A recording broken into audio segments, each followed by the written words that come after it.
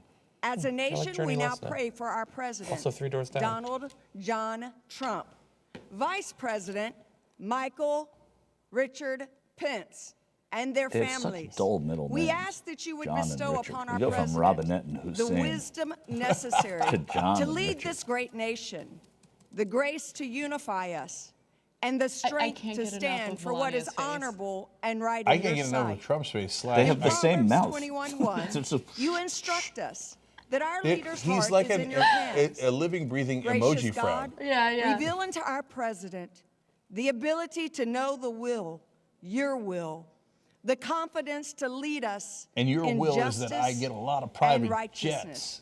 and the compassion to yield to our better angels.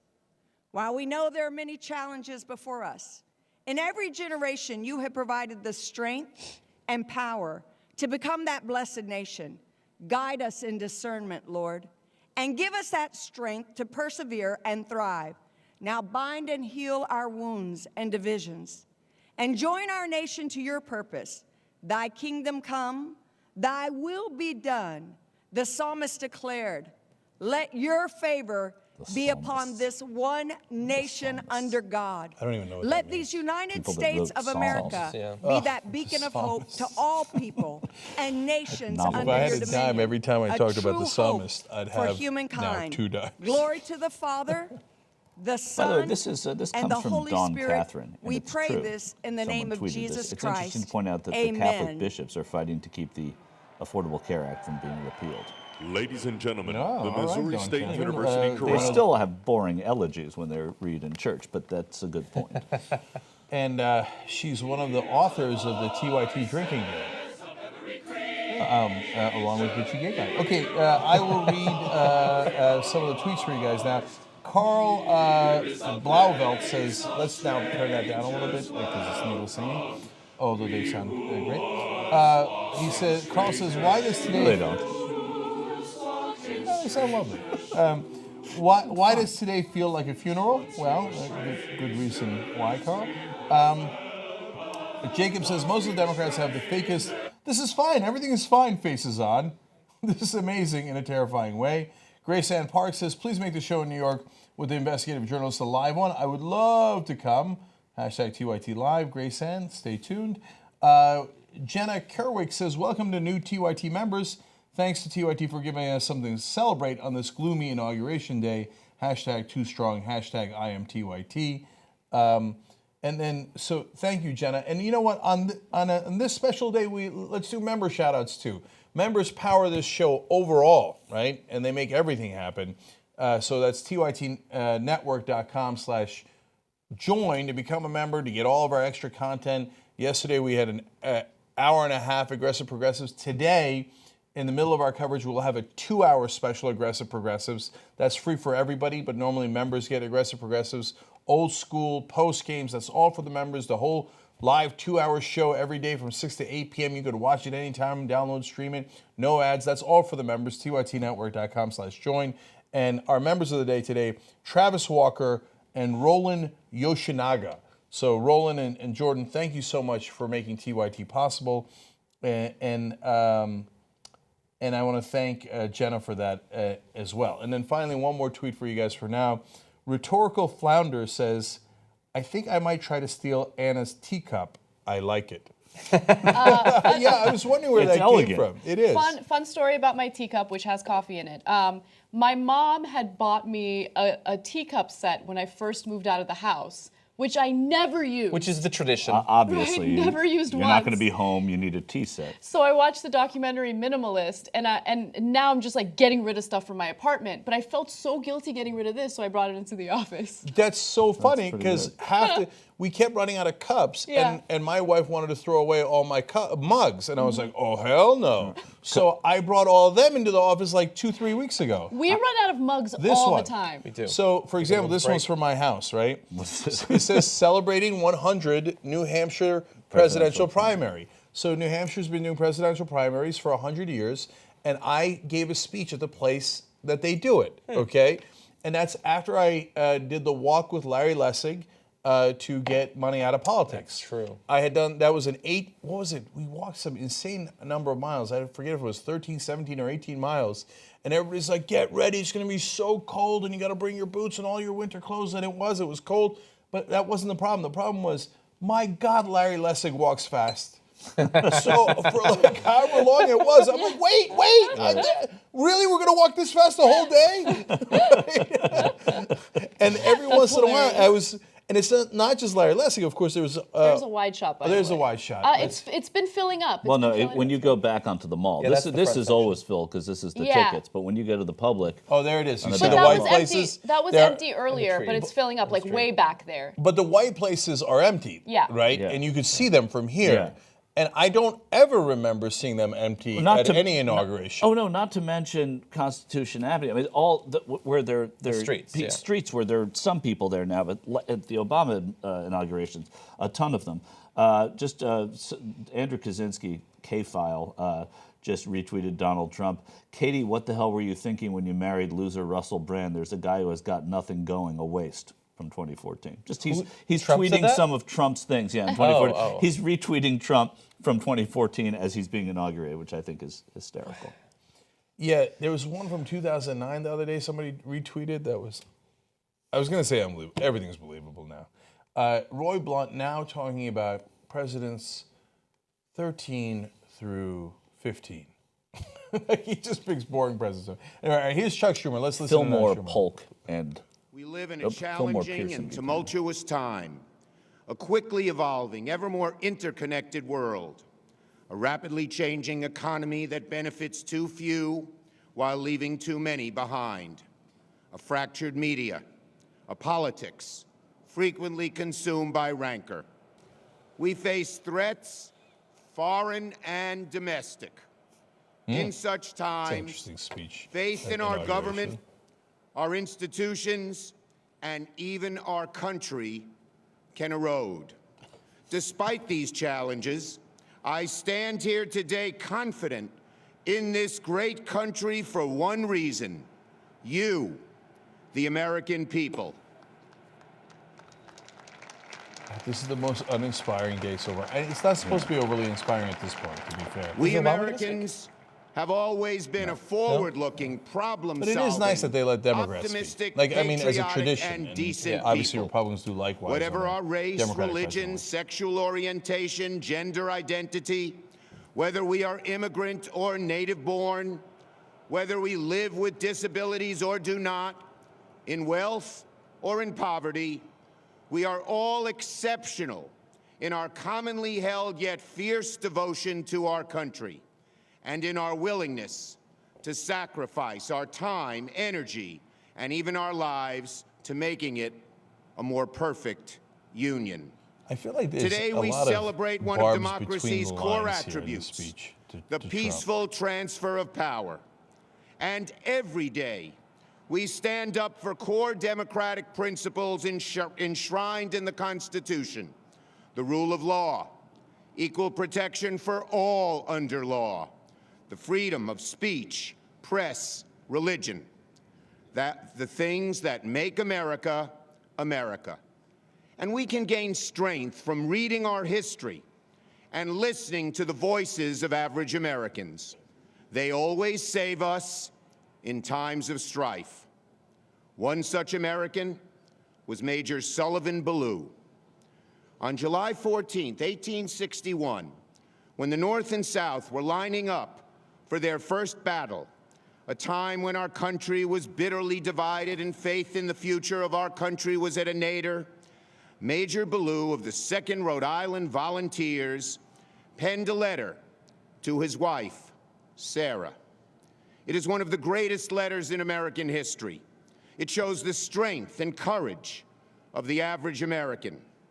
Allow me to read some of his words, which echo through the ages. She penned a letter back saying, "You're my boy, Blue." Sarah, he wrote, the indications are very strong that we shall move in a few days, perhaps tomorrow. If it is necessary that I should fall on the battlefield for my country, I am ready. I have no misgivings about or lack of confidence in the cause in which I am engaged, and my courage does not halt or falter. I know how strongly American civilization now leans upon the triumph of the government, and how great a debt we owe to those who went before us through the blood and suffering of the Revolution. And I am willing, perfectly willing, to lay down all my joys in this life to help maintain this government and to pay that debt. The crowd, according Sarah, to Jamie Dupree, my love for you is deathless. It a reporter seems to with bind me to you with the radio mighty reporter, cables national that radio nothing reporter, but crowd chanting omnipotence Trump, can Trump, break. Trump while Schumer is And speaking. yet, Schumer is just my plowing love of ahead. country comes over me like a strong wind and bears me irresistibly on with all these chains to the battlefield. Sullivan Ballou gave his life on the battlefield a week later at the first battle of Bull Run. It is because Sullivan Ballou and countless others believed in something bigger than themselves and were willing looks to like somebody's sacrifice for practicing it filibusters that we right stand today in the full blessings of liberty. He just goes straight through. Yeah. They never get to put him in Right. office. Just holding on his fingers, scratching gouts. Like it's like 2.5 years later, he's eating a roast beef sandwich and he's still there, and he's like, and then I actually have a letter here from 1851. Really, not very relevant. We're not in the middle of war or anything, but I liked it. I liked it. His words give me solace. Do they have time Strength. limits? I'm sure they do. I And hope if they do, and someone they goes will over, give how are you they told? Like, is it like the the same. Academy They play the Awards? Do they Oscars start music? playing music? Apparently, they're 19 Now, minutes please behind. stand. Really? Associate Ah, that's Justice of the interesting. Supreme Court, Clarence Thomas, administers the oath of office No, he's to the not Vice the President of the United States. You gonna speak? I was just thinking that. They're going to go on and talk. Yeah, that's right. This is the first time Clarence Thomas will be talking since the confirmation hearings. All right, let's update my donors. I want to read more donors just to spite these folks. He looks like such a reasonable guy. Sasha Ray writes in. All right, no, let's do Oh, it. I actually want to hear him talk. Yeah. I, Michael Richard Pence, do solemnly swear I, Michael Richard Pence, do solemnly swear Vice President Biden. that I will support and defend the Constitution of the United States that I will support and defend the Constitution of the United States against all enemies, foreign and domestic, against all enemies, foreign and domestic, that I will bear true faith and allegiance to the same, that I will bear true faith and allegiance to the same, that I take this obligation freely that I take this obligation freely without any mental reservation or purpose of evasion, without any mental reservation or purpose of evasion, and that I will well and faithfully discharge and that I will well and faithfully discharge the duties of the office on which I'm about to enter. the duties of the office on which I am about to enter. So help me God. So help me God. Congratulations. Yeah. You know that. Well, let's put odds on Trump screwing something up. Like there's some chance that he's getting sworn in. He's instead going to say, "Nope, that's not the one." As he's getting sworn in. I, Donald J. Trump. Abi Kibar, Trump, Sarkar. And somebody's going to be yelling in the background, Sarabies! The Trump Sarkar soundbite is my favorite. Yeah, I like it's it probably my more. favorite. Yeah, I like it more than this Sarabies. I miss Joe Biden. Joe Biden, no longer Vice President of the United Been a States. terrible minute. What do you think the chances are that in his speech in a little bit, Donald Trump uses the phrase haters and losers? Come on, no. Mike? Yeah, Mike? you don't know. God, he looks like such a... Oh, there's the daughter that Trump doesn't really like. Yeah. Yeah. Oh, next to the daughter that he really likes. All right, it's happening. Here it is. Brace for impact. Please let this be the low point of my life. At least politically in my career. Please. That's a great toast. Please let this be the low point of my life. Who would be worse? Then Trump? Pastor Manning? Rush Limbaugh? Maybe? No, I don't.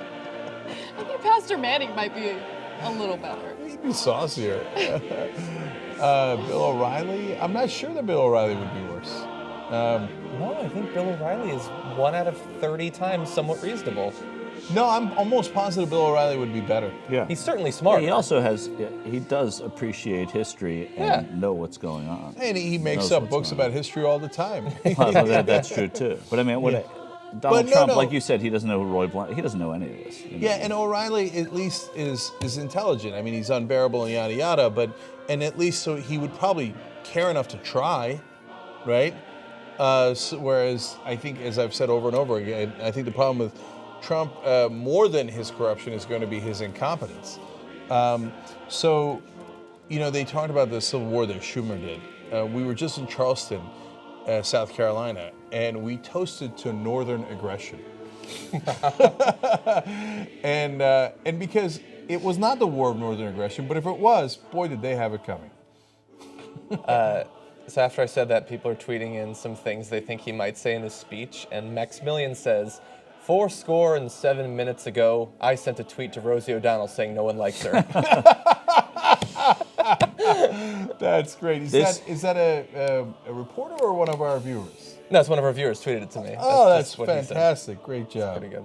Yeah. Oh, I just got a tweet. I was trying to figure out who's staying behind. So, if should anything happen today, Jay Johnson, the Director of Homeland Security, is not at the inauguration. He would become. Now, normally you draw the short straw and you get to miss an important and interesting this moment. Is like they fought for it. They're like, Jay's like, yes! Right. And this is the Mormon Tabernacle Choir, and they, this was not without controversy because a lot of them didn't want to go to this. The Mormons are totally opposed to Trump, but it's almost traditional now that the Tabernacle comes to the inauguration. Let me just note real quick that Michael did a great piece on Mormons' oppositions to Trump during the election season.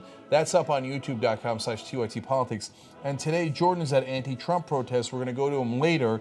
And Nomi was along the Trump route to Capitol Hill.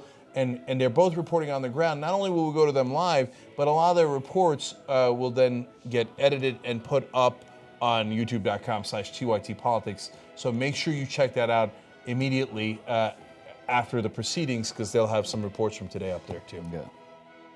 And they're also live on Facebook, facebook.com/TheYoungTurks. Sorry, Anna, what were you saying? Since nothing that relevant is happening at the moment, I wanted to give you an answer to a question you were asking. Kellyanne Conway in her outfit. You wanted to know about it, right? Yeah. So she's actually wearing a Gucci ensemble that costs a whopping $3,600. So she... Not as bad as some. I don't know if she paid, but $3,600 to look like that. At the outlet store? But I also read that Melania's dress, not surprisingly, is designed by the same designer of many of Hillary Clinton's Should we miss this, or? No, we're not going to miss this. Can we blur his face? Oh, my God. That did not work. Please raise By the way, I your think all the right clothes of hand my and life repeat after might be me. worth $3,600. I, Donald John Trump, do solemnly swear I, Donald John Trump, do solemnly swear that I will faithfully execute that I will faithfully execute the office of President of the United States the office of President of the United States and will, to the best of my ability, preserve, protect, and defend the Constitution of God. So help me God. Congratulations, Mr. President. He didn't screw up any of it. That's good. Okay, give credit where credit is due. He nailed one thing about being president. We have very low standards. What, you're giving credit for that, for repeat after me? It's like Simon Says. Like, No, as you can tell, I've got a very low bar. I didn't think he'd mess it up, but I thought there was a chance he'd purposefully change it in a self-serving way. See, before his face looked kind of weirdly frownish and maybe a little nervous, but during the swearing in, it looked smug, and that was much worse. Okay, now he's going to give a speech. I don't think they're behind. I think they're right on time. Anyway, So his speech, according to reports, will not focus on any detailed policy, which would be very different from speeches he's given in the past. He plans on talking about his love for country for 20 minutes. Oh, look at this. Jimmy Brandon writes and tweets in, look who's watching #TYT Live rather than the mainstream media. And he's got a picture in a high school, and he says, it's my class at West Seattle High, #Inauguration. Oh, that's fantastic. Hey, West Seattle High, how you doing? Try to keep Sorry, my we'll foul mouth. Keep our language a little bit. Yeah, sorry, West Seattle High. Didn't know. Sasha Ray makes a good point. Obama should have removed marijuana from Schedule I drugs so that all Americans could get over the next 4 years. Oh, it's not. Wait, it is too late. Oh, Yeah. God, I was going to say it before he was sworn in. It's too late. Obama can't do anything now. Last night Did he take everyone's guns away, though, in But like, not the Don last few Siegelman. minutes of his presidency? Chief Peltier. Justice Roberts, Here we go. President Carter, President Clinton, President Bush, President Obama, fellow Americans, and people of the world, thank you. At POTUS is now President Trump. Although he says he won't use it. We, he's the gonna continue citizens to of use it. America, But it belongs to him. are 0 now tweets and joined 0 followers. in Hey, a I can be his great first national follower. effort to rebuild our country I just followed and her, too, restore but, its promise it still says for 0 all followers now, of so- our people. Together, we will determine the course of America and the world for many, many years to come. We will face challenges. We will confront hardships, but we will get the job done. Every 4 years, we gather on these steps to carry out the orderly and peaceful transfer of power. He did not write that. And we are grateful to President Obama But he shared and a First picture of himself Lady writing. Michelle Oh, they're Obama coming to impeach him right now. for their gracious There he aid is. They're going to take him away. throughout this transition. They have been magnificent. Thank you.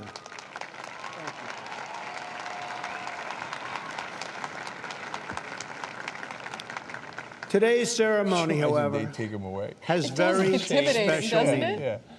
Because today, Mr. President, Mr. we are President, I'm not sorry. merely You're done. transferring Let's move power Yeah, we found the from tape. one administration to another, or from one party to another, but we are transferring power from Washington, D.C., and giving it back to you, Corporation. the people. We're transferring it from Washington, D.C. to Trump Tower. As we stand on the front portico of the U.S. Capitol. For too long, a small group in our nation's capital has reaped the rewards of This is a government, campaign speech. while the people have borne the cost. That's okay. This I don't have a problem. Washington flourished, Other than that it's a lie. but the people did not share in its wealth.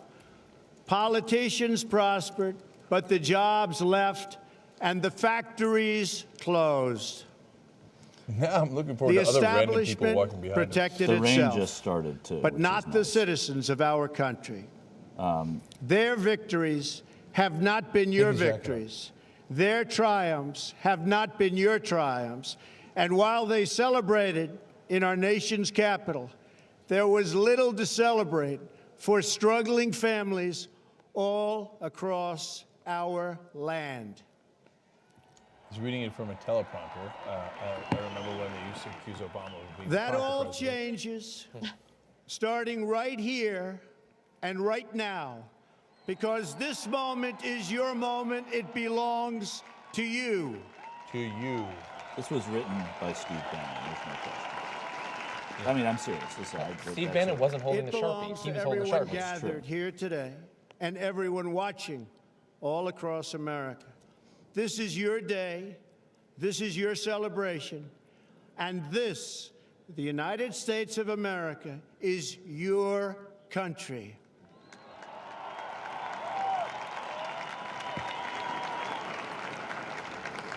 What truly matters is not which party controls our government, but whether our government is controlled by the people. That's why I put so many people from Goldman Sachs January into my 20th, cabinet. 2017 will be remembered as the day the people became the rulers of this nation again. said the pretend billionaire who lives in a tower. God, this must The forgotten Today, not men election and day, when women a of our minority voted country for me. will be forgotten no longer. Remember when Larry Summers was the Treasury Secretary? I'm so glad we moved Everyone away is from that. listening to you now. You came by the tens of millions to become part of a historic movement, the likes of which the world has never seen before. At the center of this movement is a crucial conviction that a nation exists to serve its citizens. Americans want great schools for their children, safe neighborhoods for their families, and good jobs for themselves. This looks so unnatural. It's These obviously not his are words. just and reasonable demands of righteous people and a righteous public. No question. But for too many of our He writes citizens, a different reality exists. Now, Mr. President, I have to take Mothers you and away. children He hasn't trapped said in very poverty or in our tremendous inner yet. cities. Just because he didn't write it. Rusted I know. out factories scattered like tombstones across the landscape Steve Bannon definitely of our wrote it. nation.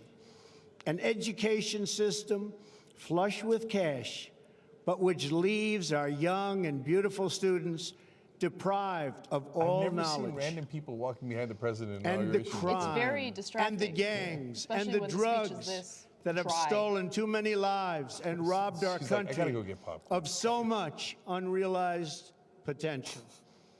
This American carnage stops right here and stops right now.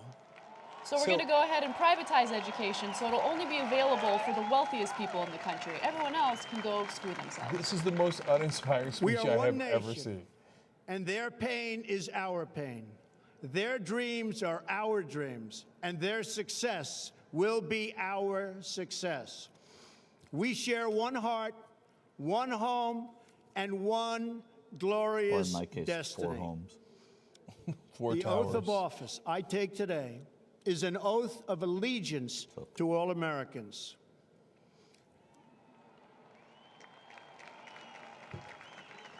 For many decades, we've enriched foreign industry at the expense of American industry, subsidized the armies of other countries while allowing for the very sad depletion of our military. We've defended other nations' borders while refusing to defend our own. Guys, I've passed on the message about the audio. I can't fix it here from the desk. People tweeting me. I'm sure And they in the spent control room know about it. They're working on it. Trillions and trillions of dollars overseas, while America's infrastructure has fallen into disrepair and decay. We've made other countries rich, while the wealth, strength, and confidence of our country has dissipated over the horizon. One by one, the factories shuttered and left our shores, with not even I can't believe a Schumer thought was better. about the millions and millions of American workers that were left behind. The wealth of our middle class has been ripped from their homes and then redistributed all across the world. But that is the past. And now we are looking only to the future.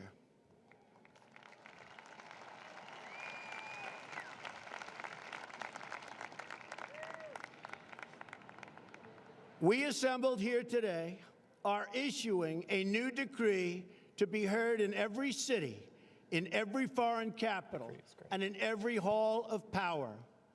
From this day forward, a new vision will govern our land. From this day forward, it's going to be only America first. America first.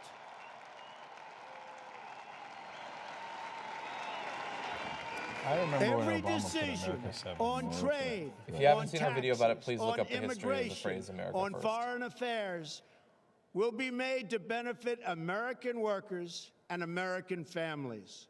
We must protect our borders from the ravages of other countries, making our products stealing our companies, and destroying our jobs. We will do a full analysis of this speech after it's over. Protection will lead to great prosperity and strength. I will fight for you with every breath in my body, and I will never, ever let you down. Never ever gonna let you down. America will start with highways and bridges and airports and tunnels and railways all across our wonderful nation. We will get our people off of welfare and back to work, rebuild, Trump seek low-key friendship pulls a and jab waiting for the goodwill applause with the that wasn't nations going of to the come. world. But So we true. do so When with he the did the understanding America that it first, is he the was right waiting of for a all chant and nations to an put their applause. own The interests crowd is first. very Subdued. We do not seek to impose our way of life on anyone, but rather to let it shine as an example. We will shine for everyone to follow. Michael Napin tweeted a picture We will of Abraham reinforce Lincoln old with just alliances and form Lincoln new with his ones hands in his pocket and going, unite the "Fuck." civilized world against radical This is Islamic very terrorism, nationalistic. which we Radical will Islamic terrorism. eradicate We finally completely. Oh, he named it. We have a president who named it. It's gone. We finally Oh, saw. man. Why didn't Obama do it while he had the chance? Oh. Very nationalistic. So at the bedrock of our politics will be a total allegiance to the United States of America. And through our loyalty to our Radical Islam's country, gone. we will Terrorism's gone. rediscover our loyalty to each other. When you open your heart to patriotism, there is no room for prejudice. And there's nothing more Wait, what? patriotic than not giving back to your community and your country after you used its opportunities to become The Bible wealthy. tells us Not paying your taxes. how good and pleasant it is when God's people live together in unity. We must speak our minds openly, debate our disagreements honestly, but always pursue solidarity. When America is united, America is totally unstoppable. Francisco Barbosa writes, and Donald Trump sounds like a high school student BSing his speech to reach the time limit. There should be no fear. We are protected, and we will always be protected. We will be protected by the great men and women of our military and law enforcement. And most importantly, we will be protected by God. Oh, okay, then we're all set. Everybody go home. God's got this one. We must think big and dream even bigger. In America, we understand that a Even nation biglier. is only living as long as it is striving. We will no longer accept politicians who are all talk and no action, constantly complaining, but never doing anything about it. Guys, I hope and assume we are trying to fix the audio for you, and The no, it will time not be like for this all empty day. talk is over. Now arrives the hour of action.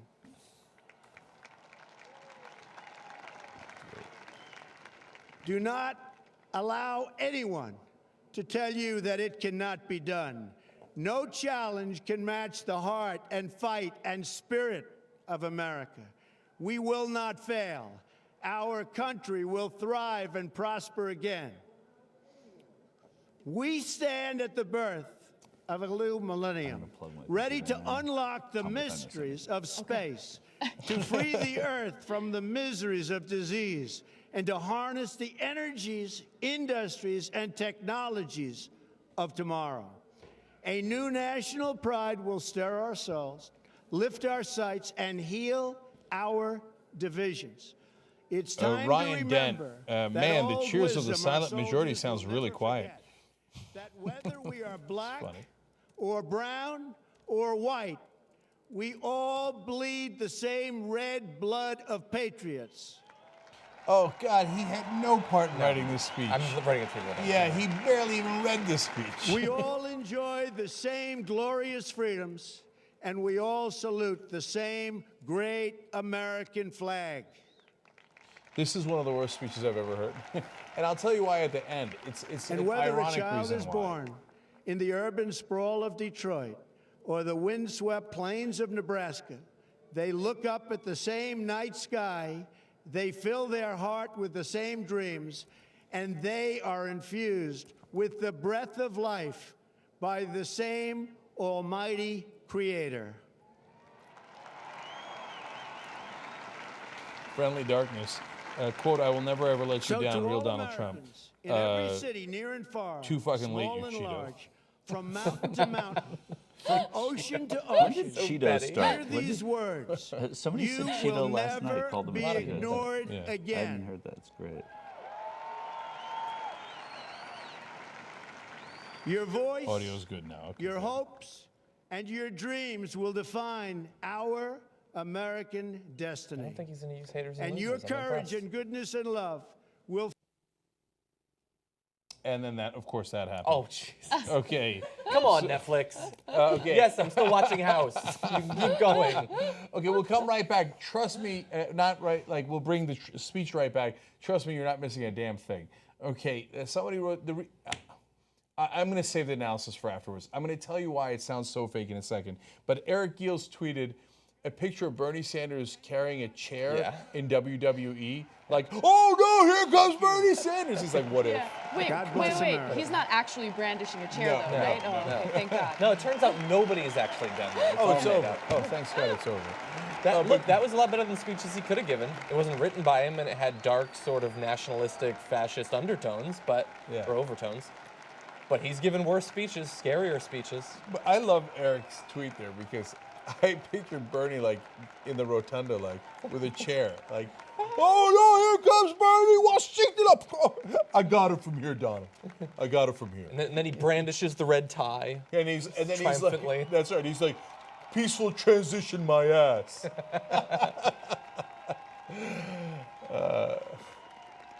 For a man who talks about patriotism a lot, you also have to keep in mind that he said a lot of despicable things about POWs, veterans. He scammed our students, didn't pay his taxes. Didn't he earn that by serving in Vietnam?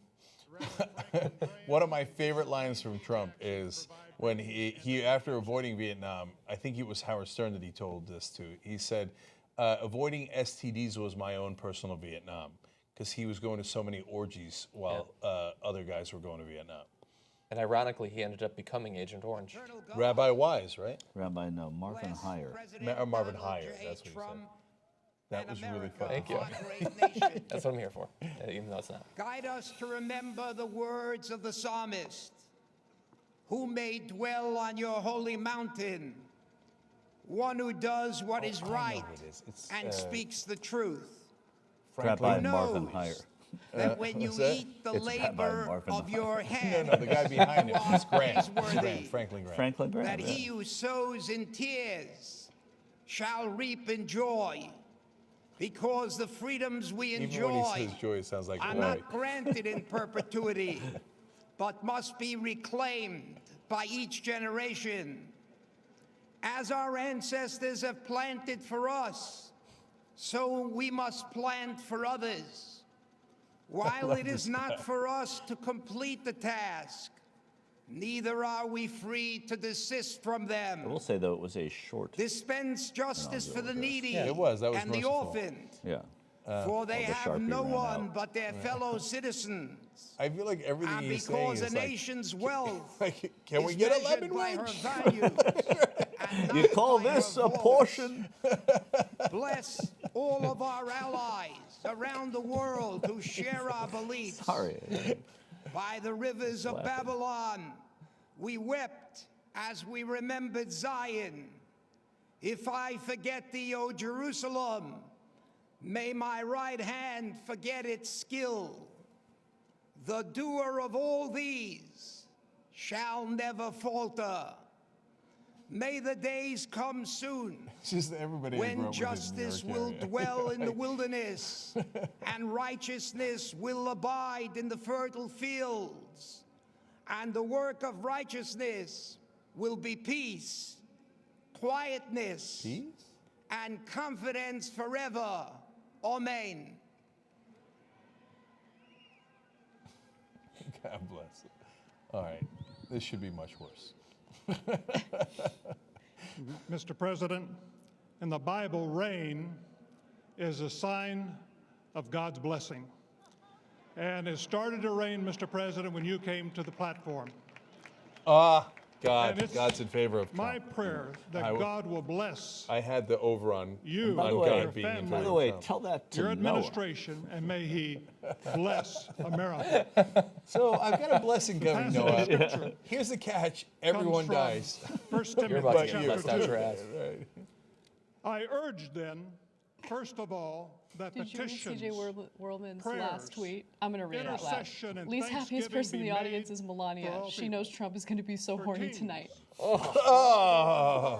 CJ. I'm sorry for the students who just experienced that. In all godliness and holiness. This is good, and it pleases God, our Savior. Just because I'm a wants little all bored by people this, to be the saved Onion had and come to a bored Baron knowledge of Trump the now truth. counting For Confederate there flags is and crowd to one pass the God, time. and one mediator between God and mankind. Oh, come on! The He's man reading Bible Christ verses. Jesus, It gave was written himself thousands of as a years ago, ransom for and they all didn't even people. speak English. So, Now to the look, King I've been eternal, critical of this as immortal, well, and I just want to be invisible, clear about something. the only Every God, president who the gets honor and inaugurated glory. does it, right? They Of have prayers. course! And so Yeah, this yeah, is not yeah. a Trump Jesus' thing. name, It's amen. annoying when it happens in every inauguration. I just Of don't want to course. hear prayers at all. No, but we had the pastors. I forget who the black reverend was that did the in Obama's thing when he gave the speech about the black people and brown people and yellow people, and he was quoting an old civil rights thing, and everybody freaked out. He's like, Jesus, he's calling people yellow. Right? Do you remember that? Yes, totally. Right. At least it was interesting. Yeah. That was Hosea Williams who was doing it. Yeah. Metro ridership in Washington, D.C. as of 11 a.m., 193,000 trips were taken today. 11 a.m. on January 20th, 2013, 317,000, and in 2009, 513,000. Wow. Yeah. We bless President Donald And conservatives, even they're not more, a even more for George Bush's second inauguration, 197 to 193. That was his second inauguration. Yeah. I mean, No, they took a shot. There was Yeah. plenty of empty spots where you could see the white tarp that they had put down. And I mean, I've never seen empty spots at an inauguration. And when people come by and say that, oh, it's raining, right? People are going to say, oh, it's the weather. There was, like, the coldest inauguration ever was Obama's in 2009. Yeah, just ask JR. Right. He was there. He's still complaining about it. Yeah. We shall live in peace. I do believe. Okay, Oh, not deep remotely in my interested in these heart, prayers. I do Oh, believe you know, it'd be interesting to see. Are they going to have a Muslim prayer? Melania. May the Lord bless No, I know. On I mean, Twitter, they I- have naked lesbian pictures of Melania going in and out. I denounce and reject Yeah, that. I don't Tut, like tut. that. I mean, come on. I don't like it at all. Of what? When people are going after Melania, she was a model. Okay, who They're not cares? going after her. They're applauding her work. Yeah. Please. And they're Okay. saying she's the Look, the first lady of gay bashing. There's a. Is that true? No, I don't know. This No, was she was Twitter, in a- for freak's sake. I know. She was Look, in a lesbian shoot. I mean, I think one of the biggest unless problems. bashing was something I don't know that they're having fun with. One of the biggest problems, and I think both sides are guilty of this, is the obsession with nonsense, right? And so Melania Trump hasn't done anything wrong. If you want to focus on hating Trump, I understand that because he has done things that are wrong. You got to focus on policy. You got to focus on what people are attempting to do to the country based on their ideas.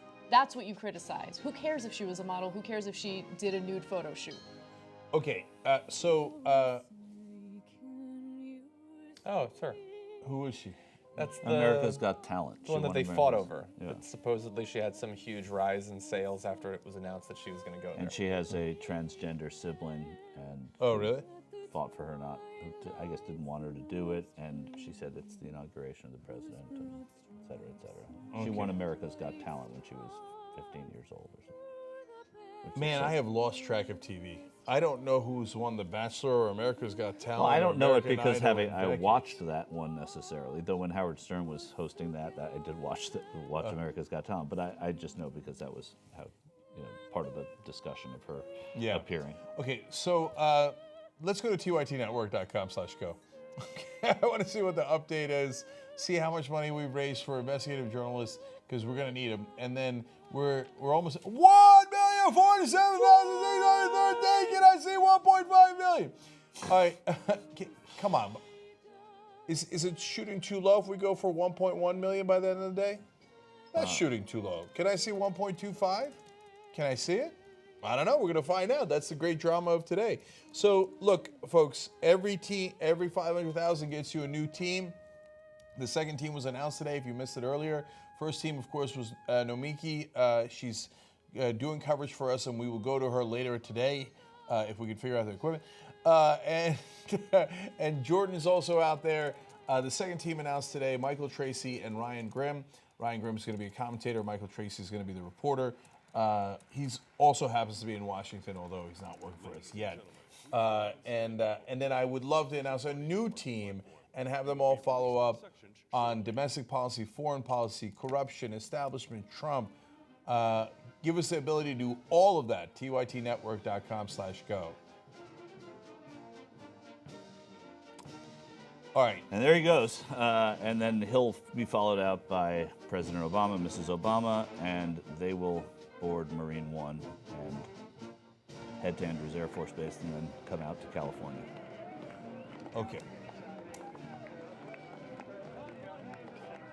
And you don't see Keith Schiller there, which is notable because Keith Schiller is Donald Trump's personal security, and he's been by his side forever, and the Secret Service and Keith Schiller worked things out so that Schiller will not be accompanying the president, be next to him all the time, but he's going to be in the Oval Office and at the White House.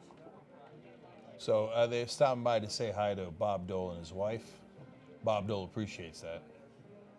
Bob Dole, by the way, is the lobbyist who arranged that controversial Taiwan call. Of course, former... Bob Dole says goodbye, Joe.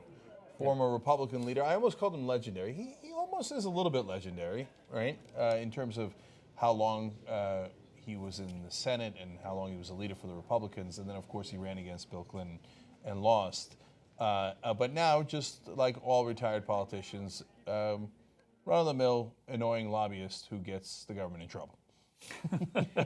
So just something that I missed with his swearing in now, based on the terms of the lease of the Trump old post office hotel in Washington, he's now in violation of that lease because it says no government official may be a party to that lease. And also because foreign dignitaries are staying there and that money is going to Trump, he's also likely in violation of the emoluments clause of the Constitution. Nothing will be done, but he is now in violation of those two things. Now, there go the Clintons. Who's Louis Gohmert at the ball game? Not how Secretary Jason Clinton wanted to leave this inauguration. There's Jim Renacci, who we talked about, Ohio congressman, going to run for governor. Oh, please stop smiling. Okay, I'm not blaming her. Good for her. Good if for it her. helps, let her fake smile. You're supposed to say smile. If she was scowling, you'd say no. I would scowl and I wouldn't hide it. The fake smiles drives me crazy. Anyway, I mean, she put. Come on, she's saying hi to people. She's okay. Anyway. relentless for fuck's sake. I know, right? Anyway, earlier we talked at length about how bad we feel for Hillary Clinton today. I don't feel that bad for her. No, on a day like this, when she thought it was going to be her, right? Well, she shouldn't have thought it was going to be her. She should have focused on policy instead of just She assuming that focused people on policy would vote for every her single because he day. would She say focused crazy on things. policy. She had the most outlined policy positions. She would on not do every press issue. conferences. Well, okay. Not doing press conferences I is don't feel not bad for her. focusing on policy. Those are two No, different things. But Michael, she had detailed policy. That is absolutely true. She A did. 1,000 Did times not more talk detailed about about Donald Trump. But in terms of what she campaigned on Donald Trump's a bad person. And I don't necessarily blame her for that. I would have emphasized that as well. But I would have emphasized also what I was going to do to bring change, positive change in people's lives. That's the policy that Anna's referring to, which she didn't emphasize. To some extent, that's a product of what filters through the media, because studies have shown that only about 3 to 5% of the coverage of Hillary Clinton, and to some extent Donald Trump too, was focused on their policies. So that Instead, is it was right. focused on campaign bullshit. No, I'm just saying to say that she didn't focus on policy is not true. She focused on policy, some think too much so. Al Gore was a victim of focusing too much on policy. Bob Dole was a victim. I mean, he wasn't going to win against Bill Clinton, but he spent his whole days being wonkish, as he always was when he ran for president against Bill Clinton. It sometimes doesn't work, but she did focus on policy. God, Cory Gardner's got some hair. So, look, I think John makes a good point that media coverage influences how much we think they focus on policy. They can give a speech that's 98% policy, and the media won't cover it that way. In fact, Bernie Sanders writes about it in his book, Our Revolution, after the campaign and his experience. He said, look, I'd sit down with a reporter, talk to him for an hour and a half. As I was leaving, he asked something about Clinton, which I assiduously didn't answer during the interview. I would just, to be polite, say something, and then half of the article would be about that one throwaway line and none of the policy that we talked about. Yeah. So all of that is true, except we had reporters at Hillary Clinton's speeches. So I talked to them, and because I would say, hey, listen, we're not seeing anything on TV. What's she actually saying? And what she was saying was the same talking points over and over again. And then, by the way, Bernie would give similar speeches for an hour and a half. And so would Donald Trump. Donald Trump would give the Right. exact same speech everywhere. Right. That's what they do. Like John said, these are stump speeches. But in those, so then I would follow up with what was in the stump speech, right? And the stump speech wasn't, look, you know, I'm going to, again, not focusing on the positive change she's going to bring in people's lives, right? Not having bold proposals. Like when Bernie did his stump speech and it was long, but at least people would say, hey, Bernie, that education proposal is crazy. You're really going to educate everybody in the country. And it was bold, and people would talk about it, right? All of her suggestions were milquetoast, status quo. That's part of why people didn't talk about it, and that's why it didn't work. Look, it did work because she beat Bernie Sanders, who was doing it more specifically. So it did work to that extent. Nobody has ever run against an enigma like Donald Trump before. Hey, there's Bernie. Donald Trump, nobody knew. 16 Republicans didn't know how to run against him. They all miscalculated. Hillary Clinton miscalculated. Absolutely. But, the DNC, more importantly, miscalculated. Well, I don't know that the DNC miscalculated. Hillary Clinton What do you did. mean? They miscalculated. They didn't miscalculate. The DNC is probably the guiltiest when it comes to what we're experiencing today. I don't. I know you disagree with that, well, but so I am curious though what you mean, Mike. Like literally, why do you think they didn't miscalculate? Why do I think the miscalculation that the campaign made, not the DNC. I think the miscalculations came from Clinton's campaign in the month of August after a really successful convention, listening to state polls and not national polls, which I'm guilty of too. A lot of most people are. I think that every single thing, I think the DNC, I think James Comey, I think Hillary Clinton, I think Bernie Sanders, I think Donald Trump, I think they all mattered. Everyone who has a feeling about what went wrong in this election and why Donald Trump won, I think to a degree, every single one of them is correct. I think there are portions of each one that are correct. I'm not all right. I'm not all wrong. But I don't think that the lion's share of the blame goes on the Democratic Party. I think the lion's share of the blame has to go to miscalculations on Clinton's campaign and also the timing, in my opinion, the timing of James Comey. Yeah, we definitely have a spectrum of thought here and considerable disagreement on that because... Which is okay. I'm not. Yeah, of course. So I think that the mechanics of her campaign were off. I agree with that, but I don't think that was a core problem. I think the core problem was that the Democratic Party thought everything is fine. Let's run a status quo candidate, and that was not the mood of the country, and that was a enormous miscalculation. Well, it's a miscalculation when you have a popular president with a popular agenda within their party. The DNC didn't handle it perfectly by a long shot.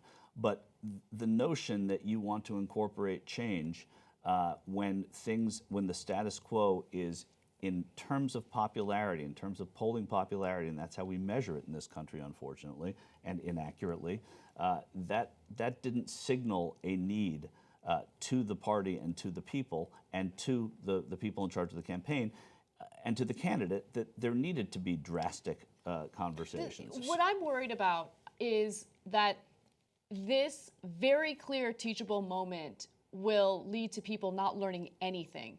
That's what I'm worried about. I don't want his second term to happen. And in order for Democrats to actually win next time around, they need to own up to the mistakes that happened. Now, I think that a variety of factors played a role in how Trump got elected, right? So I'm not saying, oh, it's 100% the DNC's fault, but the DNC and establishment politicians need to recognize their flaws and what went wrong. The fact that they are tone deaf to the concerns and the worries of average Americans. They need to learn their lessons. And unfortunately, from all the excuses that I'm seeing from them right now, it doesn't seem like they have. That's what I'm concerned about. But excuses don't matter. What happened, it doesn't matter. They need to learn that they need to come up with a better plan.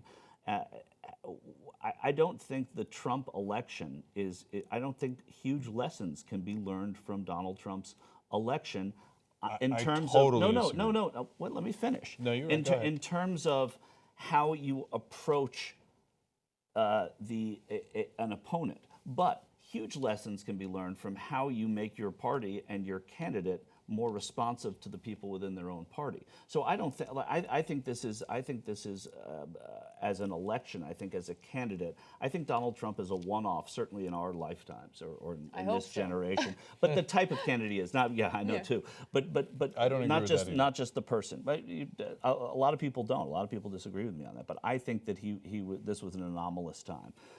But I think the lessons that need to be learned are the lessons of the party that's going to oppose him. Internally, and I think that's 1,000% true. But how to run a campaign, I wouldn't sort of go largely, against what has worked in the past in 10 years in terms of how you manage a political campaign, because I don't think he broke the model. I hope that in the future, the Democratic establishment doesn't actively go against the will of the people. And I felt like that was a massive flaw during this election. I think that's what was the biggest problem. Those emails, going against the will of the people. So the Democratic voters who might have wanted to vote for someone like Bernie Sanders, but the manipulation took place, and we know that manipulation took place during the primaries based on that email leak. Look, that email leak absolutely did influence the outcome of the election. It'd be crazy to say that it didn't. It made people so angry and so distrustful of the DNC. And so I hope that they learn from that, and in the future, don't mess with the primaries or try to manipulate the outcome of the primaries. So this is an important moment when the vice president and the president leave, and when Michelle Obama says nothing and stands to the side. Yeah, so let's get this over with. Yeah, and I wonder if Trump's ever going to call Obama again, and I think he might actually. But anyways, so they're going to get so the Bidens get in the car, the Obamas will get in a helicopter. And then I remember this was a joyous moment when Bush left. And Dick Cheney, Cheney left. Right? Yeah, that's right. He was in a wheelchair. He was sick at the time and was in a wheelchair. And when they wheeled his ass out of there, and then Bush left in the chopper, and the Obama stayed, I was joyous. Now, back then I had a lot more hope in Obama, and I don't want to get into Obama's record now. Now, as Obama's leave and Trump stays behind.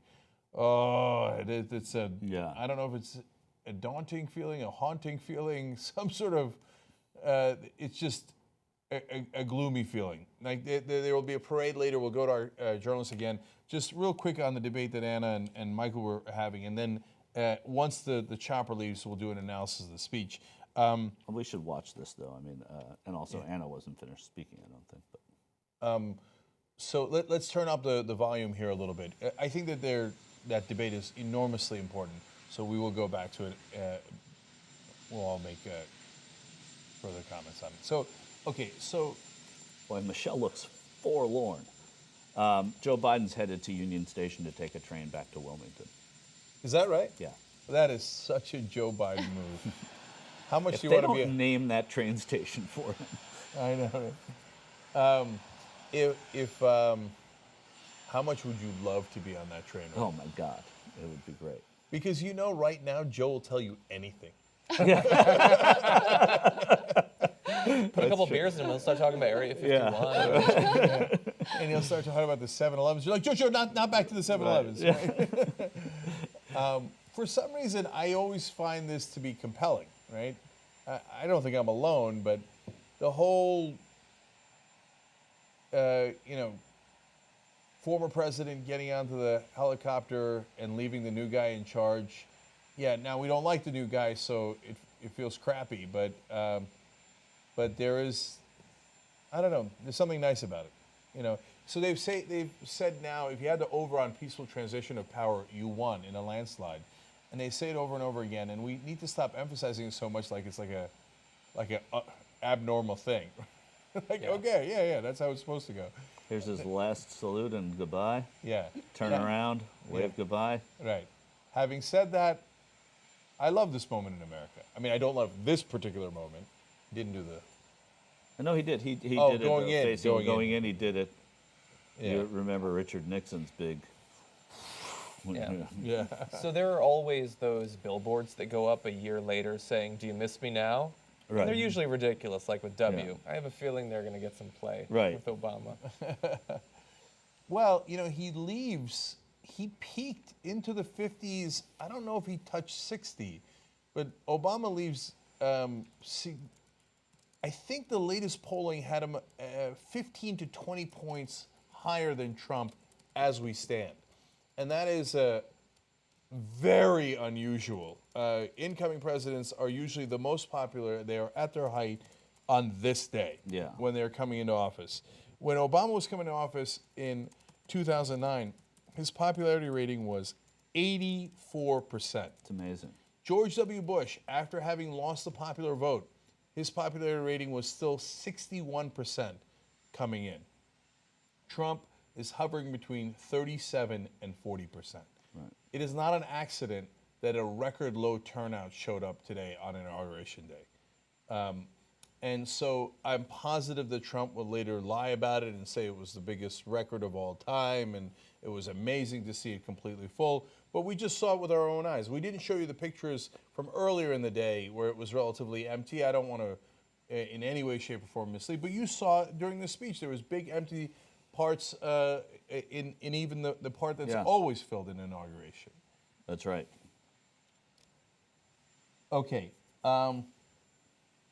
So once the president takes, all right, look, as the president's taking off, let me just re-engage in the debate with Michael and I want to say before you do that, one of the great things about TYT is that we can disagree and talk about these things, and any time that people become intolerant of disagreement, it's a disaster for this network and for, as we've seen, for this country too. So listen, I'm the most progressive person a lot of my friends know.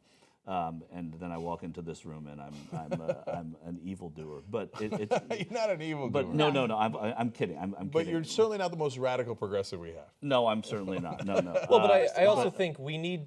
What I hope is that we not only have an audience that likes the diversity of opinion, but doesn't falsely conflate how much a person agrees with them with how much integrity they have or how progressive they are. Yes, we mix up progressivism with partisanship. Like, most driven by partisanship does not mean you're most progressive. And then you fall into the trap of that other side, of the people that sounds we're like fighting. the Tea Party you fights have to all of be 10 years ago. Yeah, exactly. You have to be in lockstep with one another, or else, that's the nationalism of Steve Bannon.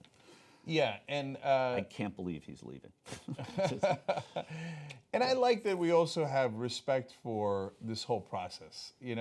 It might, sometimes tradition's a little goofy and hokey and stuff like that, but I don't know. I'm an American. I like it. And it makes me feel a little warm inside, even on a cold, dark day like this. Right. No. Right? I know, and it is amazing. And unfortunately, it was Roy Blunt who said it, but he was right. Since 1789, every 4 years we've done this. I guess that's amazing because no place else does it like we do. But I mean, I don't guess it. It's really amazing, but today is a very, very bitter day. It's weird. So yes, it is a bitter day, and if things turn out the way that we all predict they'll turn out, it's going to hurt a lot of people. But for some reason, I have this sense of hope. I don't know. I woke up feeling, I woke up feeling. That was not one of the emotions I had this morning. Yeah, I woke up feeling hopeful because I know we're going to fight. I know we're going to fight. And I know that we have each other. I know that we have a massive audience that's full of intelligent people who know what's going on, who are aware. And I don't know, I just feel like things are going to work out. Yes, Donald Trump and his goons are going to cause some serious damage. But again, what I want to focus on the most and emphasize is that this is a teachable moment. This is where I think a lot of Americans, the same Americans that have been conned by Trump and his empty promises will also wake up and realize, hey, you know what? We need to fight for a real leader who's not interested in filling cabinet positions with, corporate individuals like, Rex Tillerson or Steve Mnuchin. This is a teachable moment, and we're going to do what we can to inform people and give them, I think the biggest weapon or most powerful weapon that they can have to fight for democracy, and that's information. Yeah. And I just one last comment on the Marine one as it leaves is that, again, when Bush got in the chopper and left, and I saw that visual of him leaving, it was overwhelmingly joyous. And I kept thinking, and I said it that day on the show, we docked a ship, right? So I was so worried he was going to start a war with Iran, it was going to cause another mess. And we didn't much dock it. I mean, we ran it ashore in Iraq, and right before he left, we ran it ashore in the Great Recession, and we lost 8 million jobs on his way out, right? And so, but he was gone, and we were going to get a new leader, and we did. And President Obama's legacy, and maybe we could debate it later in the day, is a mixed one, and I have a ton of reservations about it, but we're down to 5% unemployment. Not a lot of people would have guessed that. He halved the deficit, a giant deficit that he left him. He brought in the jobs while lowering the deficit, which is fairly remarkable, right? And it's what the Democrat always has to do before power goes back to the Republican. Yeah. That's right, and they're the more responsible party. They're the adults in that sense, but then you should take credit for it. Anyway, that's a long conversation. Now, as I see Obama leaving, the adult has left a room, and I'm not as hopeful. I mean, all your points are great, and I agree with them completely. But the feeling I have right now is nervous. Right. Anything could happen now. We've got this weirdo, jittery guy who doesn't even know his own mind. Yeah. That's in charge. Joffrey is now king, and oh boy. Yeah, and look, as I was getting ready to come in today, I was watching the show, and I think John made a really great point, because even if...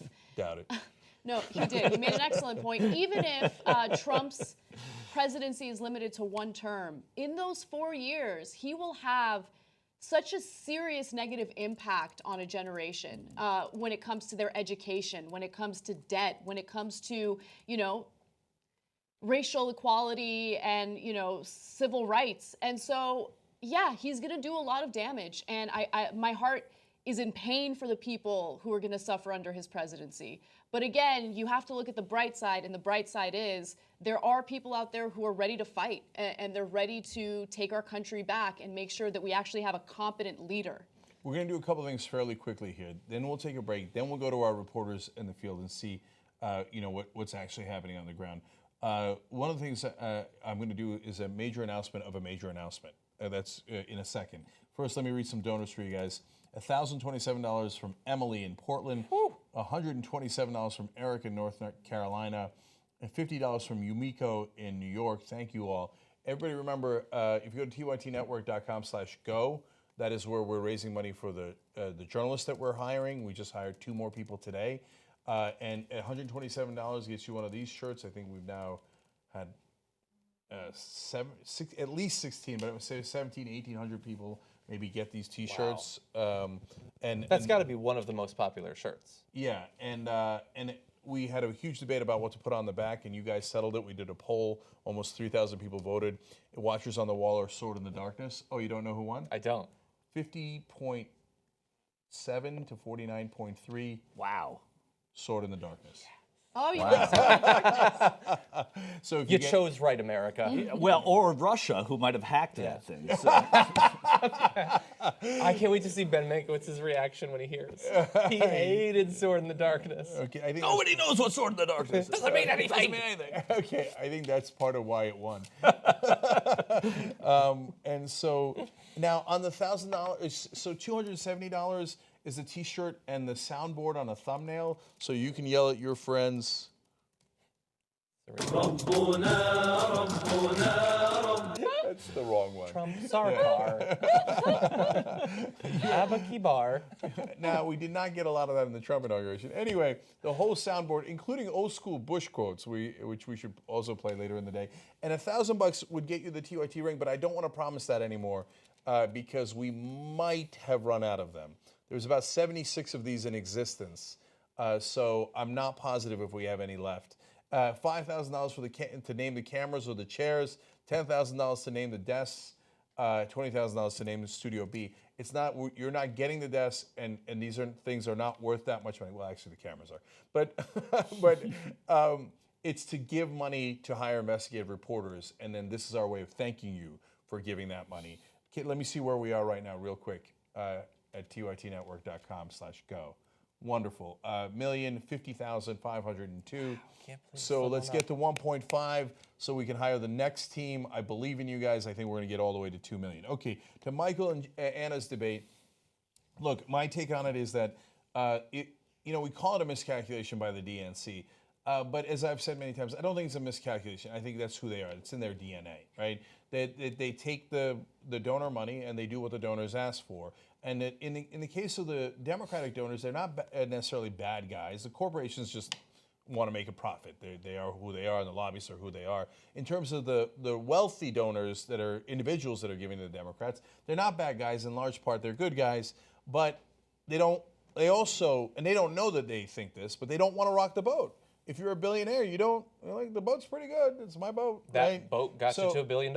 You know what? If you're a billionaire who's a good guy, progressive, you know what you want? You want a little bit of change. You want change on the edges, and you want the social issues to go in the right direction, gay rights, civil rights, etc., right? And who would you want if you wanted just a little bit of change? Barack Obama. You would love Barack Obama. Who is the person you would want him to follow him? Hillary Clinton. You would love that. If you, as this one woman who is not a donor, who's not rich, said to I forget if it was Jimmy or Jordan in one of the clips. That's one of the things that always sticks with me. She said, I don't want a revolution, right? When asked why she's not voting for Bernie Sanders, why she's voting for Hillary Clinton. She's like, I don't want a revolution. I just want it to be a little better, right?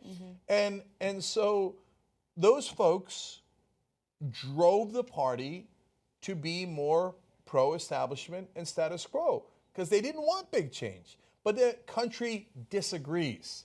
They wanted big change. And not because Obama had a terrible record, and as Trump said in the speech, that it's all rusted out and in horrible shape and a graveyard of jobs. And that's just carnage. It's not empirically true. It's ridiculous, etc. But there's a feeling that, hey, my wages are stagnant. I used to have a decent job and one where I was respected. Now I'm a pizza delivery guy, and I can't take it anymore.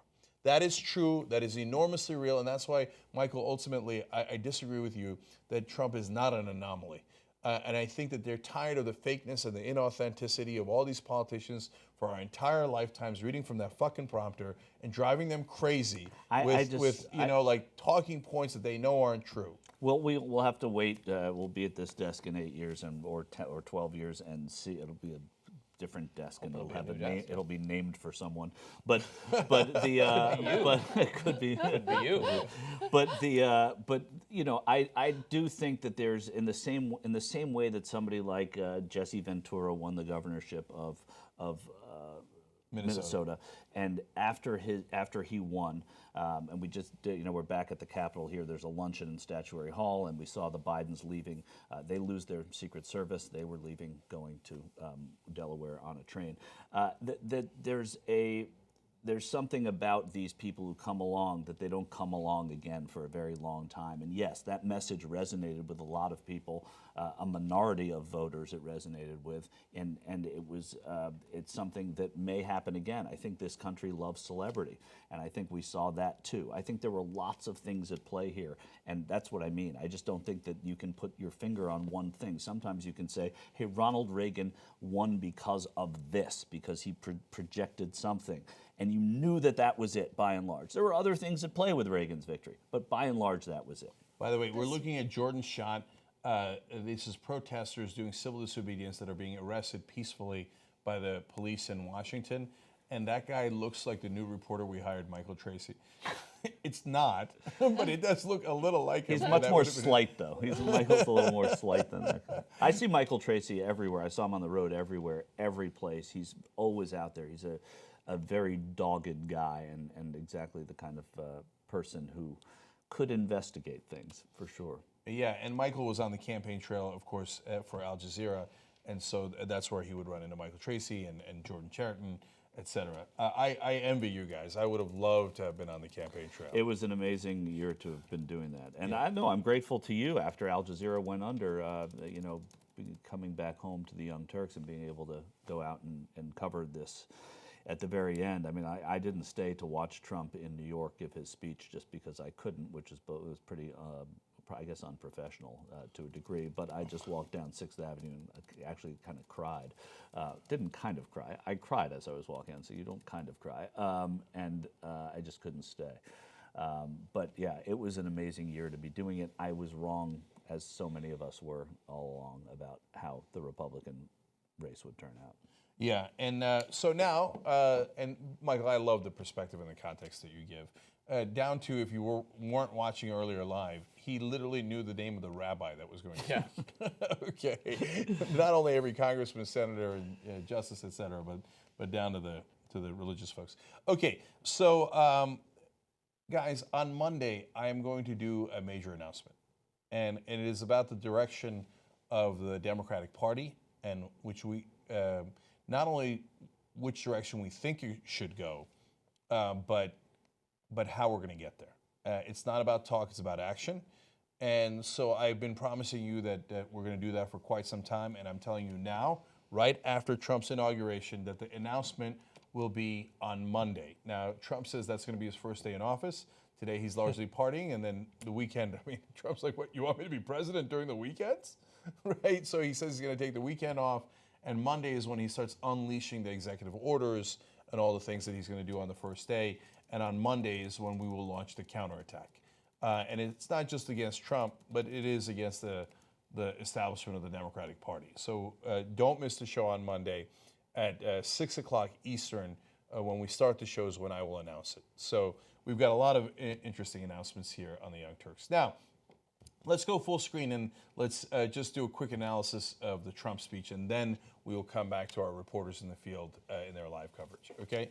So Donald Trump just got sworn in and gave his speech during inauguration, and I thought it was dry and very uninspiring, maybe the most uninspiring speech I've ever seen. But there's an ironic reason to that, and it's partly to give Trump a backhanded compliment here, but it is to some degree a compliment. Here's what I mean.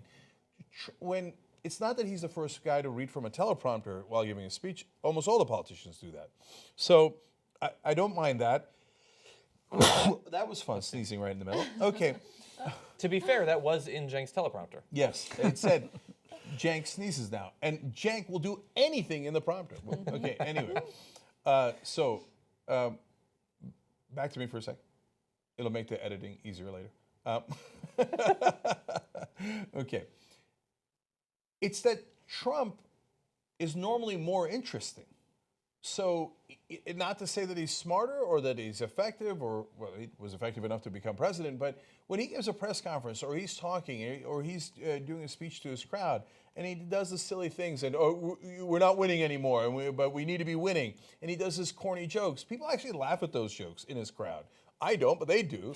And he's kind of an entertainer.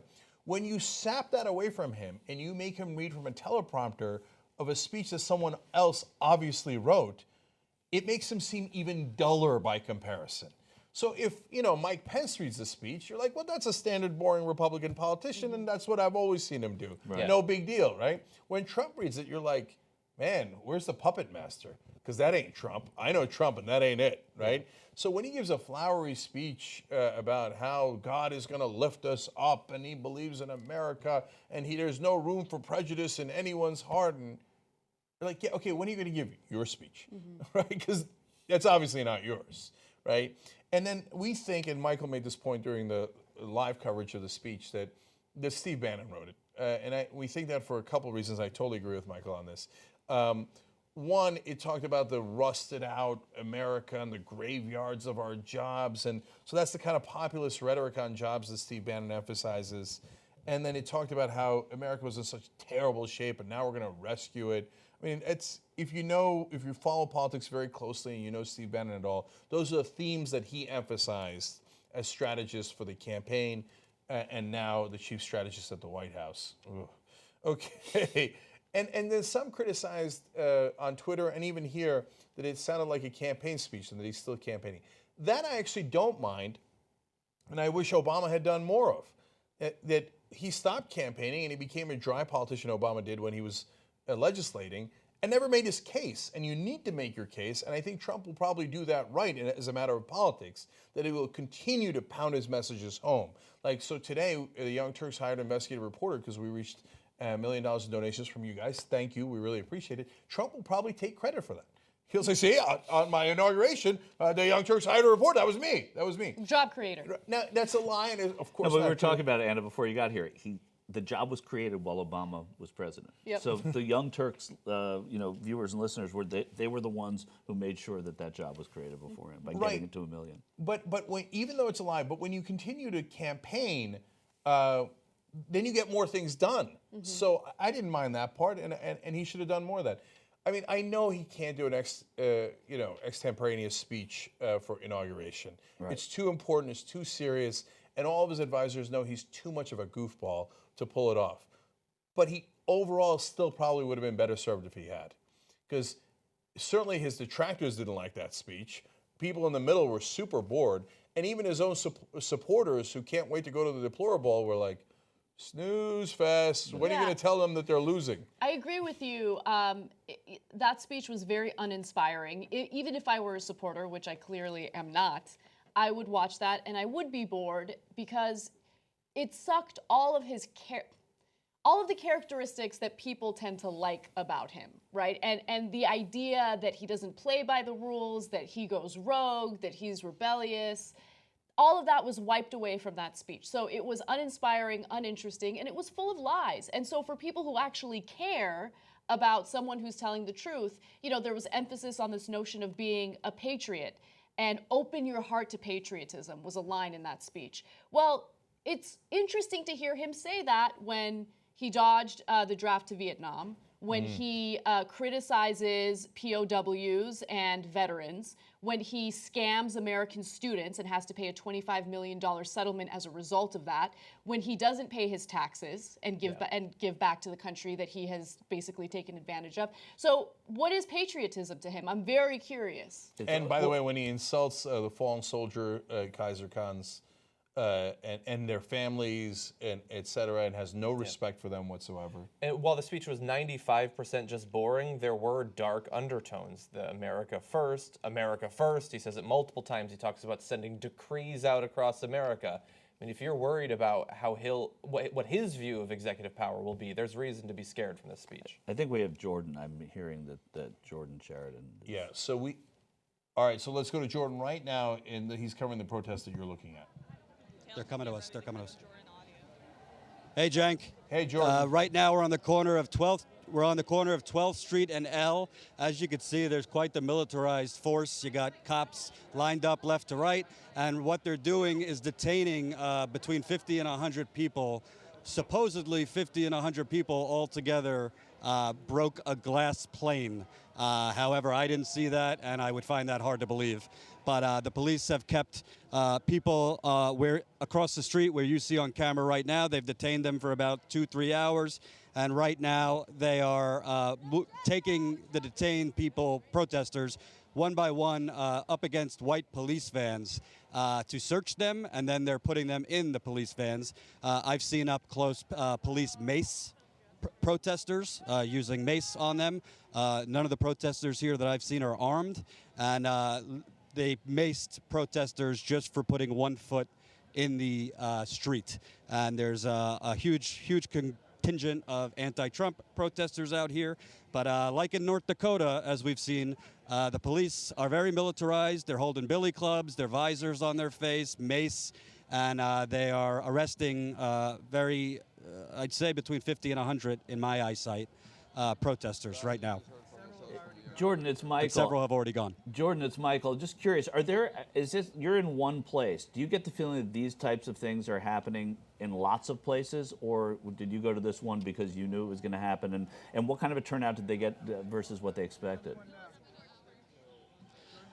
Right. Yeah, as you see right in front of us, they're moving one guy to the police van, arresting him. No, these kinds of things are happening really across the city today. I was just lucky. We were in our car and saw this on Twitter that this was kind of getting bigger, so we got off here. But we're seeing this in other places, at the National Mall, at the Capitol, at Union Station, which is a major transit hub here.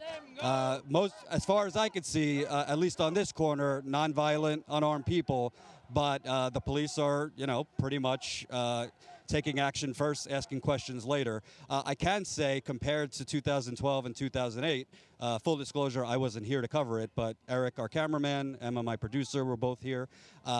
D.C. is definitely less full, shall we say, than the inauguration of Barack Obama. It's been pretty easy to get around, relatively.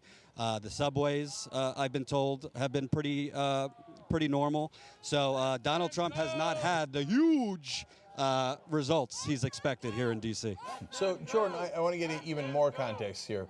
So, of course, some of the Trump supporters were at the speech by the Capitol, and then you've got the protesters in different parts of the city, as you're explaining. Is there any place where the Trump supporters are congregating anywhere, or do they go to the speech and then just go where they're going? So at this point, I guess, are the people left in the streets, other than the ones going home, just protesters, or are there any Trump supporters also out and about or gathered anywhere? The biggest conglomerate of Trump supporters I've seen was yesterday at the Lincoln Memorial for the kickoff concert. Today, I've seen Trump supporters, in the hotel, walking in the city, walking towards the Capitol, walking into the actual ceremony. But by and large, walking around the city, it's not even close to comparison. It's way more protesters than Trump supporters. And we've been now in 3 locations. First one was kind of dead, but not a Trump supporter to be seen. Second one, I saw Trump supporters walking out of Union Station, but way outmatched by protesters. And this current one, I don't see any Make America Great supporters here. And I should also say that some of the protests we're at, although they are anti-Trump, there's also been chants and speakers against the Democrats too, speaking out against the Democrats who have also been complicit in American foreign policy disasters and things like that. This current rally is very anti-Trump. The previous one had kind of a mix of Black Lives Matters protesters, some socialists, some union members, some Code Pinkers. I mean, you're kind of seeing a mishmash of different factions all uniting today. Hey, Jordan, it's Michael again. Another question. The parade, the inaugural parade, is going to begin after the luncheon. And that's when a lot of these people kind of mobilize. Do you know of any specific mobilization around the parade itself, and what if there are groups that are just going to be targeting or making sure that they're heard at the parade? Yeah, it's kind of like, it's very similar city to city you go, whether it's Standing Rock or other areas. You have activist groups. I do hear a lot of chatter about, we're going to try to blockade the march, or we're going to try to block the governor from coming out of, so I have heard kind of rumblings of that, particularly with the parade. That I'm not there, but I expect security there to be, very, very unprecedented. So, but there are definitely chatter among activists, progressive activists. I've even heard conservative activists, the Never Trump faction of the Republican Party we saw in the primary protesting. Last night there was actually a deplorable. It was baskets of deplorables, a pun on that, with actual gay Trump supporters, and there were protesters of that. But I have seen in the gazillion group texts that I'm unfortunately in, definitely chatter of them trying to interfere with, and hopefully if they're able to really execute, disrupt the Trump's actual inaugural march. All right. Thank you, Jordan. Appreciate it. We're going to check back in with you, see if anything else is going on the streets. But it's good perspective on what's happening in D.C. today. Thank you. And Cenk, I just want to let you know, literally, I think the minute that Trump was officially sworn in, raindrops started to fall. I don't know if God's crying. Everybody's got a different interpretation of those raindrops. All right. Well, that's good. And we were on the ground, and we didn't see that. You did. He's obviously not hanging out with Franklin Graham. So I've got a couple of thoughts here. First, on the rain. Turks always have a way of twisting things around. Like, if you see anyone die in your dream, they're like, great, Yes. he will live long time. Yeah, Armenians think the same. Right. And they're like, Why would that be? Yes. And they're like, if it's raining, great, that's a blessing.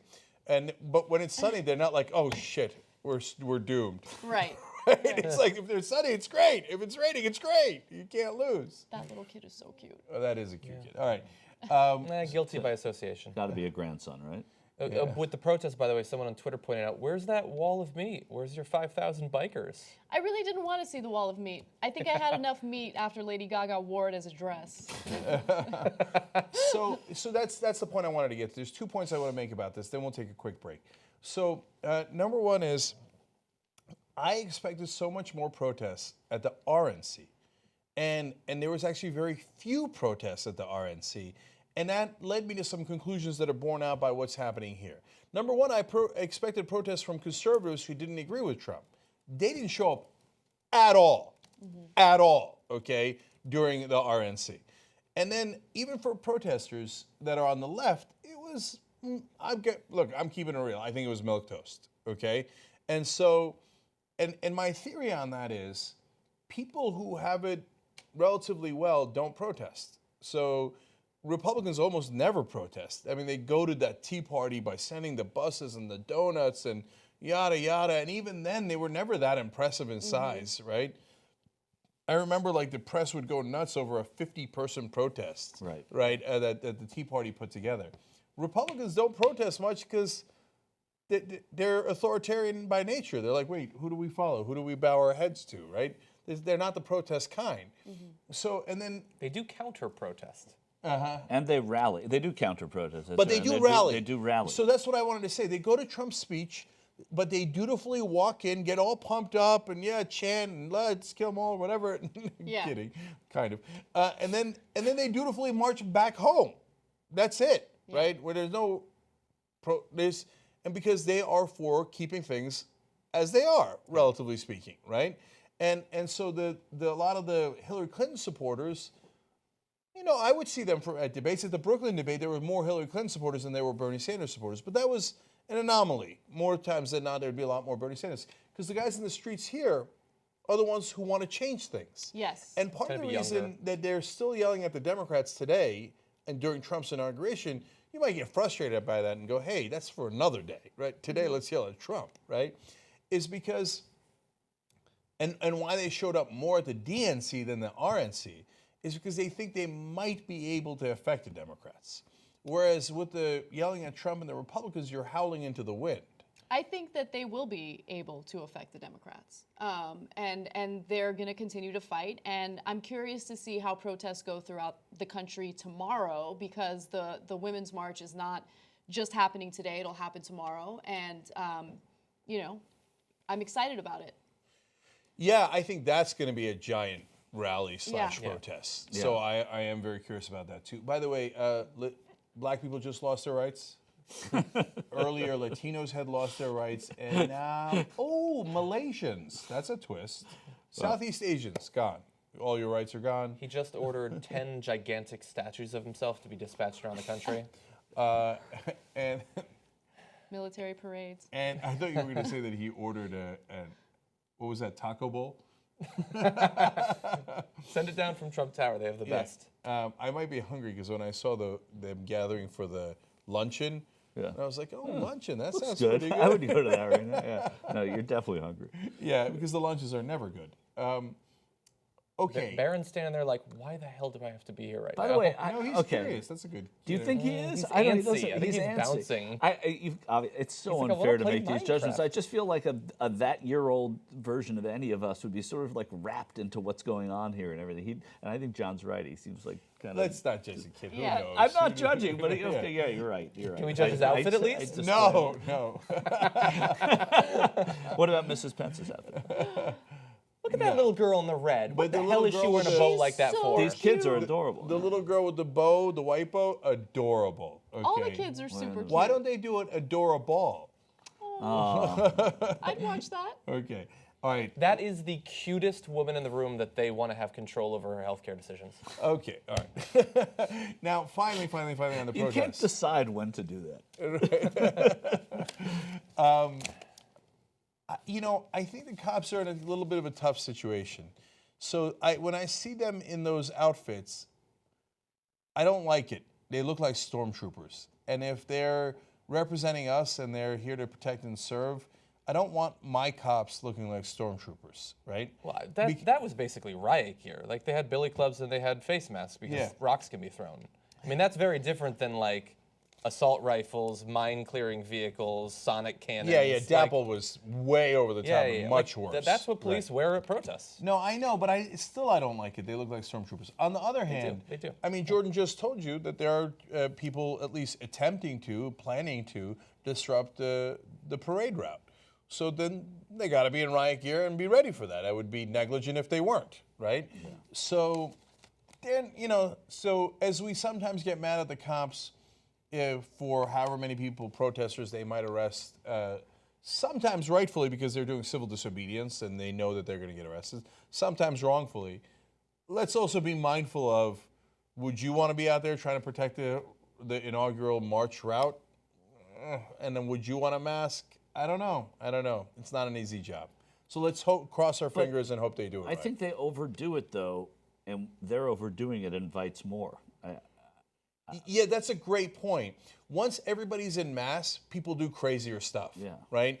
And once you've geared up for a riot, it almost encourages one, right? It's like the problem with the tragedy of the Commons, and it's also like when a city has a certain percentage of litter, it hits a tipping point, and then there's litter everywhere, right? Mm-hmm. And so when there's a certain percentage of getting ready for unrest and suiting up for war, you're a little bit more likely to run into unrest and war. War is overstating it, obviously, but I'm talking about the gear. I'm curious if we'll have the resources to further militarize the police force when the very people who voted for Trump also take to the streets to protest him after our economy suffers. Well, right? I wonder about that a little bit. Okay, let me see tyrtnetwork.com/go one last time before the break, and then we'll come back. We'll give you more coverage of the parade route and whether it is going to get disrupted. Okay, we're along that parade route, so that's going to be very interesting. And we will have more context as to the things that Trump is signing into law now and what is to come in the first day of his administration and in the whole 4 years. So these are going to be the reporters that are going to make sure that the pieces of paper that he's signing now don't get us into more trouble. These are typically just cabinet nominations that he is signing. He's officially nominating them to the Congress and handing these to the Speaker. But you know how Trump is. He'll sneak in like, and now $1 billion to Donald J. Trump. Okay, I'm just telling you what he's doing. Yeah, back to Mnuchin. I'm back to Mnuchin. Right. Okay, and then Trump Tower will now be bought by the United States Treasury for $10 billion. Anyways, all right, let me see where we are. You'd think if they just flipped that image and zoomed, we could read what was on there. I actually kind of like his signature. Seems like a Mike strong signature. Vaquera, a friend and former colleague of mine, quoting Donald Trump just now, he said, "Betsy, education, right?" As he's asking those gathered to witness the signing of papers. That's not literal, right? He's joking. No, that's this is ask those gathered to witness the signing of papers for cabinet nominations. No, I think it's probably true. Oh my God. Yeah. All right, I got to talk about that later. Okay, $1,058,095. I love you guys. Let's keep it going. Let's get to 1.5. Let's get a whole new team. If you missed it earlier today, new commentator Ryan Grimm, Washington bureau chief for Huffington Post. He's great. And new reporter Michael Tracy worked at Vice for 4 years as an independent contractor there. and has reported at a great number of publications, including Mother Jones, Rolling Stone, etc. So, quick break here. We'll come right back. We've got a lot more for you guys, including a little bit later today, 2 hours of Aggressive Progressive, and then, of course, the regular show at 6 o'clock Eastern as well. We're going to go all the way to 9 p.m. Eastern, so come right back. Hey, it's Jordan with TYT and TYT Politics. I am out here with Congresswoman Tulsi Gabbard, who gave a really impassioned floor speech the other day. You're one of the leaders in Congress, you, Senator Sanders, a couple other progressives who have, frankly, given a damn about this situation. I wanted to ask you, obviously this is about water and land. The bigger picture here, what do you think is at stake when you're looking at the violence that has gone on and the desecration of land and these types of things? There are a lot of issues at stake here. In my meeting with the chairman of the Standing Rock Sioux Tribe, in meeting with so many of the people here, what I have heard from them and the reason why I'm here is to help bring attention to the cause of water protection. That is what is at stake, and it is not just protecting the water in this location for these people. That is critical and it is important, but it is also a symbol of the need for us as a country and people around the world to recognize this precious resource that is water, which equals life. Without it, there is nothing else that we can do. And that is the big picture. That is what is at stake here. And you look at, I mean, you served, you're a veteran, the president, Congress, they're all supposed to be protect against foreign and domestic enemies. I mean, this is my 5th time here. I've seen directly, people getting shot in the face, point blank range, unarmed people by police, grenades, mace, pepper spray, it goes on. People getting arrested without getting their rights read, all sorts of things. And there seems to be no consequences. It's almost like North Dakota has seceded from the U.S. What do you think about the situation here? What needs to be done? Because by and large, there's more cameras here now, but the media has not been reporting what's actually going on here. Yeah, it's such a twisted sense of priorities. Again, the people who are gathered here peacefully to take a stand for protecting our water. There have been a lot of other distractions and a lot of other issues that have been raised. And the leadership has not taken appropriate action to make sure that our First Amendment rights collectively are protected and honored, and we've seen what the results of that has been, unfortunately, with people getting hurt unnecessarily. This is, again, where all of our veterans who have gathered here have a great opportunity to help uplift the peaceful voices of those who have been here for so long, to lift the voices of the Standing Rock Sioux, to say we are gathered here to speak as one voice to protect our water. This is not a political issue. It's not a partisan issue. It's not an us versus them issue. It is a life issue. And the more that we can bring focus and attention to that, taking that high road, focusing on that most critical message that's important to all people and all living beings and our planet, I believe that message can penetrate and we can bring about change. That this is not just something that's happening in North Dakota. This is not just an isolated incident. That we as a people, all people, must stand together and not pit one side against the other. Not say that this is a choice for our country between the economy and jobs versus water. It's about doing things right, as we say in Hawaii, in a way that is pono, in a way that is proper, so that we are doing what is right for the people. And by building a pipeline just 6 feet below a major water source, not only for the people in this region, but millions of people in the surrounding area, with not even a question of if, but when there are problems with that pipeline, when it has a spill or a leak or a problem, the damage will be so far-reaching. It will not be a question of, well, how much will it cost to clean it up? How much will it cost to correct this? That is out of the question. I think one of the things that has not been covered enough is the Energy Transfer Company that's building this pipeline has a $25 million insurance policy.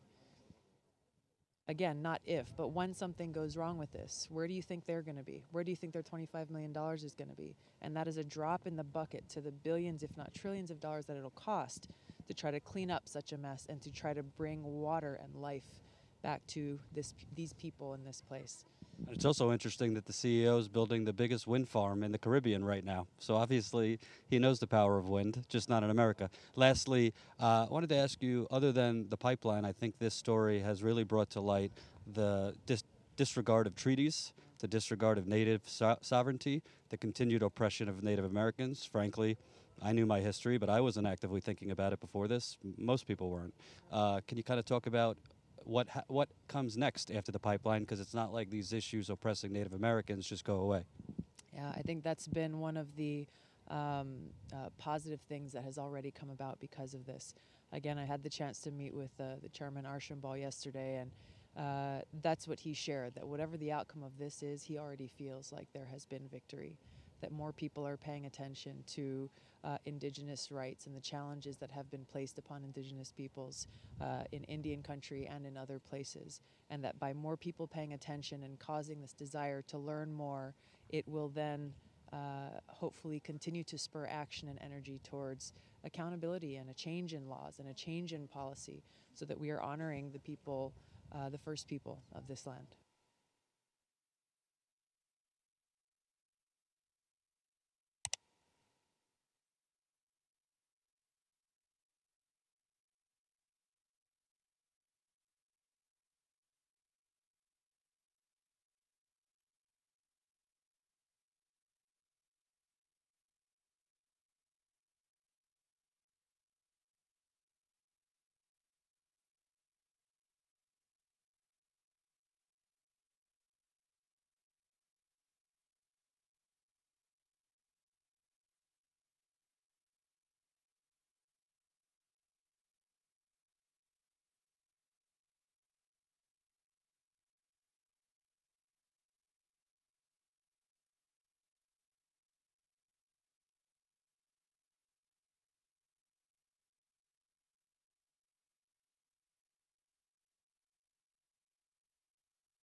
All right, back in the Young Turks, Donald Trump inauguration. Apparently, I got a tiny more caffeine in me, so I'm ready to yell again. Oh, thanks God. And this morning, I have to confess to not only being tired, because I'm physically tired from running around for a long time this week, but also I was a tiny bit depressed. Like I didn't want to come in with because I wasn't feeling it. Yeah. And so I'm going to say some inappropriate things in a second. I've said inappropriate things before. I will say them again. But first, let us check where we are on the TRTnetwork.com/go. Can I see 1.25 by the end of the day? It's a long day. All of a sudden, 1,060,269. But all of a sudden, it's 60,000. Before it wasn't. Can it be 250? Can it be by the end of the day? I think it could. Okay, now, I don't think we've had any takers. So that we've had a ton of takers on the shirt. $127 gets you the shirt. We're already talking to Julian, the 12-year-old kid, to get him one as well. Okay. Right. And exactly. That was my favorite story today. Is in this? I think it was Andrew. Somebody tweeted in that they want to pay the extra $27 to give the shirt to the kid who saved up $100. So that you didn't hear that? 12-year-old saved up his allowance money and gave $100 for to hire the journalist. Oh my God, that is so sweet. No, I am donating $127 in his honor. It's the Julian Fund. Oh, okay. That is so sweet. He'll get 2 shirts. You're kind of raining on old Andrew's parade there. Who already got No, him. actually, I kind of want him to keep the $127, and I want to do it in his name. No, he already gave it. Let's be cool, okay? You are the best. Thank you. We're going to watch it go down now. Can we bring it back up here to see that? No. I love really you guys. So $100 from Julian is worth more than $100 million from Steve Mnuchin. Although, Steve, We'd take it. If you find that $100 million, that's a lot of reporters we could hire. Right. And what's it like if he lost $998 million? It's a big deal. It's the same thing, right? Because 99 point right. Michaels. So because we were talking earlier in the day about how Steve Mnuchin, the Treasury Secretary, said he forgot about $100 million he has somewhere. Hey, He's going to look out for us. Yeah, He's going to look out for us. Yeah, no, for the American people. That's who's. That's happened to all of us. Christian and I were watching a documentary from 2011 last night. What was the name of the documentary again? Inside Job. Did you watch that as well? Yep. Anyway, just a quick reminder of what led to our economic collapse in 2008 and, what Larry Summers did. And I was like, Larry Summers, Treasury Secretary, that was a bad idea. Well, so no, to be fair, he was briefly Treasury Secretary, but under Clinton, as he was leaving, he was the top economic advisor to Obama. Geithner was the Treasury Secretary. Yes. But Summers is the guy who led the proceedings, was the like the Steve Bannon of the, sorry for the analogy, of the Treasury Department and economic team for Obama. Yeah, but here's the important thing. He was part of the crew that fought tooth and nail to deregulate the financial industry and ensure that not only would these banks be too big to fail, they would be able to gamble with our money, they would be able to gamble against us, and essentially just make so much money off of these economic collapse. So people forget, and Trump, by the way, has been transparent about it. He was bragging about it. They look forward to economic collapse because the wealthiest people in this country take advantage of it. Trump did it by snatching up all these properties on the cheap during the 2008 meltdown. Well, all of us suffer. Everyone else suffers. Yeah, and by the way, don't think that Trump was some sort of savvy businessman that knew it was coming and rigged it. There were guys who knew it was coming and went from long to short, meaning from betting on mortgages in favor of them to turning around and betting against them and made a lot of money. The primarily best known company that did that was Goldman Sachs. And that actually helped to push the market down. So it's a complicated story, but they had an enormous role to play in it, and they were maybe devious, but and you could argue they committed fraud, but savvy. You can't argue it wasn't savvy, right? Financially savvy to benefit themselves. Trump, no, he launched all these projects right before the collapse because he had no frickin' idea because he's a moron, right? And then afterwards, he's like, okay, whatever money I have left, I guess I'll try to buy things on the cheap. and then later bragged about that. He's like, oh, I like the crash. I It mean- gives me an opportunity to buy cheap. But hey, No, he's- but schmuck, don't say that when 8 million people just lost their jobs. No. Please say that. Continue to say that. Continue to be transparent about who you really are. And yeah, there are so many Americans who ignored that, pretended like those statements didn't exist, but they will come back to haunt him. Yeah. So we're looking at, real quick, we're looking at the luncheon here, the inaugural luncheon. Obviously, this happens every 4 years. And I don't know, I kind of, like, I both want to be in that room and don't want to be in that room. I don't want to be in Trump's luncheon. And a lot of those people are unbearable. And Jimmy Dore is right about this. I don't want to get to know them too well because then I feel bad about criticizing them. And I really, really, as part of my job, need to criticize them. Having said that, it looks like a nice fancy luncheon. Well, on the way in, Donald Trump stopped at Hillary Clinton's table. She's there with Bill Clinton at the luncheon, which is, just an odd and I guess beautiful part of this democracy, if you want to get hokey about it. But he stopped and exchanged words with her, and it was just it's interesting because they, when you see two people who just were at each other the entire time. He just tweeted a couple weeks ago that she should be locked up. Still. Yeah. And today there were people in the audience as Chuck Schumer was speaking saying, lock her up, lock her up, lock her up. Reported already, the Trump administration has already erased from federal sites a Department of Labor report on LGBT rights and a White House presentation on climate change. And they deleted the main webpage about climate change policy. We're an hour and 43 minutes into the Trump presidency, and that's happened already. Okay, so let's break that down in at least 3 different ways. Okay, so number one, while the pomp and circumstances going on, and the Trumps are going around to luncheons and parades and stuff, there are minions hard at work immediately fighting against equal rights, fighting against progress, fighting against the efforts to stop climate change. They're like, release the Kraken, right? Mm-hmm. And the Kraken has been released, even if you don't see it at this fancy luncheon. So that's a great point. And then secondly, the deplorable, you've got some alt-right guys who proudly brag that they are gay, but they're Republican, and they, but that's okay. They're not against gays. Yes, they are. They just went after you. That was one of the very first things that they did, right? But you celebrate it like, you're so clever and, I got the spotlight, while they destroy gay rights. Who cares? I'm getting rich. And I'm going to make a over-the-top, not an analogy, and you'll think it's over the top. It's not. I just want to give you a sense of what human beings are capable of, okay?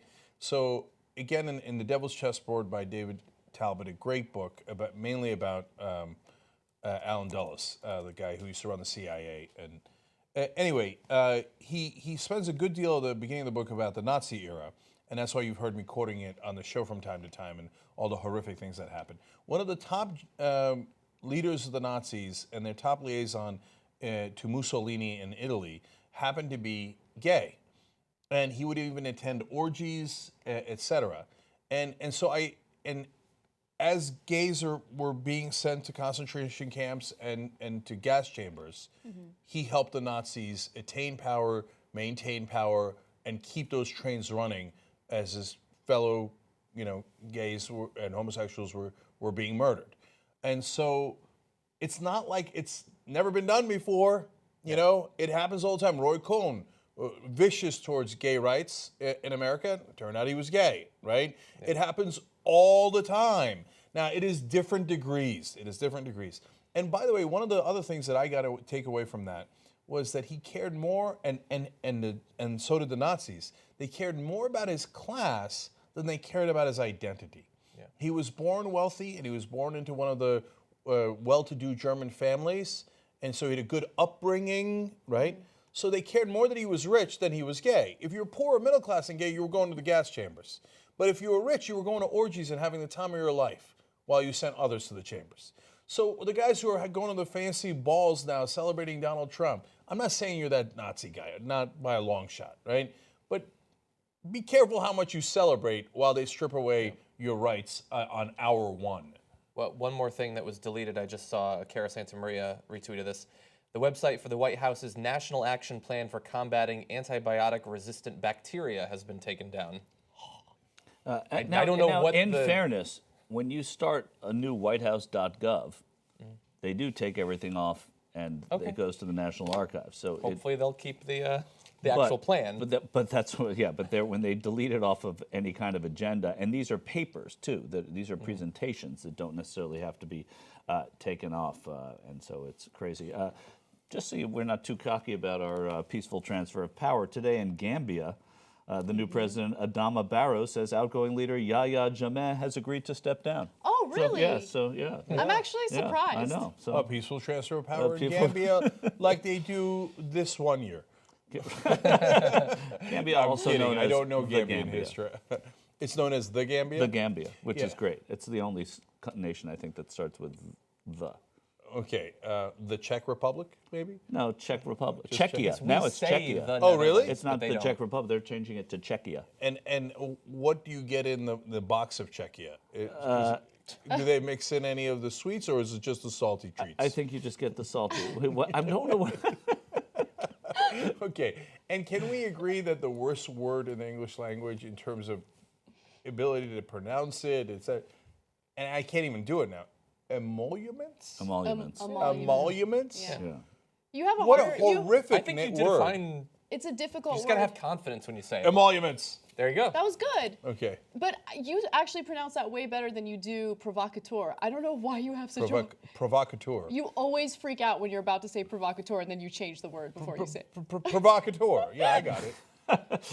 One other note, Michael Gerson, who wrote both of President Bush 43's, he's the only one who had two of the Bushes, inaugural speeches, says it is truly shocking how disconnected this speech was from inaugural history, an inaugural for Red America alone. So. Okay, and that is a Republican who says that. Okay, so we're going to have Barbara Lee in a minute, Congresswoman, well-known progressive Congresswoman. Nomi is going to interview her from Washington Live. We'll get to that in a little bit. But I want to remind everybody of the bigger ticket items, which, when we raised the $425,000 for the studio, we did at least 5 of those, 3 cameras, the chair, and the conference room. So far, none this time around. Except somebody gave $5,000. They're wonderful. They want to remain anonymous. They're a celebrity. Bless their hearts. I don't know if we can name the cameras after them. But you guys, we could. So instead of endowing a chair at a university, give it to Real Investigative Reporting. Endow a chair here. Literally get your name on it like Nick Weil has. Get it on the cameras. Those are $5K. Field cameras, $5K. The giant TYT desk, you can put your name on it, $10K. And then Studio B for $20K. And then I remembered when I was in my office and I was looking for a fork, we promised earlier in one of our pre-New Year's coverages, hope. I said for $100,000, I will give you the original hope. The original hope. Okay. Wow. The framed That's so edition. amazing. Okay, you know what? Let's just have a tiny bit of fun here. I know it's not political. Then we'll get back into politics and what Trump's up to and all that stuff. Okay, you want to read Hope one more time? We could have taken a longer break. You could have just sat out here and read Hope. But yeah, I've heard it for years. I won't stop saying it. The Netherlands was pointed out. CJ Kadakia, another I the said country. that, but nobody listened. Oh, you did? Oh, right. sorry. And the United States of But again, America. we call it missed that. They one. don't call it that. Go to Hope. Okay. It is? It's the United States of America? Well, Travis Cannell said the United States of America and the People's Republic of China. The People's Republic of China. Okay, but agree that the Gambia sounds more awkward than any of them? Yes. Okay. Not even close. Okay, by a country mile. By a Gambian mile, it sounds more awkward. By the Gambian mile. Yeah. The only one that competes is the Netherlands.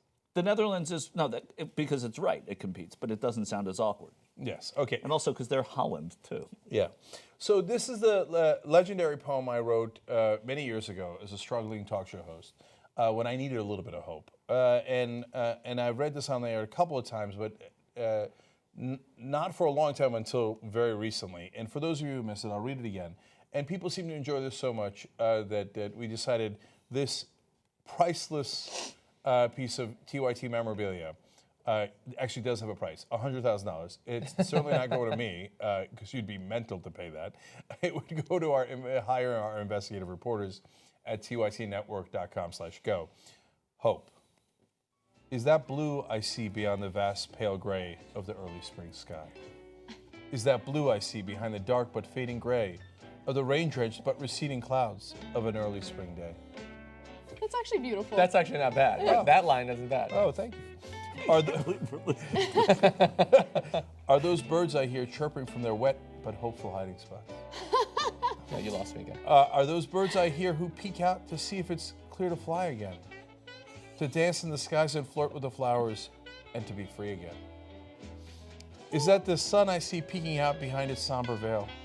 Is that the sun I see getting ready for its grand entrance by poking small but piercing holes in its enemy? Is that spring I see? Is that hope I feel? Is that blue I see? Is that blue I see? Okay, that's not bad. Oh, you think it's not bad? There were a couple lines that I'd tweak a bit, but that wasn't that bad. like I to actually think about tweaked the one of those birds, lines like, when coming she out. My Fly favorite when is it's safe that again? blue I Yeah. see? Is that blue I see? Blue. This is blue. Yes. You know what? I think we Yeah, should do put it. up for a small amount of money, one copy written, a poem about hope from each of the hosts on TYT. Oh, Sent out to one. okay. Nobody sees it but the one person who donates. Okay. We'll effort that. Nomi Coates, live in Washington, TYT reporter. Nomi, what do you have for us, and who are you with? Hi, Cenk. Hi, Cenk. We're here at the National Press Club in Washington, D.C. We like to call it the safe space. There's this great event that's going on amidst the chaos outside with the protests, civil disobedience, and, of course, the Trump supporters all for the inauguration. We are so lucky, privileged to have Representative Barbara Lee from California, one of our most notable progressive voices in Congress. Thank you for joining us today. Very happy to be with you, and thank you all for being the heart and soul of the resistance movement. Thank you. So, Representative, Cenk says, ooh, I can hear him in my ear. That's the live feed right there. Congresswoman, this is a unique moment in history. You've had several Democrats say that they are not going to be here for the inauguration. Were you at the inauguration today? No, last week, actually early last week, I decided that I was not going to attend the inauguration because in many ways the inauguration is a celebratory event.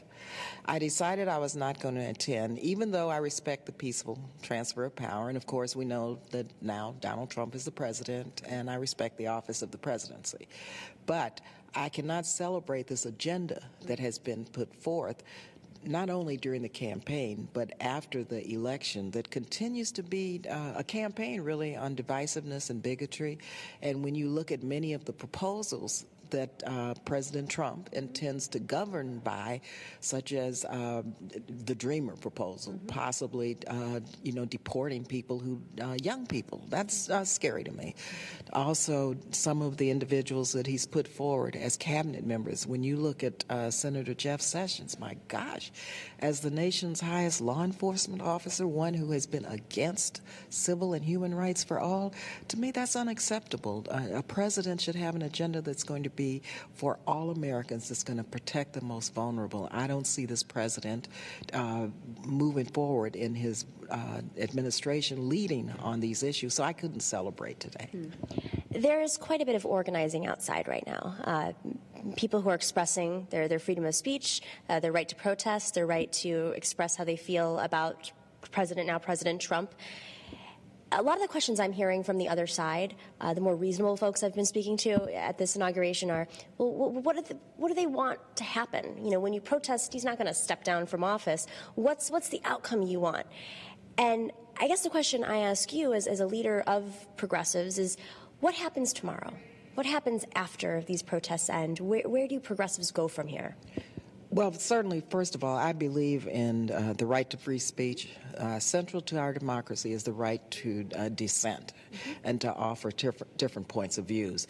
And the protests are very important in terms of maintaining a democracy, to let any administration know there are other points of views that need to be heard. What we do tomorrow, the first thing is try to make sure that the Affordable Care Act is not repealed. up to 30 million people can lose their health care. We've got to make sure that does not happen. We've got to fight to make sure that Medicare is not privatized, that Social Security is not privatized. I'm on the Appropriations Committee and the Budget Committee, and my gosh, what we're hearing about cuts to the safety net and to education, this is outrageous. So many people are going to get hurt. And so protesters, people who march today, need to be on that telephone, on social media, calling their members of Congress, telling them, one, do not vote for Senator Jeff Sessions to become the next Attorney General. You know, voice your opinions. The power of people is really important right now. And so protesting, but doing the work of lobbying and of engaging with your senators and members of the House are extremely important. And then also plan for 2 years. We have to take back the House and the Senate. Start getting people registered to vote, organize, mobilize, work for candidates locally and statewide and at the congressional level so that we can have people to get elected. Democrats, I'm a Democrat, a progressive Democrat. Look for progressive Democrats to run for office, so do the work. Do you think that congressmen actually listen, congressmen and women listen to the voters? I mean, there's some people think that, oh, you can call your office, you can send all the signatures you want, but they're not listening, they're just listening to the lobbyists. You're a congresswoman, obviously you're a progressive congresswoman, but do you feel like your colleagues actually listen to what happens in their districts? Oh, yes, they listen. I just don't think some districts speak loud enough. And a recent example, which Michael Moore so brilliantly laid out this morning, is when they were about to end the Office of Congressional Ethics. Within 2 hours, the phone lines were jammed, emails were coming in. They completely reversed that. And that was not, those weren't lobbyists doing that. These were people engaged with their members of Congress. So absolutely, yes. Oftentimes people sit back and don't think they have that kind of power. When in a democracy, that's the bottom line. That's what this country is based upon, the power of the people. So people need to get engaged and guarantee things will change. Democrats don't have a lot of power right now, legislatively. You know, they don't have the majority of legislatures, the governorships, Senate, obviously, Congress, and unfortunately now the Supreme Court. And they need to recruit leaders. And you talked about that, getting people, progressives, elected. One of the things that I hear out there that is a barrier of entry for running for office is money. How, you want a lot of people to run for office, but it costs a lot of money. You got to fundraise.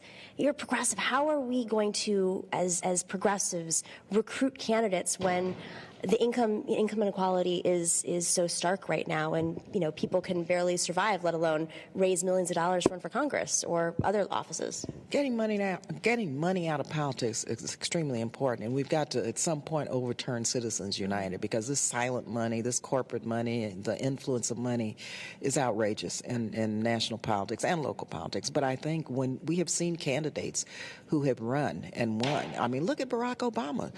He ran his fundraising operation based on low donors, and he was elected to the presidency. Look at Bernie Sanders and how he ran his campaign. And so I know for a fact, and for me, it's really hard to raise money as a progressive, as an African American, and as a woman. Can you imagine how difficult it is? But you get 100,000 people supporting you at $5, $10 a month. You can win. You can do this. We just have to fight on two fronts. One, try to overturn Citizens United and try to support efforts. And there are bills pending for public financing of campaigns. But secondly, we have to focus on how to broaden our base of low donors and fundraise with low donors, because it does cost money. I mean, we have to pay for, all kinds of campaign apparatus. But, just to run a campaign, I mean, you have to pay rent, you have to pay for phones, you have to pay for ads. You do have money that you have to spend. So you got to raise money to spend money.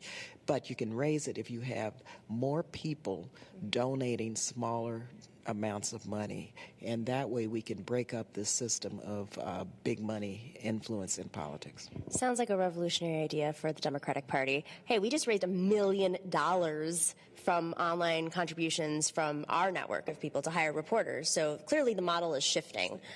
My last question is about the freedom of press, because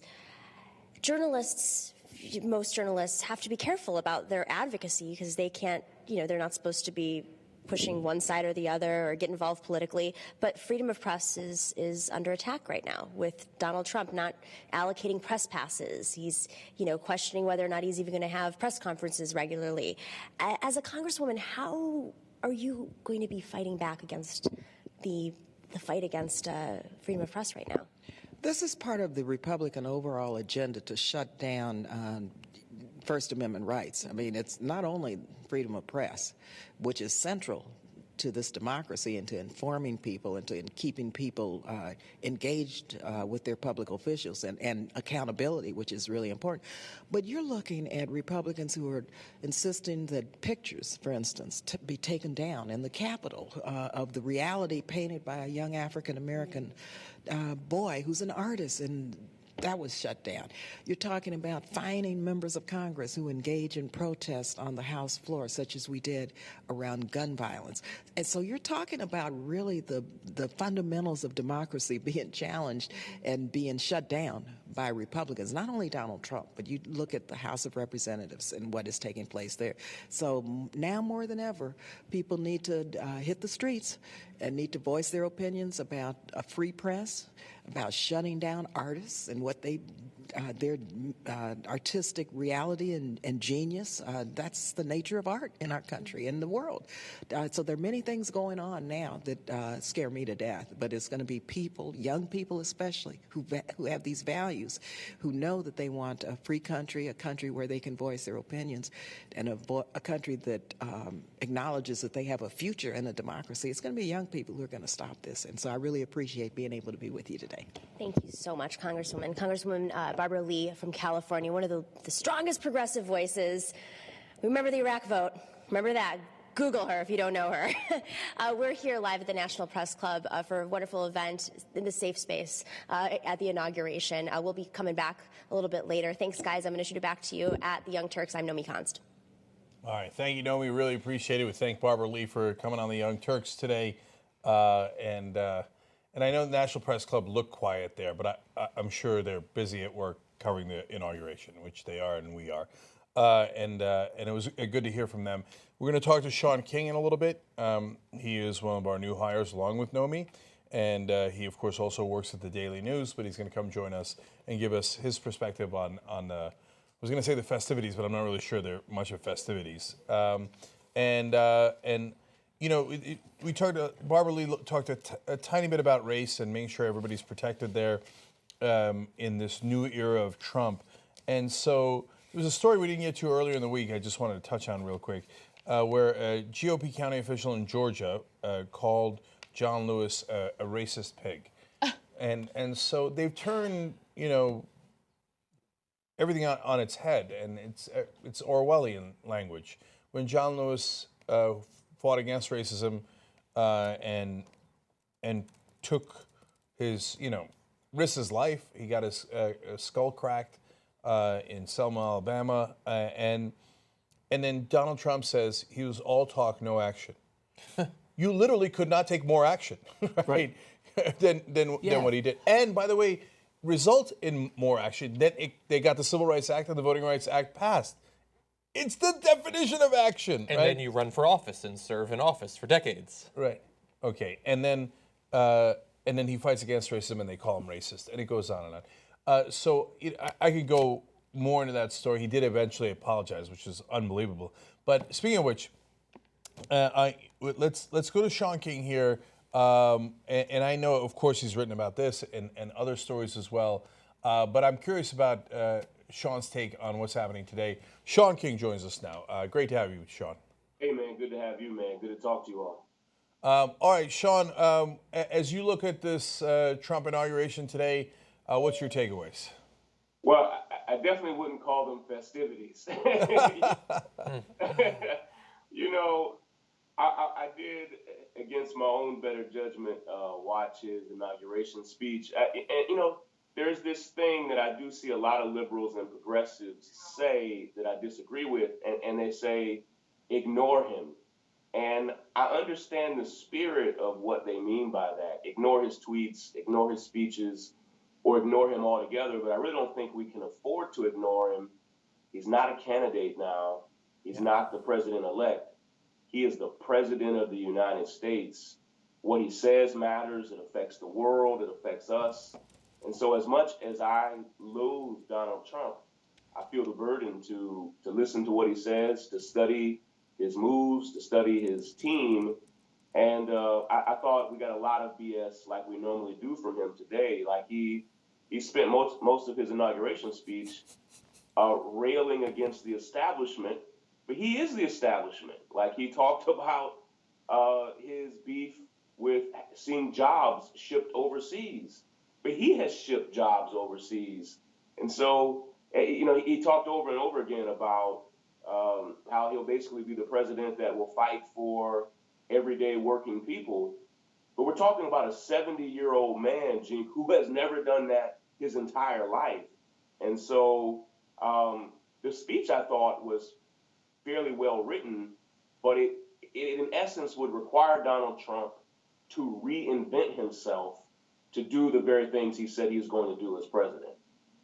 So, as a progressive, I've got mixed feelings about President Obama, as a lot of us do. But as you saw him leaving in that helicopter, I'm curious what thoughts or feelings that you had. And man, it's painful, and just like you, I've been a constant critic of President Obama, and I felt like all of us should have done more of that.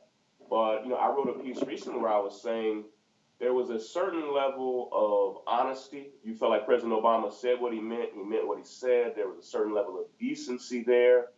And for me, less than it just pains me to see our first black president leave, it pains me to know that the level of honesty and integrity and decency, personal morality even, that level is leaving. And I don't trust Donald Trump. I don't trust his chief strategist, Steve Bannon. I mean, these aren't good guys. And I think most people would say, politics aside, that President Obama and Michelle Obama were good, quality, decent people. And we could disagree with them on policy every day, all day. But now we're talking about something altogether different, man.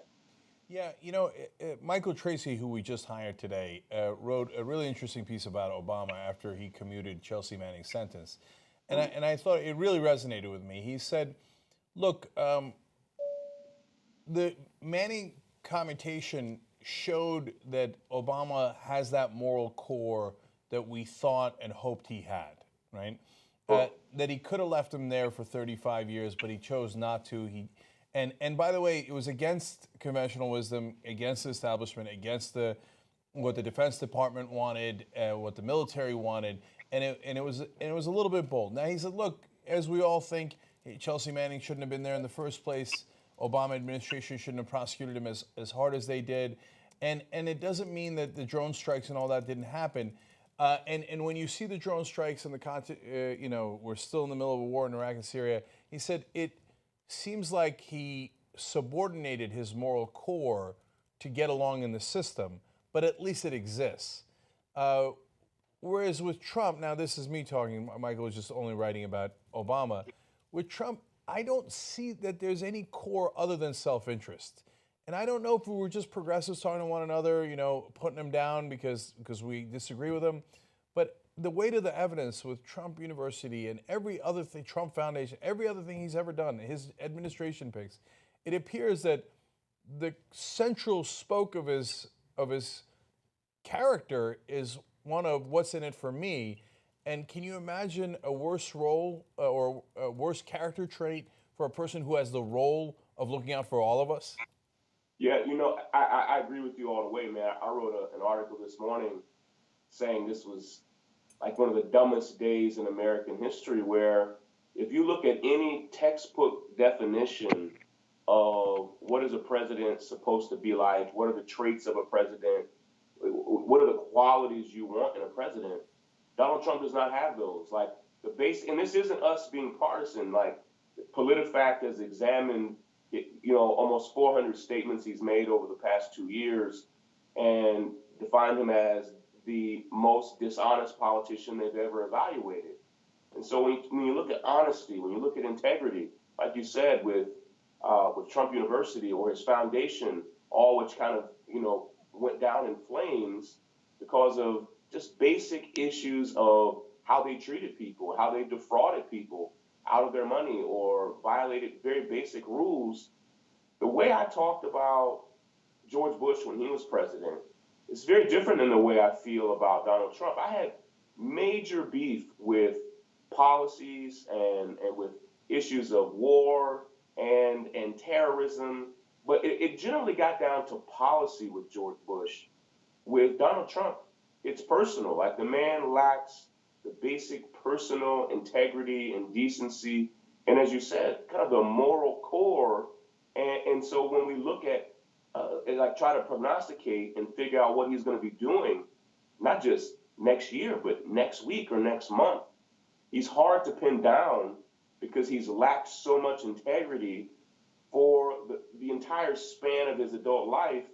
And we're talking about a 70-year-old man. I mean, he has a significant body of work for us to evaluate, and there's very little decency there. And I think that's what's causing a lot of people just to be scared to death. I mean, as I travel the country, at almost every event, I spoke in 7 states last week. At almost every event, I had somebody come up to me, including grown men, like regular, mentally well, emotionally stable grown men in tears because they are so perplexed, not only that he was elected, but at what he stands for and what it might mean for our country. And I've never seen anything like it, and so I'm disturbed, man. Yeah, and we're not just saying it because we disagree with him. Look, I can go through dozens of cases of evidence where he just looks out for himself. Like, look, hey, I'll give you one of dozens, right? When the Polish workers that he used, they were undocumented, and he used them to build one of his towers because he could pay them less. And so when he claims to care about the American workers, we know it's not. We're not guessing. We know he already did it. You talk about the 70 years of his life. That's what he did in his life. He did it on a regular basis. In that case, it happened to be Polish workers. And then when he got caught with his hand in the cookie jar, then he just threw them away. He fired them all and didn't blink. So whatever happened to those guys, who knows? And this is well documented, and it was in the New York press at the time. They called them Polish Brigade, and so everyone seems disposable to him. It's only a matter of, are you helping Trump at this moment, or are you not helping Trump? Yeah. If that's your only view of the world, and your whole job is to take care of other people, buckle up, buckle up. So, Sean, let's do an exercise we haven't done before. I'm curious on what your take on it is. What do we think, and it's not necessarily, no, it's definitely a hard question. What do we think is the biggest thing that Trump will damage in the next 4 years? Like, so I suspect that there will be a lot of messes. There'll be foreign policy messes, domestic policy, etc. But what are you most concerned about? What are you worried that he's going to break that we might not be able to fix? Yeah. Man, there's so much there. You know, I was talking with some close friends recently about that same idea of saying, what can we imagine the most destructive thing that he could possibly do? Even to back up just a little bit, I mentioned him earlier, but, you know, the chief strategist of the White House is Stephen Bannon. And I don't even think I've ever said this about anybody before other than him. He is a genuinely terrible human being. And every stop of his life, people say that very thing, from his previous spouses to his children, to his colleagues and coworkers and people he supervised. He's a generally terrible person, and he's demonstrated this over the course of decades. And so to have him as Donald Trump's chief strategist concerns me deeply. Like, we're not talking about a man who a long time ago used to be somebody totally different. We're talking about someone a few months ago was saying and doing destructive and terrible things as the leader of Breitbart. And so to have Breitbart's leader as the chief strategist concerns me deeply and puts me in a position where I feel like we have no idea what they could do. But Trump said something today that did alarm me a bit in his speech when he talked about basically the complete eradication of Muslim extremists all around the world. I wonder what his plan is for that. I mean, immediately we think about, well, what will Trump do with immigration? And because he said that he would forcefully deport 12 million undocumented immigrants in 24 months, which would be 450,000 people a month, which is absurd and maybe even unrealistic. But if he delivered on that, it would be wild. But I go back to war again. Republicans have a bent toward war. And even though Donald Trump has made some allusions to what he would do in Iraq or what he would do in Afghanistan, one of the comments that he made today about, eradicating extreme Muslim extremism around the world just made me wonder, what are they planning for war? And the notion of Donald Trump being our president, a wartime president, concerns me deeply. I mean, the interviews that he did last week with papers in Germany and the UK, I say this, any college student with 1 or 2 classes in international relations would have sounded so much more intelligent than he sounded in those interviews. Like it was a man who appeared to not know what he was talking about. And but we see that with all of his cabinet picks. I mean, just consistently seeing them stumped by senators on very basic questions. So I'm concerned what that means for war around the world, not just in Iraq, but how will they pursue that? Yeah. Will we have new wars here over these next few years? You can't put that past them. Even Republicans and conservatives have used wars to try to revitalize the economy even. Yeah. And so we'll Sean, see. Sean, there's a real reason why it appears that he seems like he doesn't know what he's talking about. It's because he doesn't know what he's talking about. Right. And he's the thing that this he shares with Bush, and it drove me crazy with Bush. I agree with you that in a lot of ways he's worse than Bush. It appears that he's, based on his track record so far, is worse than Bush. Now, of course, what he does in office is the most relevant, so we'll judge him on that after he acts. But what he shares with Bush is a lack of curiosity. So, hey, I don't know this thing about foreign policy, but boy, I'm president. I should probably find out. No, he doesn't bother finding out. And that's super scary. And the issue of war, a lot of people are going to lose their lives. And you want to talk about not reversible, a thing you break that you can't unbreak. Well, that's human lives. So you're absolutely right on that. On the other hand, if you look at it only from a political prism, and I would urge people not to just do that, but looking at it from just that facet for a second, he's put himself in an unwinnable situation on fundamentalist Islam and war and all that, because he said that he would not get involved in the mess in the Middle East, and he said he would wipe out ISIS on day one. Yeah. How in the world is he going to do that? Well, of course he can't wipe out ISIS on day one. And if he doesn't get involved, I don't know, and his base wants, destruction, et cetera. So, but the more he does that, the more he gets entangled in the middle of the Middle East and creates a bigger mess. So he's put himself, I believe, in a no-win situation. So, so that's the political lens. Me, what I'm most worried about, I think, is if he breaks democracy.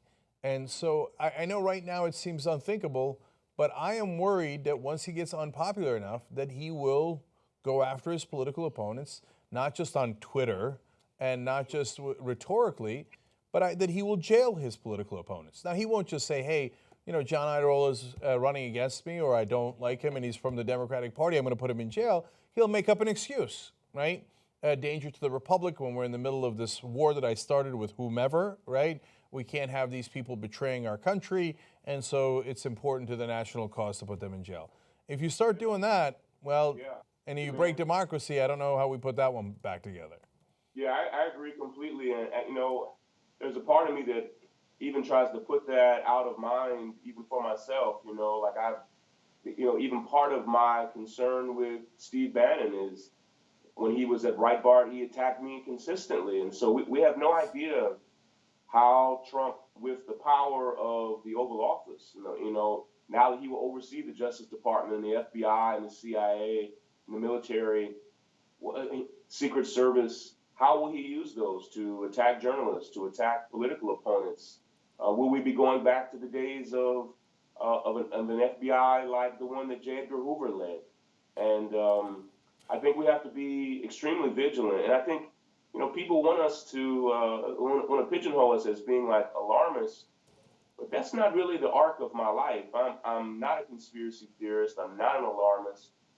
I think we get back to what we're talking about. It's all we can do is look at the themes of his life and his integrity and moral character over the course of his life, or if we just look at the campaign and the way he spoke and the way he handled the campaign. If he just acts like that as president, it's going to be deeply problematic. And I'm very concerned. I think you raise an essential issue. And people will say, well, break democracy. Isn't that ridiculous? I feel like we're closer to that than I've ever felt in my life. And I'm deeply disturbed by it for sure. And, look, it's small now. It was just personal attacks. But if it gets more political and he's in more trouble, I don't know how much worse it gets. And, we're nowhere near the top issue or the top of their list. But you and I have both been attacked by the alt-right and the Breitbarts of the world and the Roger Stones of the world, et cetera, whether it was, Stone and Jones coming on our set. And then they, there's the substantive attacks, if anything they do is substantive, and then they attack people for who they are. And with absurd things, like they're like, okay, you got attacked for being white, I got attacked for being brown. Like, what is that? I don't even know what that is, right? Why is that even an attack?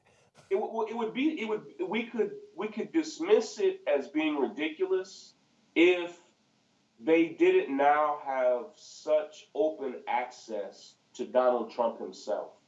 And that's what disturbs me is, again, like, we're not talking about a mainstream politician and the alt-right being outside of the White House. With Steve Bannon in the White House, the alt-right is in the White House.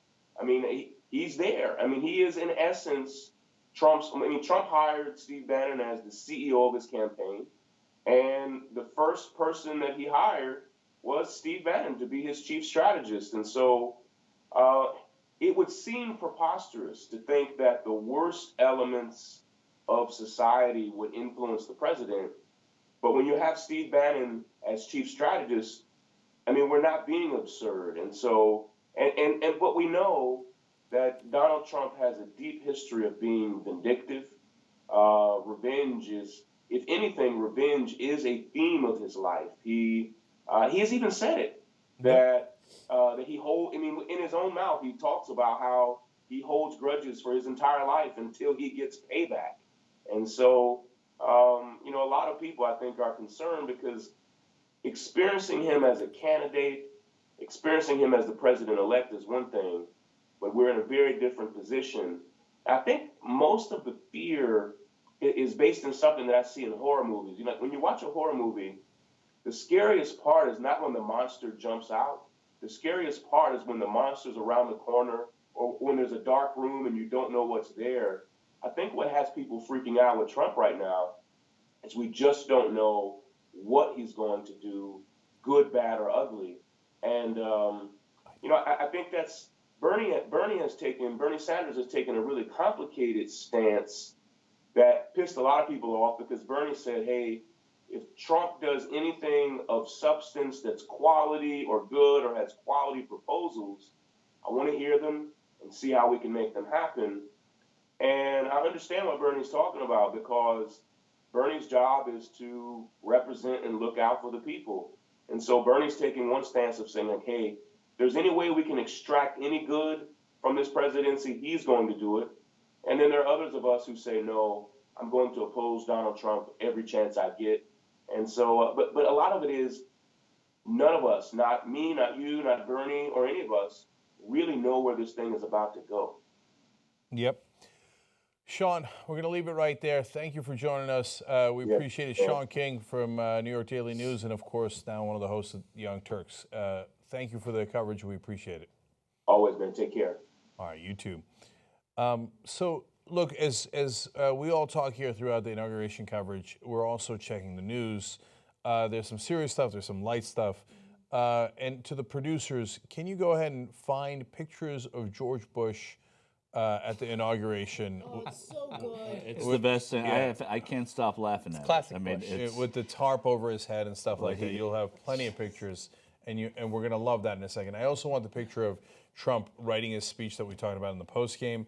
But there also some serious stuff as we find that. a piece of good serious stuff, Cenk, is that okay. George H.W. Bush is breathing on his own and recovering from whatever this mishap was. Great. Yep. Can I also mention something quickly?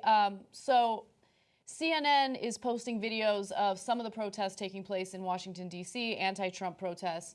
Look, I hate when those who are against the protesters want to paint all of them as violent, crazy people. That is not remotely the case. But obviously there are people who are doing things that they shouldn't be doing. So the video that I'm looking at right now shows protesters breaking windows of Starbucks and also Bank of America in D.C. Don't do that. Just don't do that. Wait it's a second. so stupid. Well, so I was worried leading up to this that there could be violence at the protests. There could also be people who infiltrate to make them look. And that could be the case. Breaking the Bank of America, okay, lib thing to do. Breaking a Starbucks window? I mean, I guess it's corporate. Well, this is like an anarchist. This none feels of it more is like a lib anarchist. thing to do, by the way. Yeah. No, I know the violence, but at least like Yeah. Bank of America's a bank. Like that sort of makes sense. Anyway, I'm worried about that. The possibility that someone comes in like they did at the DAPL protest and they get violent and then they use that as an excuse. Absolutely. Yeah. So we're worried about provocateurs. So let me explain. In fact, that's exactly what I was going to go to, Anna. There's the reaction and there's action and reaction. So some of the windows have definitely been smashed, and Jordan actually reported on one window that was smashed. We couldn't see it in the coverage, but he said the cops said window was smashed, and then they were detaining 50 to 100 people in that particular area when we went to him live. I now see pictures across Washington. And then the reaction by the police is, I don't know what these are, but there's plumes of like red smoke and blue smoke that the police have used. I don't know what that is. I don't know if it's mace. I don't know if it's something else. So we'll look into that, and we'll report on that a little bit later. Now, in terms of left, right, who's doing these protests, so Bernie guys don't go around smashing stuff, okay? Now, I know I'm overgeneralizing, right? But again, he's the most liberal senator in our lifetimes. He's pro-peace, pro-nonviolence, etc. So, and I say that as a little bit of an umbrella of the left. Now, the Hillary Clinton people, they're busy at fundraisers. They're not smashing any windows. It's their windows. They don't want them smashed, okay? So now, are there anarchists on the left? Yes, I've seen them, okay? They definitely exist. And they drive me crazy, and they're not big fans of mine either, okay? But there's also these guys who want to stir things up on the right.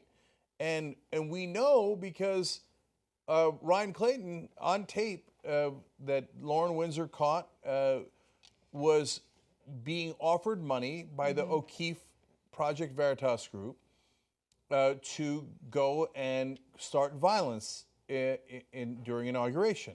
Now, the O'Keefe group thought, we will get them on tape wanting to get paid for violence, and we'll do a gotcha. But if you go around offering money for violence, what you might get one day is violence. And so I don't know if the right wing is up to that. And you know how trolls are, right? I mean, you're telling me the alt-right trolls wouldn't smash a couple of windows to blame the left?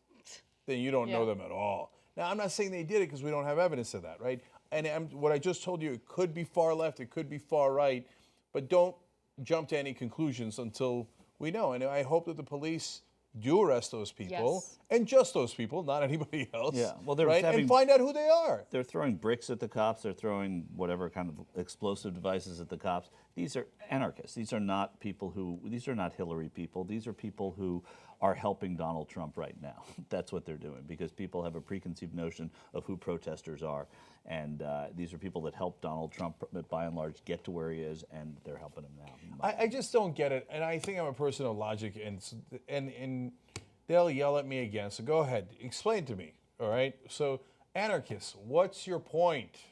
And I don't know. Maybe you're not supposed to have a point. Like to Tom Hardy in his new show Taboo says you can't understand me because I don't care about sense. And maybe that's what you are, and maybe you revel in that, and you're Bane or any other Tom Hardy character, right? But like, okay, you create anarchy, and then what? And then what happens, right? How do we fix things? Oh, I want to smash things because I'm against the system. Yeah, but what do you replace it with? Like, what is your constructive solution? And anarchy almost by definition says, I refuse to be constructive. Now, this is when they'll tell me I misunderstand anarchy and out of anarchy comes order? I don't know. Then why aren't you called the orderists instead of the anarchists? Okay, so anyway. One step at a time. Yeah, I got no love for that because I do want to change the system. I do want a revolution, but you've got to be constructive in how you do it. Not slow, not gradual, not any of the BS about gradual change, right? I want immediate and significant change, but productive so that we have a good new system, not like, blah, where's a Starbucks? Let's smash. I just never understand the point of it. And as Michael said, it's worse than unproductive. It's counterproductive because it allows the rest of society to go, oh, the guys who want change are those idiots who all they do is create violence and mayhem. Why would I want to be with them? You want the mom in the middle of Milwaukee, and you want the carpenter and the small business owner in Nebraska and California to be on your side, not against you, because we want all Americans to go towards significant and real change to a better system. So whether it's crazy leftists or crazy rightists, I got no interest in them. I hope the cops do arrest them and find out who they are. Okay. I'm looking over as they upload new stuff to the whitehouse.gov. The section on law enforcement's pretty interesting. The America First foreign policy. We can probably wait till Monday to break it all down, but there's some interesting stuff in here. So ominous stuff. I want to get back to that and say, I'm going to say one last thing about the protests. I know because I've been involved in Democracy Spring and some other civil disobedience movements. The groups that are on the left, and significantly left, just not anarchists, are so vigilant to keep it peaceful. They do hours and hours of training of all their volunteers and then all the people who show up to protest to teach them nonviolence. Then they go and train people on how to root out provocateurs who want to create violence and blame it on them. So if there's a person who creates violence in those organized left groups, what they will do is they will move away from him and point him out to the authorities. Because if you're creating violence, by definition, you are not with them. It doesn't matter who you think you're with, but they will help the authorities because in that case, because they don't want violence. So if you're seeing it, it is certainly not from an organized left group who wants real change in America. Okay. As you can tell, I get worked up about that. All right. Now, before we go on, and John, I am very interested in what you just brought up, and I am also curious about what you guys think Trump is going to break that you're most concerned about. I want to check in on tytnetwork.com/go for a second, see how our drive to get to 1.5 million is, because, I mean, if you liked Sean and you like Nomi, the two people we just showed you, we got a whole new team today, Ryan Grimm and Michael Tracy, and I would love to add a third team and then a fourth team, and then we're going to stop. Okay. So $1,064,703. No takers yet on the Hope poem. I thought we were sold that by now. Yeah, I know the world is shocked by that. I wonder if you told people that if they give money, you promise that you won't send them the Hope poem. If that or will ever increase, read it again on if air. that, yeah, or ever if that will increase donations. Gabby Marita writes in, watching the Young Turks with Nomi and Sean King makes me proud to have helped donate to build real journalism. Yeah. Laserbeam writes in, Nomi doing a great interview with Representative Barbara Lee on the Young Turks. Never forget to let DC hear your voice. Yeah. Josh writes in, great point by Sean King on Trump versus Bush. Trump wouldn't visit soldiers at Walter Reed with humility and grace that Bush did. And finally, Jefferson Smith says, any minute now, we will get a tweet confirming the existence of aliens. So that, okay, now I also want to, I don't know if we'll do it yet, but at some point I do want to talk about the silver linings in the gray but receding clouds. No, in this case, gray but gathering clouds. And one of them is, we'll find out about Area 51. Because if Alex Jones gets anything out of Donald Trump, it is that he will get access to Area 51, right? And you know how Trump is. If they tell him who killed JFK, that tweet's going out in over-under is 11, no, I was going to say 11 minutes. That's way too high. 2.5 minutes, right? Yeah. Because, look, Obama, you tell him, oh, by the way, Mr. President, the Warren Commission was full of shit. In fact, we know that Alan Dulles and his henchmen at the, organized it, and here's who they organized it with. But obviously, we can't tell the American people because they would lose faith in their government, and we don't want that. Obama would be like, done. We're never talking about it again. I'm never going to share that, and we'll never speak of it again in this room, right? Trump was like, holy cow, man, that's crazy, man. I can't wait to tell all my buddies and Twitter. So we might get to find out what the hell actually happened in the past. Yeah. Go ahead. Oh, just super fast on the Nomi. I know at some point, as you guys give us more support and we're able to fund better technology and have it actually work, which it did there, I'm going to stop being surprised by things like how amazing that trailer was that Mary and Lawrence put together. But the Nomi interview was a good interview, but technically, they were just broadcasting off of this thing you guys let us buy that goes in the back of a camera through cell signals like any other company would that has billions of dollars. That was an amazingly good-looking image. Consider this tiny little wireless thing. Technology is amazing. But let me actually expand on that just one more minute, because you think, okay, good. That was a good shot from Washington. We were happy that Nomi did the interview with Barbara Lee. I like what she said, that we are the leaders of the resistance. That was nice. But it goes deeper than that, because once you have technology like that, we can do more interviews from Washington, New York, different places. We can get more journalists on. We can get, progressives on, politicians, but like Bernie Sanders and Elizabeth Warren, et cetera. And we can get their voice on air more. So that little piece of technology does help tremendously in getting more progressive voices on air. So again, thank you. Anna. Okay, so I wanted to talk a little bit about the new White House website, whitehouse.gov, and some of the things that you had mentioned, John, that should concern us a little bit. So one thing that stood out immediately was the fact that they scrapped anything related to climate change. And they have a section that is dedicated to the top issues. And very high up on that list is energy policy, right? And here's a portion of it that I thought was interesting. And I guess it's unsurprising, but again, consider the fact that nothing about climate change is on the page as of now. But the energy policy includes the following.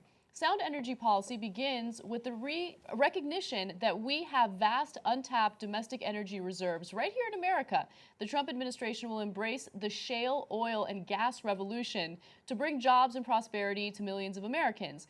We must take advantage of the estimated $50 trillion in untapped shale, oil, and natural gas reserves, especially those on federal lands that the American people own. Now, keep in mind that the federal government is also planning on handing over public lands to the states, and the states will be able to do what they please with it, including mining, drilling for oil, things like that.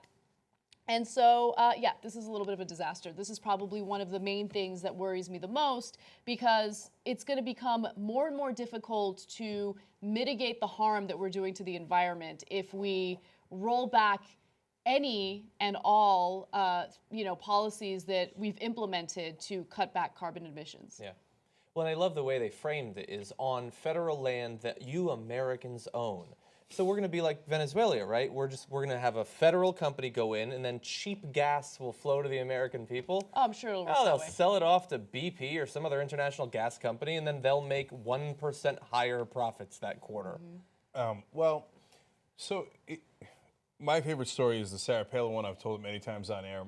Yeah. In Alaska, the way that Sarah Palin got to be so popular, one of the reasons she was picked as the VP nominee for McCain was that she had an 80% approval rating in Alaska, most popular governor in America. Progressives forget that. So how did she get so popular? She socialized the oil. So there's a lot of oil in Alaska, and she said to the oil companies, I'm renegotiating. And that's kind of a Trump-like move, and if Trump does that, great, right? But on our behalf, not on his own behalf, right? But Palin, to be fair to her, did for the citizens of Alaska. And so she said, look, wait, I don't get it. Because sometimes being simple helps, right? She's like, that's our oil, not your oil. Why don't I want a bigger percentage? And she did. She got a bigger percentage. You know why? Because they still made a huge profit. And in fact, it is Alaska's oil. And then she literally wrote checks to every citizen in Alaska from the oil proceeds. That's been around since before her. She may have renegotiated for a better deal, but that's been around for decades, actually. Okay. It's basically a form of a basic income being provided in Alaska. No, that has definitely been around for a long time, but she definitely renegotiated. Yes, yeah. And so when they got a bigger check, they're like, I like this Sarah Palin. You know what that was? Socialism. Yeah, they like them some socialism. That is exactly what socialism does. It was Arnold Schwarzenegger in this state in a recall election saying, when I'm governor, you're going to get a lot of your car registration money back. Socialism. Everybody voted for him. He came out. Yeah. Everybody got a check with a little bit of a refund on their car insurance. And by the way, that's why Republicans... Sharing the wealth. Yeah, that's why Republicans will say, like, oh, all they want to do is give handouts. Because that's what they do. Yeah. So they think, oh, Democrats are going to want to do the same thing, right? No, Democrats are schmucks. They come in and actually cut the deficit, and that actually dampens the economic, upturn, and it costs them a better economy, and it's the more responsible thing to do. And then they get blamed for the deficits anyway. But let's be realistic about the handouts that Republicans love the most. While they might be advocates for small handouts here and there for the middle class or the working class, in reality, they love gigantic handouts to those who don't need them at all. Subsidizing oil companies and things like that. So Absolutely. And then on socializing, you mentioned Venezuela. That's part of why we hate the Venezuelan government. Not because we're ideologically opposed to them. We are, and maybe that's 5% of it. But no, they say, no, this is Venezuela's oil. And I'm not defending the government because Maduro is a mess. Okay, we're not winning with Maduro anymore. And it's not just about oil. I mean, there's civil rights and human rights atrocities in that country. No, I know. But we were dead set against them the minute they said, no, you can't have our oil for cheap. Then the rest flowed from there, and Chavez and Maduro did a lot of terrible things. But those two issues in my mind are separate because in places where they weren't doing terrible things, in Iran, where they had a democratically elected leader who said, wait, I don't get it. This is Iranian oil. I'm happy to sell it to you, but at a reasonable price. They're like, nah, we're going to do a coup there, right? So there, Latin America, Africa, we've done it over and over again, and never to the benefit of Americans. We never took the Iranian oil or the bananas in Central America. We literally, did coups for banana companies. That's why they're called banana republics.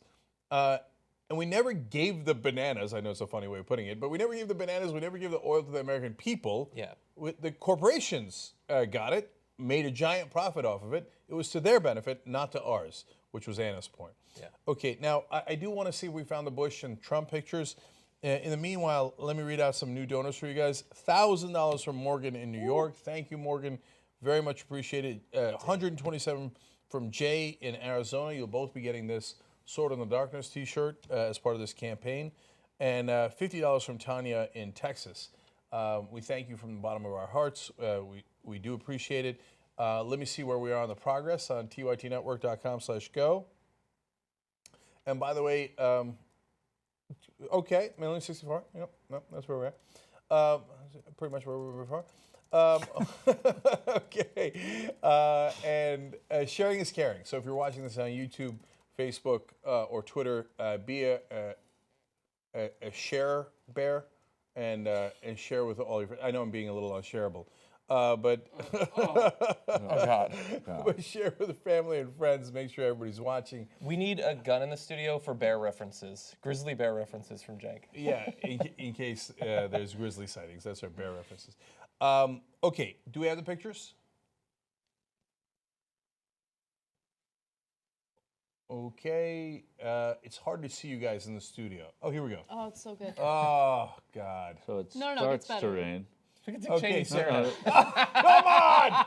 Who doesn't love Bush? Okay, a lot of people. But he is such a goofball, man. Yes, he is. It's hard not to laugh. Oh, my God. Come on! He looks like his mom there a little bit. Okay, and he also looks like an old, French king. Right. I heard about these golden showers. I heard Trump was going to do it, not going to let him. Not going to happen today. Not to me, not to old W.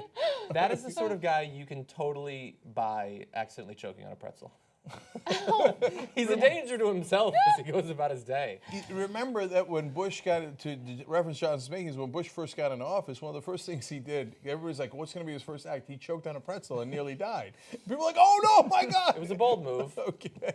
Later, he would fall off a bike and hurt himself. He's like a child. Yeah, I mean, weirdly enough, I don't know. I know people will probably disagree with this. That's like the part of him that makes me like him a little. Totally. Right? Totally. Yeah. It's like his human side.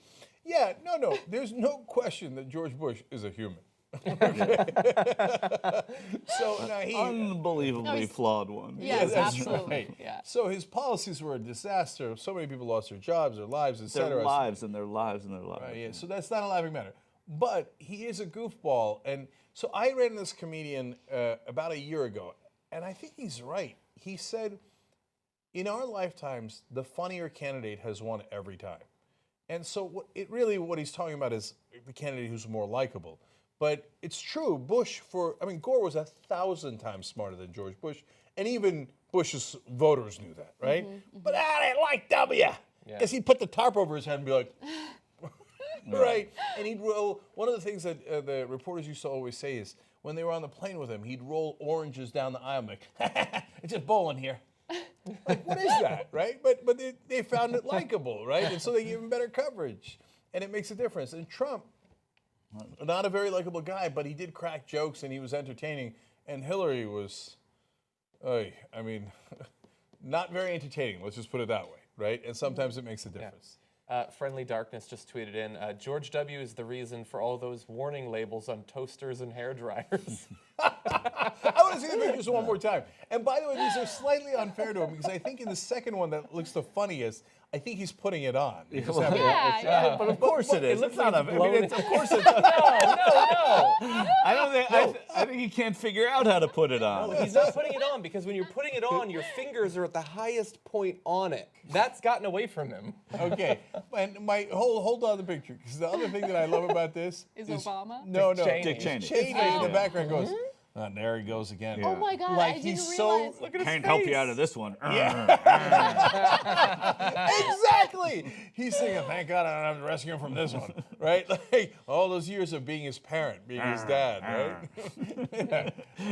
That's why I brought a hat, a cowboy hat. That's the way you do it. Here's the Riddler from Batman. Yeah, I think that's a penguin, but I think The you're penguin right. is what I'm talking about. Yeah. Meanwhile, Obama in the front, quiet, classy. Yeah, that's you what I know. was gonna say. Yeah. That photo is so symbolic of all three of those people. Totally, right? yeah. The only way it would have been better is if Dick Cheney's hat was black. And if he was holding a shotgun. And accidentally shot someone. Here, let me get that bag off your head. So now, do we have the Trump picture? Yes. Okay, so this is the picture that he sent out in a tweet saying that, of course, I'm writing my own speech. Here I am busy at now, winter White House, Mar-a-Lago. Anyway, and Look at that room. yeah, like there's, Anna and I broke this down in the post game yesterday at length.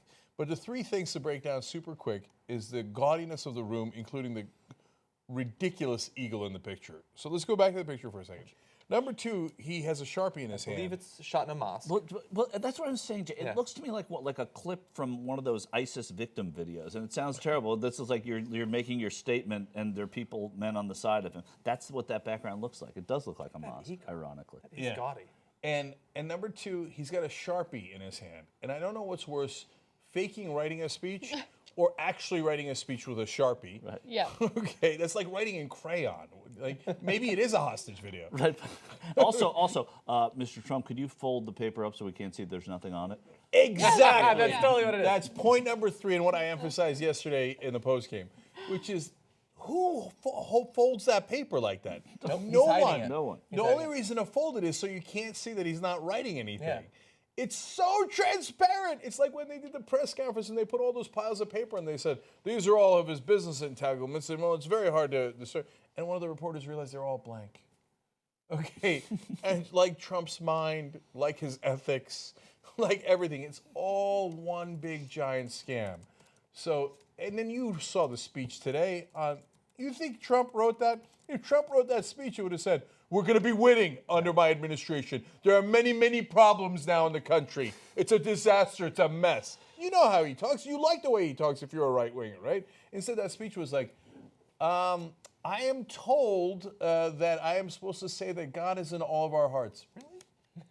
I guess, yeah, 2 Corinthians says God is on all our hearts. What else did you, I write with that Sharpie here. Let me see. So he read it off a prompter, and it was clearly written by someone else. And he's a goofball for pretending that he's writing it. But from now on, whenever I do anything where I'm pretending to write, I'm going to do this. All right, next. When I type.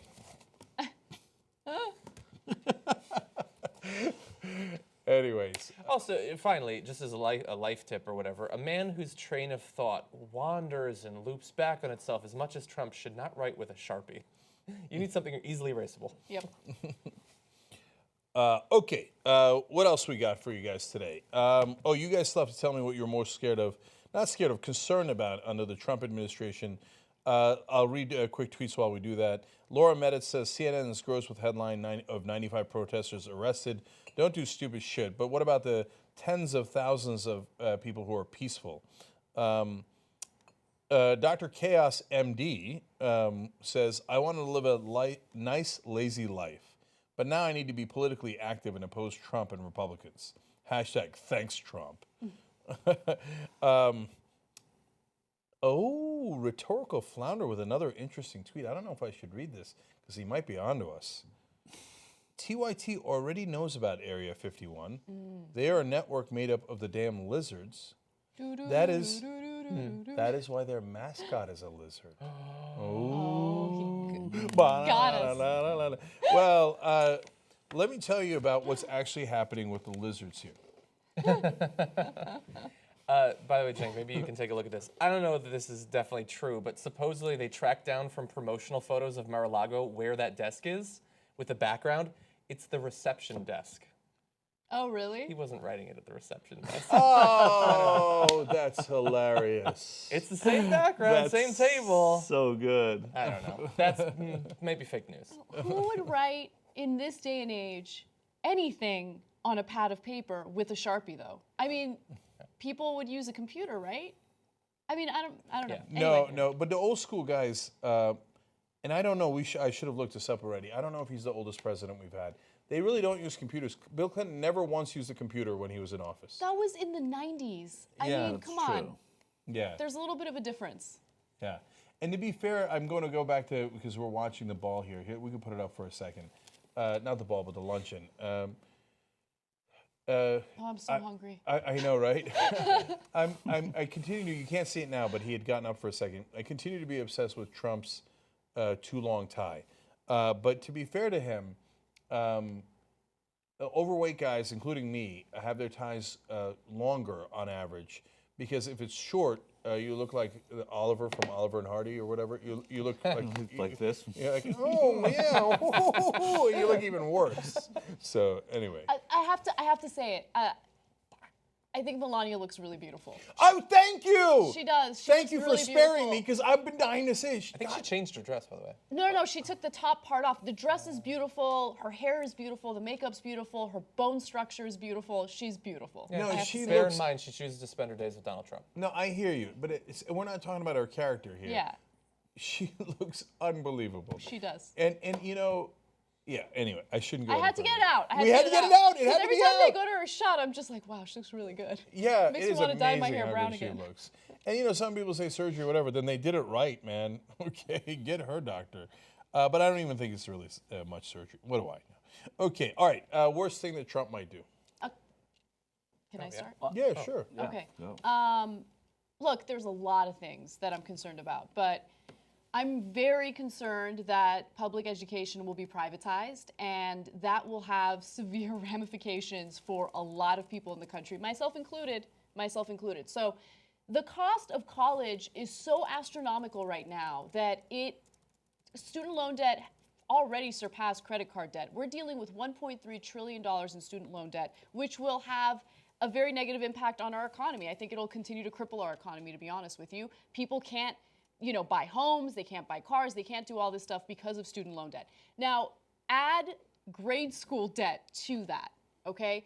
And then think about not having the necessary standards in place to ensure that kids aren't learning about nonsense like creationism, to ensure that they're learning about, you know, the sciences, to ensure that they're learning about history, that it's not being, you know, it's not being infiltrated with ridiculous propaganda. We already know that Republicans in Texas, the school board in Texas, wanted to change social studies to include ridiculous right-wing propaganda.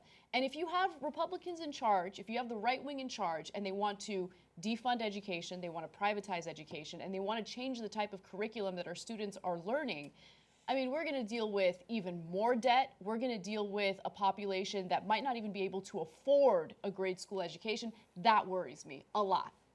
Okay, I have to say a couple of things before the rest of the guys jump in. One, Roy Blunt has not given this many speeches in the rest of his life combined. So, you know, there's a guy that they pick to do the proceedings. Is it the same position every time, or do they pick a guy? They pick somebody who is the head of the inaugural committee of joint inaugural committee of the House and Senate. So they picked Roy Blunt in this case. A curious choice. They wonder why no one showed up. And so throughout the proceedings, he has to keep on giving speeches. This is like his 8th one. Yeah. By the end, he's going to be like, oh, I wish Clinton had won. Anyways, and since we were talking about Bush, a little bit later in the program, I'm going to bring back the Bush soundboard. So, and for those of you who gave $270, who are going to get the soundboard, or the $1,000, we're going to get the soundboard along with the T-shirt. You're going to love the Bush part, and you forget what a goofball he was in what he said too. I mean, maybe you remember a little bit, but when you hear it, it's much more clear. Let me read a couple of quick donor names here. Gary from New York, bless your heart, $1,000 from Gary. Wow. Thank you, Gary. $127 from Donna in Georgia.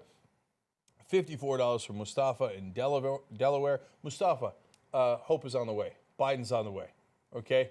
The good news for you is... He's already there. He's gotten off the train in Wilmington. Yeah, well, that's the beauty of that commute, right? Yeah, it's an easy commute. Yeah, he got off at Biden Station, the future Biden Station. And so, Mustafa, look around. You'll see Joe at a local 7-Eleven soon. And I like the idea of Donna from Georgia one day running into Gary from New York and both having the shirt on and going, oh, you too? So, by the way, that will happen, and it does happen from time to time. The much more riveting speaker of Paul Ryan is up now. All right, let me see tytnetwork.com/go. All of a sudden, you see that? $1,067,200. Let's get to 1.5 so we can get another team. By the way, you should have seen me panic in interviewing dozens of candidates in a very short period of time. Make me panic again. Okay, John. The worst thing? Yeah. Okay, well, I think if the rest of the world follows in our wake in withdrawing from the Paris Climate Accord and that sort of thing, then that would be disastrous because that could harm the future of our entire civilization, obviously. If he launches nukes, obviously, disaster. And he apparently, in meeting with experts on military policy, kept asking, why is it that if we have them, we can't use them? And so this is a guy who apparently knows nothing about nuclear weapons. So that's scary. But I would say the most likely thing that's going to happen, almost certainly, is going to be the reverberations and fallout from his tax plan. I mean, they're talking about like a 10-year gap of like $10 trillion as a result of his tax plan. I mean, cutting it not just for the 1% and the 0.1%, but as I said earlier, cutting corporate taxes to a third of what they are right now, repealing the estate tax. And what that does and why it's the scariest thing is that doesn't just hand over, it doesn't just redistribute a massive amount of money to the wealthiest people in America, but it also allows them to cut every progressive policy that they want, to defund Planned Parenthood, to cut, as they're already planning to, National Endowment for the Arts, National Institute of Science. All of those programs can be destroyed as a result of, well, we have to balance the budget, and now we're not taking in as much revenue. Yep. And the reason it's doubly scary is not just because with one fell swoop they destroy basically every progressive priority they want, and possibly cut Medicare and Social Security and things like that, but also we know how it goes down in America. Cutting taxes is always 50 times easier than raising taxes. And we saw that with the Bush tax cuts. They linger, even if they have a sunset date. And so when he cuts those taxes, it is going to be a Herculean effort required to ever raise them again, let alone to raise them to where they're at today, let alone back to where they were at in the first Clinton administration. So I will say, I will give you this promise. If we have a progressive president next time around, and if I have anything to do with it, and which I very likely won't, right? But if I do, and if I have any influence at all, thanks to your guys and the size of the audience, never forget, right? We're not going to forget these tax cuts, and we're not going to just let them get away with it every time, right? And so they think, hey, man, every time we do the tax cuts, even if they raise them back up, which is very difficult, right? At least I get to keep all that money for those 4 years, right? I put it in my pocket. You're never going to see it again. And that's not going to pay for your kids' college education. That's going to pay for my, well, actually nothing. They can't Third even, island. No, they can't even buy an 8th house or a 3rd island with it. When we're talking about, for example, the top 400 taxpayers that on average are going to get $7 million in tax breaks in just repealing Obamacare, let alone the other tax cuts, on average $7 million on top of what they already get. Those guys on average make $318 million a year, okay? So my point is, no. If there is a progressive president, we're going to double the taxes on that group to get the taxes they avoided in those 4 years. Okay, and they will howl. They will howl. Let them howl. The more they howl, the more votes we'll get. Because if you say to a guy in the middle of Kansas, hey, do you think that guy who made $318 million should get to evade the taxes that he got to evade under Trump? He's going to say, hell no. Hell no. Okay? So I think it's good politics for us. It's good policy for us. And one last thing in terms of not letting people get away with things. The oil companies and the gas companies, et cetera, the ones that put all that carbon in the air and destroyed our ozone, they privatized all the profits and they socialized all the losses. So we bear all of the costs, okay? And they but they get nothing but the profits. We're not going to forget that either. So at some point, it's not about socialism, it's not about communism. I'm a capitalist. I believe in capitalism, okay? And I believe Nike's going to make better sneakers than the government would, right? But if you put those costs on us, I don't want to pay your costs. So if your product has a natural cost, you pay it. That is capitalism. And right now they're evading that. But next time around, they're not going to be so lucky. Okay, Michael. My biggest fear, there are two. There's one domestic, which is the most overriding, and then there's Iran. I mean, the Iran peace deal, and the notion that this guy has a reflexive trigger finger, I would imagine, because the way he speaks and the way he interacts, that is disturbing and scary to me. I was a big proponent of that Iran deal. I think it's, by all accounts working, and I think the fact that he's going to trash it for that reason is absurd. The other is for all of the dreamers, all of the Hispanic Americans who, what they say, but they're called dreamers because it's following something that they want, that the DREAM Act was put in for, and he is going to dismantle that. He is going to make people in our midst feel like less than citizens. No president does that. I mean, the president we just had, whether you agreed with him on deportations, and I didn't, and that was not the approach that I liked about immigration, treating people in America, supporting the DREAM Act, and then taking that away, what Langston Hughes with a dream deferred, that's what this is. And that, to me, when you think about how he is with women, you think of how he is with Black Americans and with Hispanic Americans. To me, that's the scariest thing about this guy. It's a great point. Once you get deported, it's very, very hard to get back in. And once you start a disastrous war in the Middle East, very hard to unwind that. But let's go to Trump right now. Let's bring that up because he's speaking. They just did a huge ovation for Hillary Clinton. So that was nice, and he pointed it out and said something about Hillary Clinton. You and Tom Barrett, and I want to thank you, your wife. He's so happy he remembered his name was Roy. Thank you. Thank you very much.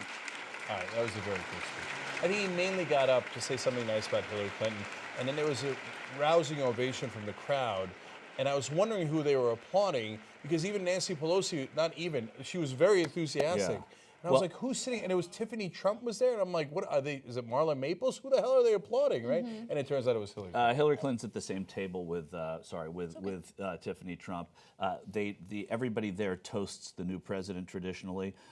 So he stood up. He makes a few remarks. The fact that Hillary Clinton's still there, I think, is remarkable. That she stayed throughout the entire luncheon, actually, because that's not generally what they do. I think at this point I would stay throughout the entire luncheon. I'm starving. I'm so hungry. Right? You have to remember, it's a little past noon here in LA, and we all probably ate around 5:30 in the morning before we started. Right? So That's crazy. We've already been going for 6 hours. No, but I had a punkchik. Bonchik. Yeah, it's an Armenian pastry. Okay, everybody knows that. I just wanted to make a few comments about what Michael said regarding the Dreamers, because I think it's so important. And, you know, what some people allow, like, let's say the mainstream media or right-wing politicians to cloud their minds with is that these people, like, intentionally came here illegally and they're sucking and mooching off of our system. But that's not the case. These are individuals who were brought here when they were children. Oftentimes they were toddlers, right? They were brought here by their families, and America is all they've ever known. Yeah. And they've actually contributed to the community that they live in, or this country, you know, tremendously, not to use Trump's word, but they've gone to school, they've served in the military, they're working, they're productive members of society that literally don't know anything other than the U.S. And so the idea of, you know, giving them the right to stay here is, hey, you know what? You deserve to stay here. You know, you've actually provided something to this country, and we want you to stay here. I mean, think about that. Think about being brought into a country illegally as you're a kid, and then being forced to go to a country that you know nothing about. Yeah. And so I want to build on what Michael said too, but on Iran.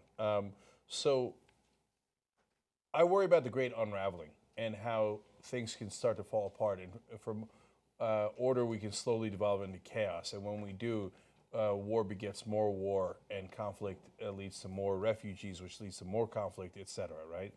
And if you thought terrorism was bad now, wait till you stir up the hornet's nest of Iran and have hundreds of millions of Shia across the world enraged, right? And so you can't undo that mess. If you go into Iran and you tear up the deal that Michael's talking about, and it drives me crazy every time they criticize that deal. We got rid of their nuclear program, and not a single shot fired, and it didn't cost us a single dollar. We kidnapped their money, all their bank accounts all across the world, and held it hostage, and then just gave them their money back. Yeah. And we got rid of their nuclear program. You can't get a better deal, right? And then because of politics, they argue against it. They say they're going to rip it up. And then what's your alternative? They go back to their nuclear program, and then we're going to bomb them, and then you start a war. Iran is 4 times the size of Iraq.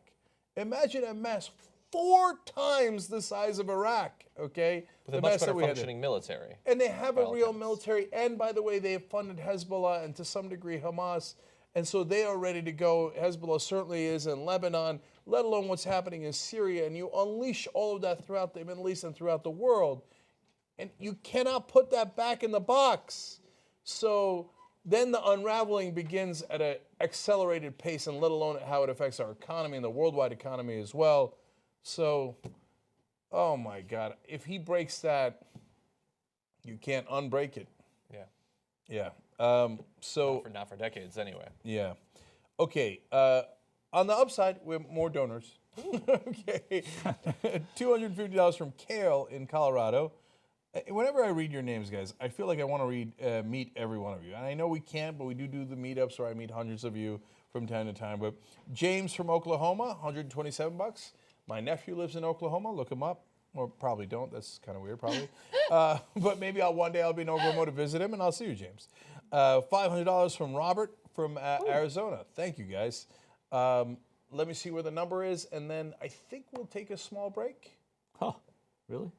All right, that seems reasonable. 1,068,000. Yes, let's take a small break here. And I know what I want to do. Just one last thing before the break. I also want to give a shout out to our members, because our members drive the whole show. We couldn't do it without you, and you get all the live coverage, you get all of it. If you want to watch it again, bless your heart. Seriously though, if you missed a part of it, you want to see our analysis of the Trump speech, you want to see this Trump speech, you can always do that. You get all the shows, and you get them ad-free and conveniently download or stream them. Aggressive Progressive, which is coming up in a little bit, you also get that, and then you get Old School and all those, and the post game. So member shout-outs today: Vicky Hepburn and Jamie Belair. So Jamie and Vicky, thank you. And the way to become a member is tytnetwork.com/join. Okay, we'll be right back.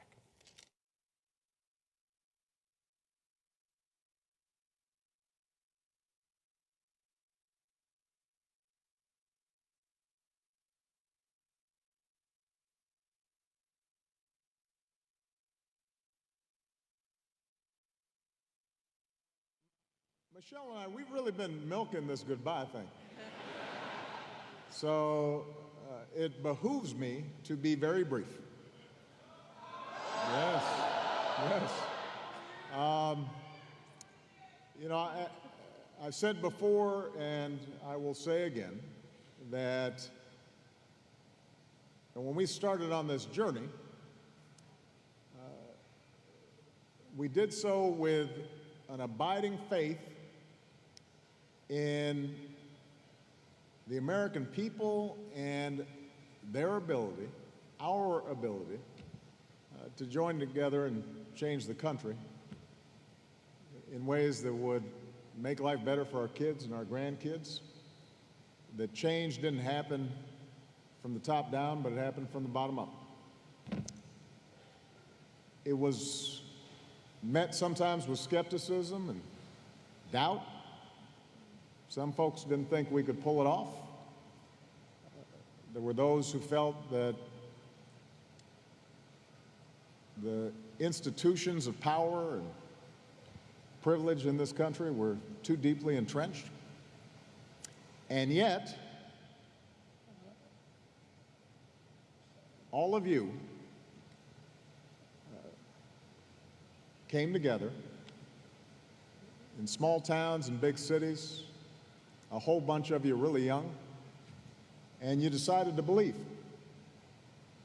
And you knocked on doors and you made phone calls and you talked to your parents who didn't know how to pronounce Barack Obama. And you got to know each other, and you went into communities that maybe you'd never even thought about visiting, and met people that on the surface seemed completely different than you, didn't look like you or talk like you or watch the same TV programs as you, and yet once you started talking to them, it turned out that you had something in common. And it grew, and it built. And people took notice. And throughout, it was infused with a sense of hope. And as I said in 2004, it wasn't blind optimism that drove you to do all this work. It wasn't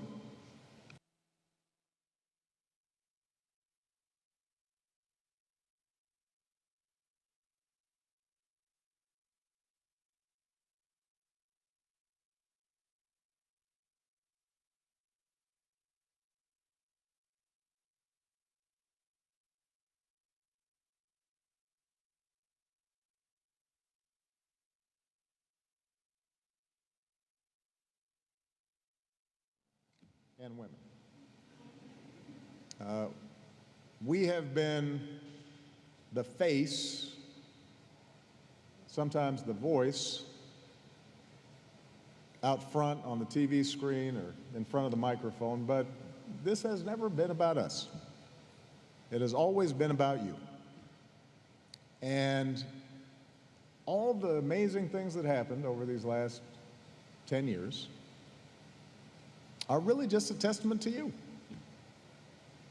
In the same way that when we talk about our amazing military and our men and women in uniform, the military is not a thing. It's a group of committed patriots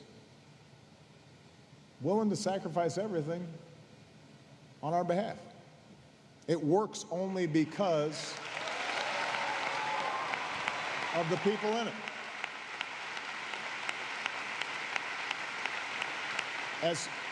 As cool as the hardware is, and we got cool hardware, as cool as the machines and weapons and satellites are, ultimately it comes down to remarkable people. Some of them a lot closer to Malia's age than mine or Michelle's. Well, the same thing's true for our democracy. Our democracy is not the buildings. It's not the monuments. It's you being willing to work to make things better and being willing to listen to each other and argue with each other and come together and knock on doors and make phone calls and treat people with respect. And that doesn't end. This is just a little pit stop. This is not a period, this is a comma in the continuing story of building America. So to all of you that have put your heart and soul not just into our campaigns, but into making schools better, making sure our veterans got the care they needed, making sure that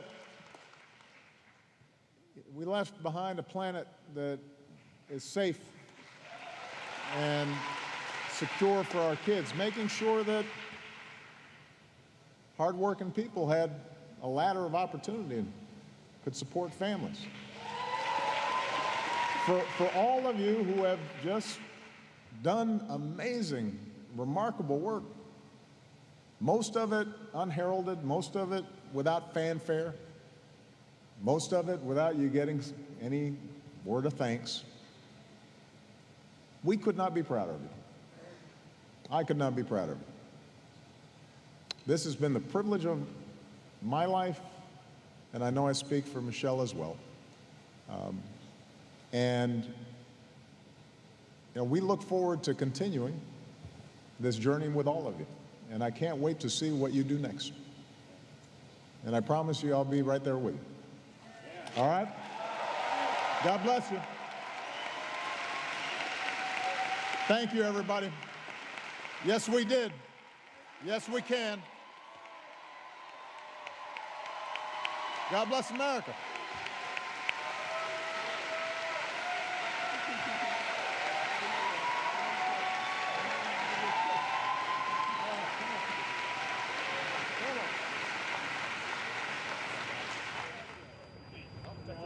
Barack Obama in his goodbye speech to supporters at Andrews Air Force Base before flying to the West Coast. And he gave that about an hour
All right, back on the Young Turks. Okay, that's well hidden. Like they can never tell what this is. That's it. It's my cherry juice. Is that a Sprite? Okay. More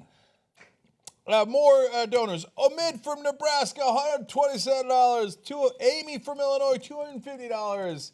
Love to all of you guys. And Morgan from New York, again in here for another $1,000. For $1,000. I don't know if it's another $1,000, in which case, doubly thank you. If it's for the first $1,000, it's okay. Thank you again. So let me see TYTnetwork.com/go. Oh, damn. $1,071,174. Nothing but love for you guys. They said we couldn't do it. They said it couldn't be done. They said we couldn't get to $2 million. Well, we haven't yet. Let me tell you guys what happened right after we went off the break there. Michael got up, and the soundboard's behind him, and he doesn't know that. So when he moved out, the chair hit the soundboard and knocked over the thing that was next to it, which was the framed original copy of the poem Hope. And it clunked to the ground. And for a second, I swear to you, I thought, oh no, Michael's cost us $100,000. I don't know if that's what would... And then you thought you'd lost hope.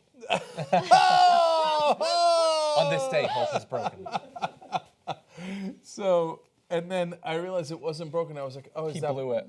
Is that blue I see? Okay. So that's right. It's like the rain. It has a meaning that it didn't break, right? Yeah, of course. It's because our hope is unbreakable. The one thing Trump cannot break is our spirit and our hope. That's two things. That's true. He was quoting President Bush. And then I realized, oh, no one's bought it for $100,000, nor will they. So we've cost nothing at all. Anyway, it is intact. Don't worry, it's still in vintage condition. Okay. How funny would it be if George Soros bought it? Like, he's never funded us, but everyone's always accusing us of being funded by Soros. And then Soros is like, finally, I have my opportunity. I'm going to finally buy that poem. No, then they get into a bidding war with Qatar. Yeah. No, see, I imagine that with all of our criticism of Donald Trump, someday it just ends up in the living room of Jeb Bush. Becomes a huge fan. Meanwhile, it's been a couple of hours since he's been president, right? 3.5 hours, something like that. I feel like I'm winning. Oh, yeah, all of a sudden we're winning again. Yeah. We're winning again. All of a sudden America's great again. Not only that, I'm tired of it. I was told I was going to be tired of it. I'm tired of winning. All right, we're going to win so much, you're going to be tired of winning. You're Yeah. like, but Trump, Oh, we're yeah. winning too much. Stop. I forgot to tell you guys, during the break, my head was spinning. Because he learned foreign policy so well that my head spin. We should test him. He said you're going to be so proud. Are you guys so proud? I'm not proud. And breaking news, we buried the lead. ISIS has surrendered. He said it would happen. Boom. And he named radical Islam in the inauguration speech. And they just disappeared. And it disappeared. It no longer exists in the world. You think they're waiting for Trump to leave? They're actually waiting for the president of Mexico to come with the check right now. Oh, their legs are going to get tired. In fact, Mexico started a donation fund like we did for investigative journalism, but it's to pay for the wall. They're like, well, Trump was right, man.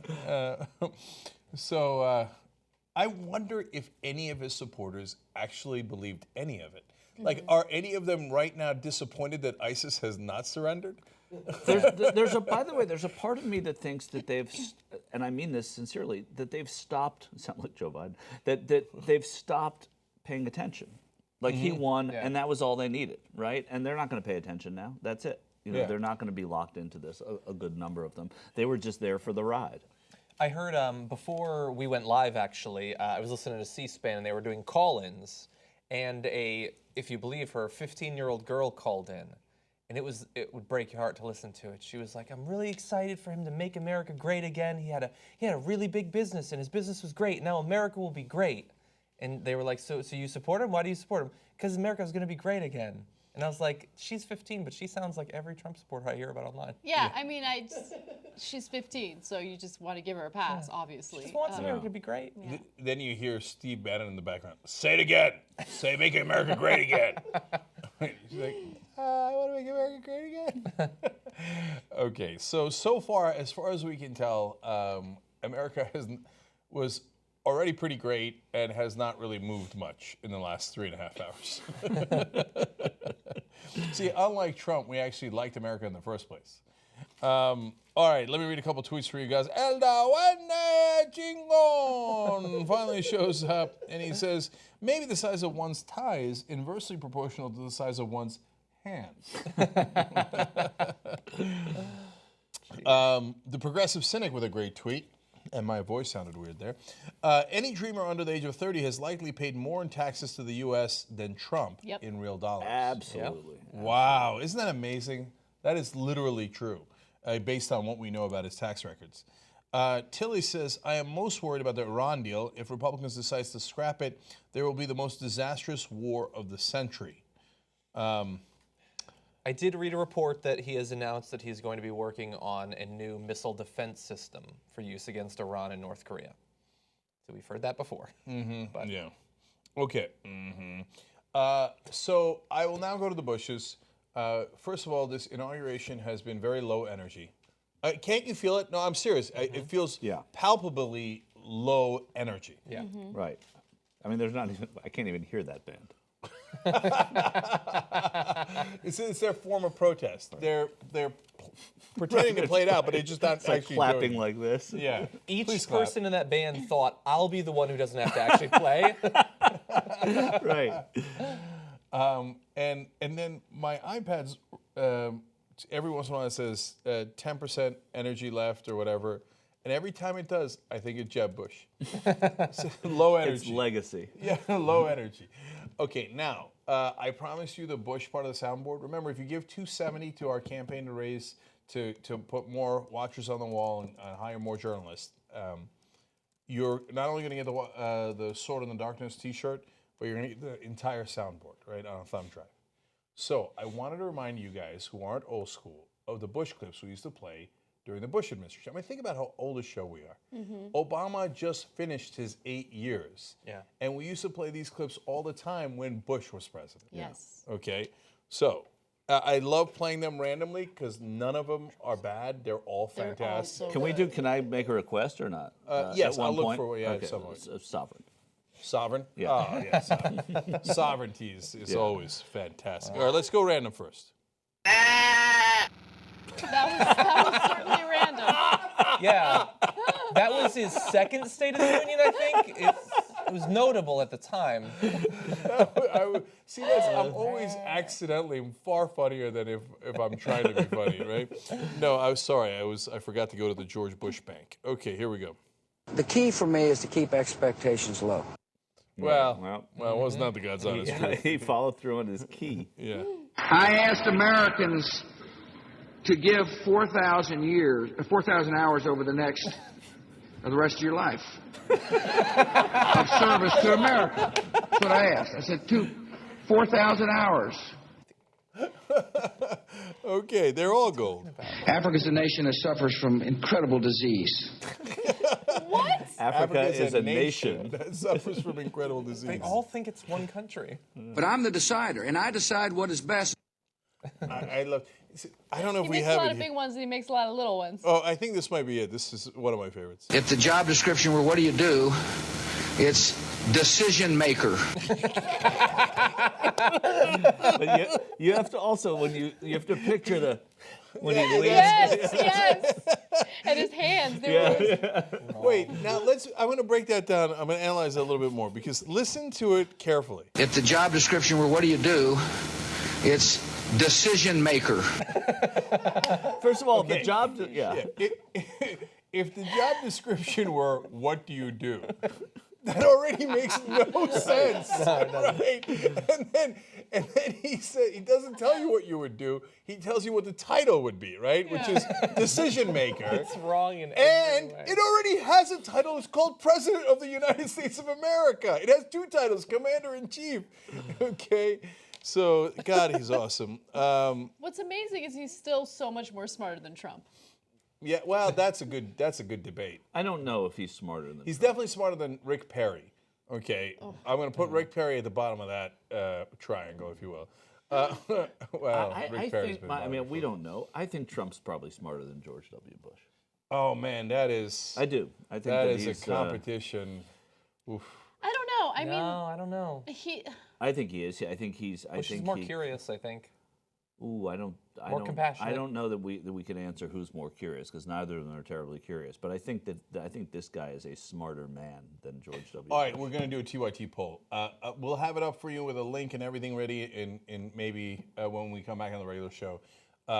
So who is dumber, George W. Bush or Donald Trump? And look, don't forget, Trump has already made Bush-like gaffes, like unprecedented and things like that. He wrote that out. He wrote that out. Yeah. It's unbelievable.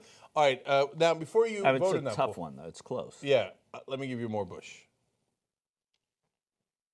I think it's kind of what we call speculation. We still use these. I don't know if you even know what the reference is when I go speculation. Right? Or what else we got here? My favorite thing about him. Exaggerations. My favorite thing about him is he would say dumb things so confidently. Like That's right. you know, Yeah, that's true. exaggerations. Yeah. And then he had all these things like Spent a little time with the CIA man this morning, keep catching up on the events of the world. the CIA man. Budget man. So hold on. Budget man.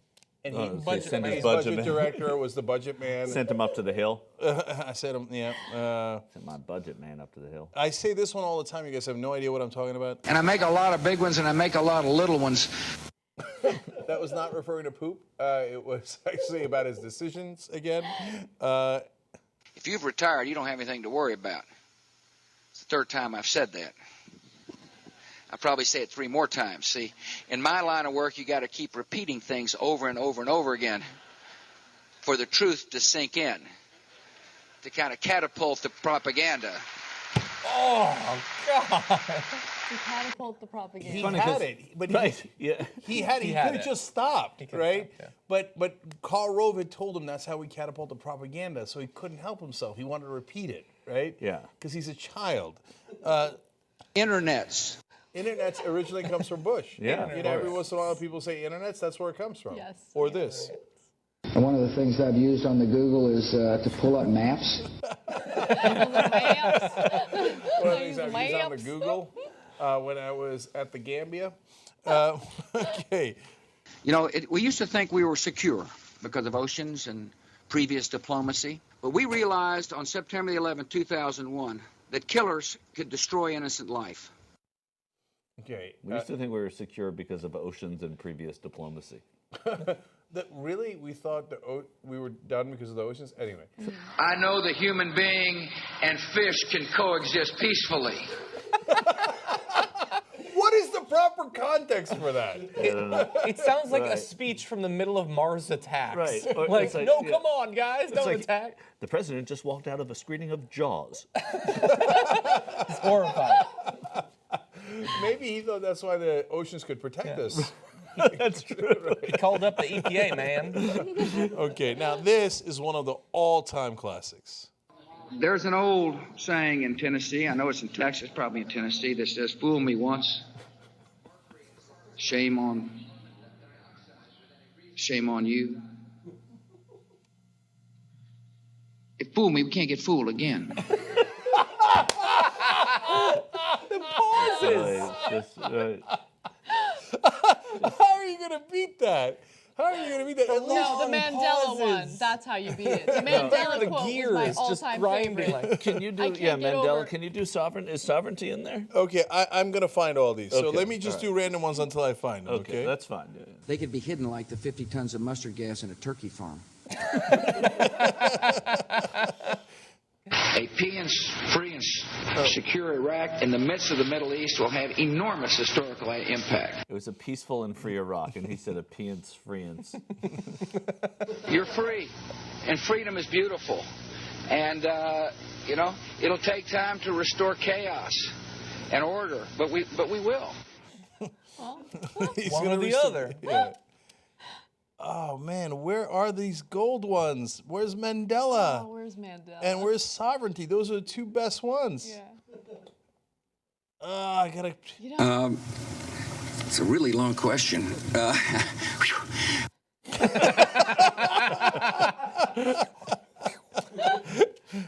You can donate and get this whole compilation. That's right. Yeah. $270 Yeah. gives you this.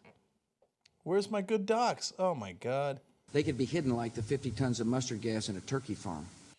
Extremists. Suiciders. Suicide. You know, I didn't want war.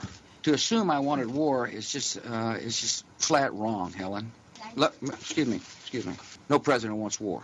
Everything you may have heard is that, but it's just simply not true. All right, we got to let it go. Okay. All right, maybe Jesus can find sovereignty Mandela. for us and Mandela for us, because those two are gold. But every once in a while, if I want to make my wife laugh, I do the fool me can't get fooled again. She's like, do it again. So funny. The pauses are so historic. Yeah. Yeah. People, like, people lived and died within those pauses. The sovereignty one was basically somebody asking him about Indian lands and sovereignty on Indian lands, and he said, so they asked him to define what sovereignty meant to him, and he basically said sovereignty is, you are sovereign people. You're never going to be able to do it justice. No, you can't. You're sovereign. Basically, is how it closed. But yeah, you can't do it justice. Yeah. I'm going to try the Mandela one. So he was giving a press conference, and Mandela was still alive. And he starts off by saying, someone came up to me the other day and was like, "Where's Mandela?" And I was like, "Mandela's dead. Saddam Hussein killed all the Mandelas." I got the text to sovereignty. And Mandela literally had to put out a press release saying, I am not dead. Nope, I don't have them. I can't believe I don't have two of the best ones. Tribal sovereignty means that it's sovereign. I mean, you've been given sovereignty, and you're viewed as a sovereign entity. Like, he's clear on one thing. There's sovereignty going on. The word that sovereign is part of the definition of sovereign. Okay. Yes. Well, the crowd count is in. Oh, great. And therefore, the relationship between the federal government and tribes is one between sovereign entities.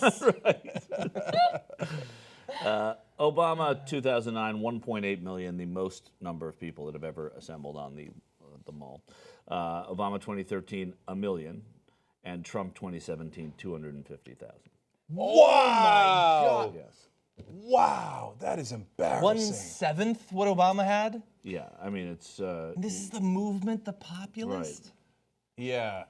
Look, 37% approval, ain't nothing to mess with. That is a really unbelievably bad approval rating for an incoming president. And so, again, Bush, the clown that you just heard, came in at a 61% approval rating, and he had also lost the popular vote in a possibly even more contentious election because the Supreme Court stole that. I mean, they just stole. It was the most open robbery in American history, where they said, we will not allow you to count the votes. We don't care who won. We're just going to impose Bush as president. Yeah. That you could argue that was a greater injustice than what happened with Hillary Clinton and Donald Trump. And nonetheless, he came in at 61%, and Trump's at 37%. So he thinks he's popular. He has no idea how unpopular he is. So, I think he does have an idea of how unpopular he is, which is why he's so, transparently insecure.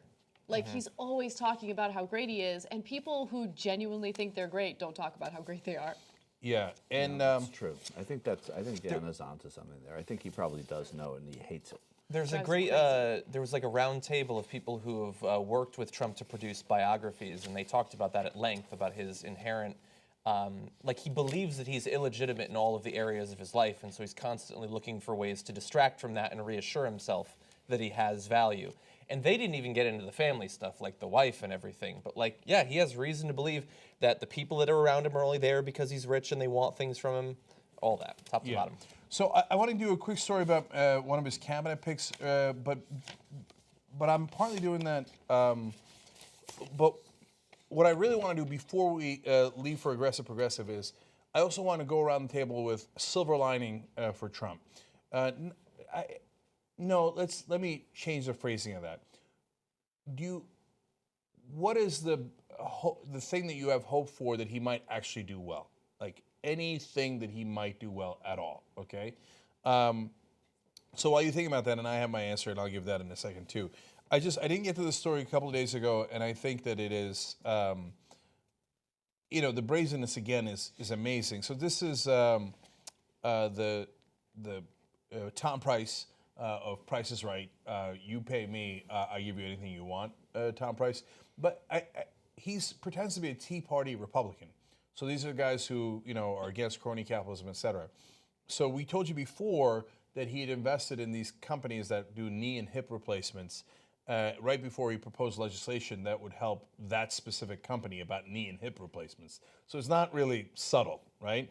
But it turns out Time Magazine broke another story where he invested as much as $90,000 in 6 different pharmaceutical companies shortly before leading a legislative and public relations effort that benefited those specific companies.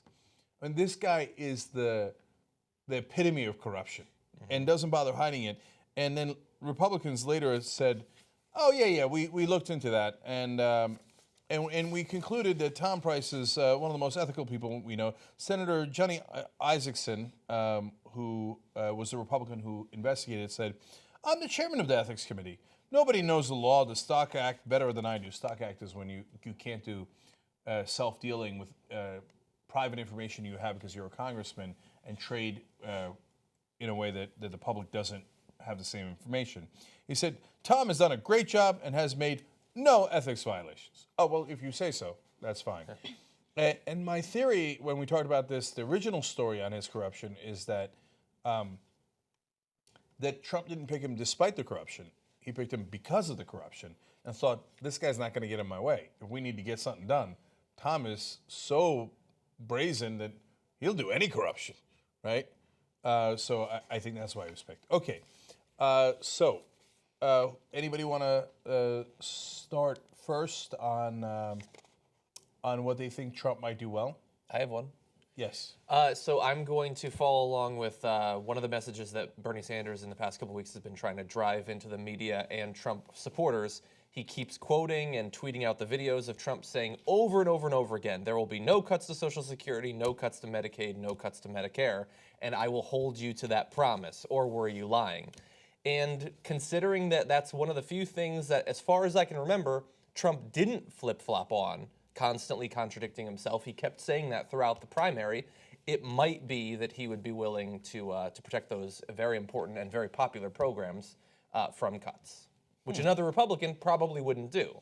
Well, I agree with you that there's a little bit of hope in that. I don't believe his promises at all, not for a second. And I love what Bernie's doing to remind people of those promises.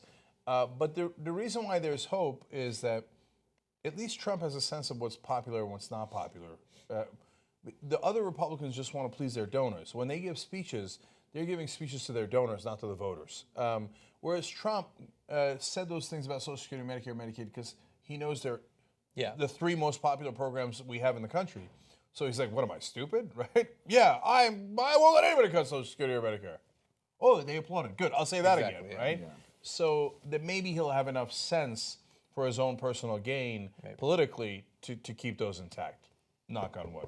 But by the way, they cut Affordable Care Act, and they've already violated that pledge. Yeah. Okay, Anna? Yeah, I have one. I think the silver lining is, and this is a strange silver lining, but bear with me, I think that he will be so effective in deregulating and crashing the economy that Americans will finally wake up and realize that they need to pay attention to policy that is workable and detailed as opposed to nonsense stump speeches that don't go into details about anything. So I think the silver lining, if Americans are paying attention and actually become advocates for themselves after they go through the pain and suffering of another economic collapse, is that they will fight back with information and with enlightening themselves instead of falling for BS. Let me double down a little bit because I think a lot of people might not agree with you and they're hopeless about the American people and yada, yada. But you know me. 1, I'm an optimist. 2, I believe the longer the internet is around, the more people get information. They also get disinformation. I know that, right? But millennials are much better educated about the issues and policy than the older generations. That's because they grew up on the internet where you could look anything up. So I think the longer that lasts, that will help. Mhm. And I agree with you that at some point, even the Trump voters will have a great disillusionment.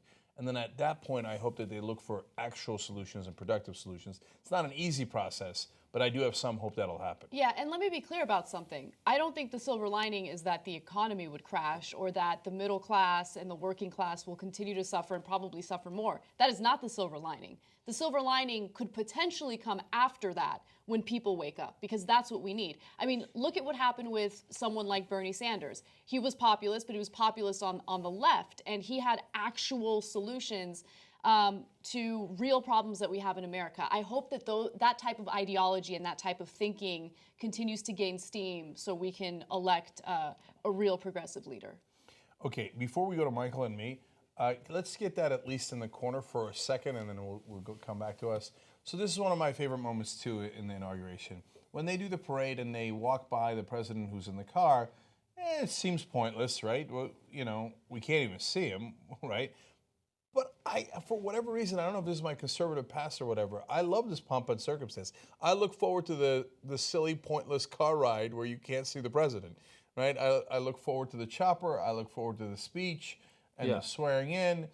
I look forward to all those motorcycles in the front doing that, right? Yeah, I agree. I mean, I like this stuff too. It's kind of cheesy, but I do like it. And, you know, traditionally, since Jimmy Carter, the president has gotten out and walked a little bit of the parade route, whether it's 100 yards or, you know, Carter walked most of the route.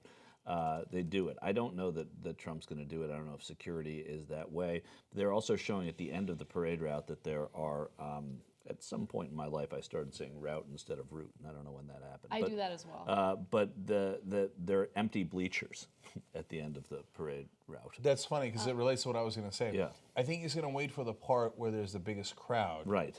And then get out there to like if you look right now, there's almost no one lined up there. Look at that. That's kind of crazy. But we don't know that. you? Yeah, John, I don't know. I don't know right either, there to you be can. fair, I yes. think they're coming. I don't think at this part of. Well, there are folks in that parking lot. You see all the way in the corner, right? Yeah, it looks like there's military personnel on the side. That they're, you know, the civil military on the side. So I don't know. But if they don't let them line up on either side, what's the point of this parade? Yeah, you see what I'm saying? Well, I they don't got to think be lined up at least on this side. This is the processional to the parade. I think then we're going to get to the parade. I think they had to get from the Capitol to where the parade begins, and that's where this is. So that's why this happens. They could go a little faster at this part, though. But Yeah, I don't. Oh, there have, you go. There's people. Yeah, I don't have Oh, the there could be patience people. or the self-control to ever drive that slowly. Oh, yeah. No, that's true. I There's no would way. lose my mind. I'd be like, no, I have to drive a little faster. I have to. I mean, that's what it's like in LA, But I've but been there's other cars. I've been behind the person driving that speed. So that's. Okay, and I want to say one more thing, and then we'll take it off and go to Michael's thing. Ben Carson was walking, and he's such a goofball. I wish we caught it in time. Anyway, he walks like this, and then every once in a while he'll do this, and then he'll put it back. You know how he does that weird, awkward thing? He walks like that, too. He's so weird. Okay, anyways, all right, let's go to Michael. Oh, well, Michael says silver lining. Well, here's the thing. I have zero confidence that this guy's going to get very much done that I would like. So I went to think of what he could do that I would be happy about. I think there's a decent chance because of how he got to the White House and the people with whom he surrounds himself a lot and did on his way up, is that the VA and the VA hospital is going to be addressed in a more aggressive way under Trump, that maybe they're going to fix a lot of the problems there because he is so militarized in what he's surrounded with. So that would be great. I think that it's you know, gone on too long, languished a lot. I think there's a chance that as a president, as an administrator, he could get that done. So there's that. I think in the sort of in the macro way, I think that his presidency, the way that it could help his opposition, whoever that is next time, is that I think the real problems that exist in the Republican Party are going to be obfuscated by his presidency. And if the Democrats or the opposition party has any ability to do their own work and make things better within their own party, they're going to have a head start on it, because I think that his election is going to make Republicans think that things are all right. Their party is still a mess, and people forget that because they won the White House and they kept the Senate and the House, but their party is still a mess. So is the Democratic Party, but the Democratic Party knows, and the Republicans, I think, are in a little bit of disbelief that that's the case. So there's an opportunity there, and I think that sort of goes with what Anna was saying earlier, not just now, but that there's an opportunity to react to this president, which is okay. Okay, now let me go. I have a bit of a crazy idea on what might be the upside for Donald Trump. Now, the layup answer is, hey, he didn't do Trans-Pacific Partnership as a progressive. I didn't want TPP, and one of the first things he's going to do is kill it. I don't believe that. I think he will sign TPP one day. I think he'll bring it back and pretend that he got a much better deal, and because that's where all the money is. There's billions of dollars on the line. With TPP, there might be trillions of dollars on the line. Those folks are going to come to Trump and go, what do I need to give you for your re-election campaign or whatever else you like? And he will make that deal. That's my prediction. Okay. But we're talking about upsides, possible upsides here. For some reason, and I can tell you what that reason is in a second, I think he's got a better chance at doing a peace deal in Israel and Palestine than other presidents. So most of you are going to be scratching your heads going, really? This guy who talks in such militaristic tones, the one that he just put in extreme right-wingers who say that there should be they don't even believe in the two-state solution and that the occupation should be indefinite. Are you kidding me? So right now, no, it looks bleak. It looks terrible. And he's a right-winger. Netanyahu's a right-winger. And they usually don't make peace. It's guys like Jimmy Carter who make peace, right? But the reason I think that is because there is a conventional wisdom in Washington, and that conventional wisdom was never going to lead to peace. And not even through the fault of their own. It's not like Bill Clinton didn't try. He did try, right? And Obama, you could argue about how well he tried, but that it does not put enough pressure on our allies to get the deal done. Now, Trump makes a lot of crappy deals. He writes the book about Art of the Deal, which of course he didn't write. His ghostwriter did, and now he calls him a sociopath. But he often talks about deals, and he does make deals. And sometimes he actually does do good deals. Now, I've told you all about his bankruptcies and his failures, but when he's behind an 8 ball, he will do things that are even unsavory and things that might make you uncomfortable. But he'll say, for example, I have all this money that I owe you. Well, I'm not going to pay you, so you're going to be out of everything. Well, now if you go to bankruptcy, et cetera, maybe you get 12 cents on the dollar. You want 25 cents on the dollar. Well, I'm not going to do anything until I give you 13 cents. So he drives the price down because he screwed you over in the first place. Now, I have a story I can tell you real quick that gives you a sense of Trump's character. Now, this is generally about what a bad guy he is, but I'm going to turn it around into a possible positive, right? So somebody offers to pay him $1 million for a speech in a Gulf country. And he says, okay, great, I'll do it. I'm big old Trump, I'll come down. They organize the entire festivities around him, the entire conference around him. It costs them millions upon millions of dollars. They get other speakers, they get the hotel, they get the whole thing ready. All these people come. 2 days before he's set to go, he goes, I'm not coming. They're like, what? He's like, now I want $2 million. Well, you organized the whole thing around me. You're such an idiot for trusting me. Now I've got leverage over you. So what are you going to do? Cost yourself $10, $20 million you spend on the conference? No, I'm going to hold it hostage until you give me the $2 million. And he got the $2 million. Now, some of you who are bad people will go, oh, that's good negotiation, way to screw over people, and never, ever stick by your word. Okay, if you're that guy, congratulations. But if you're willing to do stuff like that, and you don't fit into conventional wisdom, and people don't know which direction you're going, and let's say he's unpopular, maybe Trump goes, hey, you know what? Doing peace in the Middle East will make me more popular. Okay, all right, you right-wingers, you're gone. Okay, I'm bringing in new guys, and hey, Israel, you know what? I'm going to bring you a table. I'm going to threaten your funding. See, that's why conventional wisdom never gets you peace, because nobody threatens Israel's funding, right? But Trump is a wild card. He could be like, hey, well, wait, why am I giving you $4 billion a year? Obama made this terrible deal where he said he'd give you $38 billion. He did. He gave you the Iron Dome. Those are terrible deals. What do we get in return? Nothing. Now I'm going to take all that away. People go, wait. Oh, you're coming to the peace table, are you?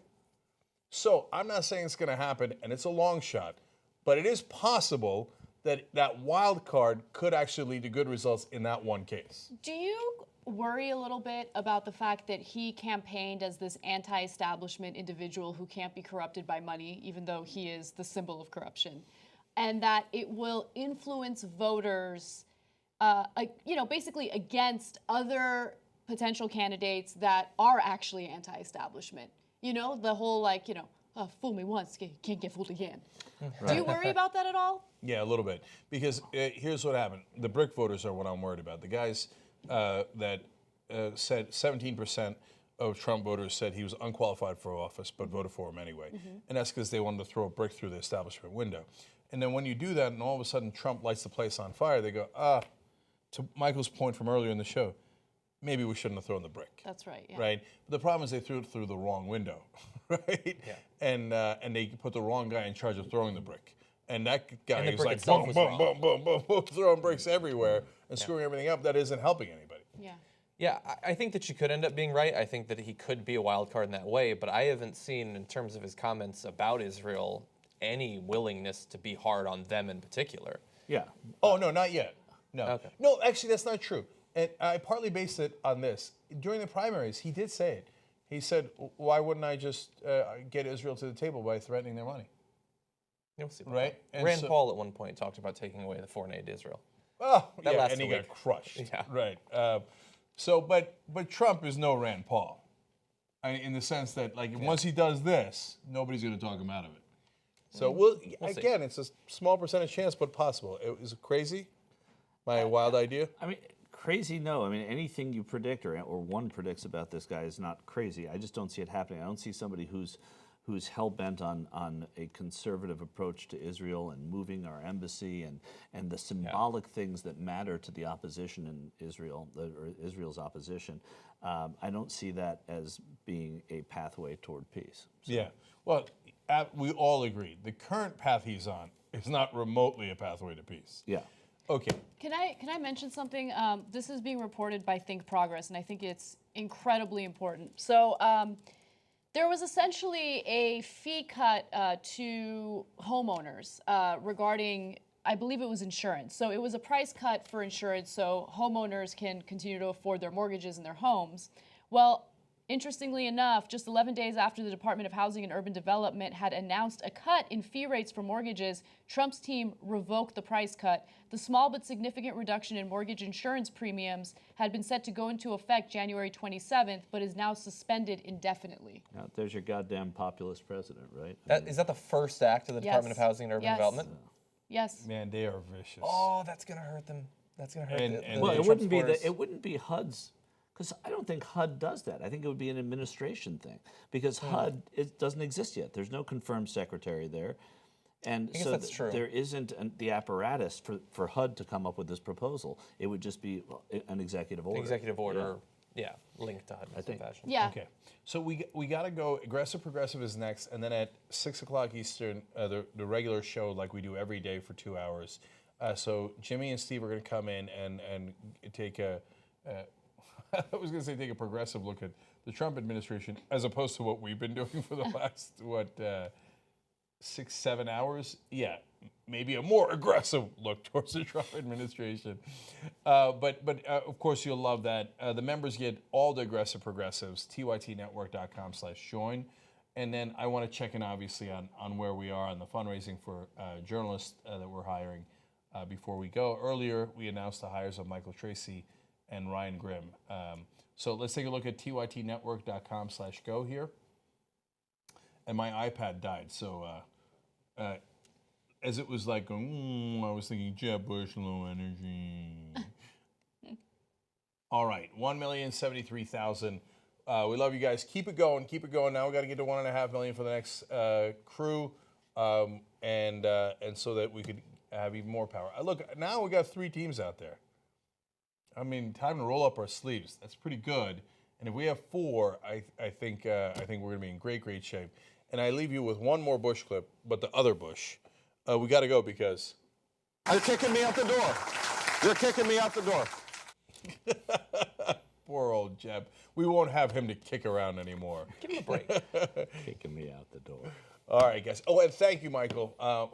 Michael's done for today. Michael, sure, everybody. And like then, 14 some odd years of doing it. How many inaugurations have we done? Like, I Well, guess like 30? starting at 04, 8, 12, 16, 4. Yeah, 4 inaugurations. It's a long time. 16 divided by 4 is 4. That is a long, long time we've been together. All right, guys. Aggressive Progressives coming up next.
Ladies and gentlemen, the Vice President of the United States, Michael R. Pence.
citizens and as true American patriots, we cannot stand for the further oppression and usurpation of our liberties, of our rights to determine our own destiny. We will not stand for that anymore. For us, it's give.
Lou, watch your legs, man.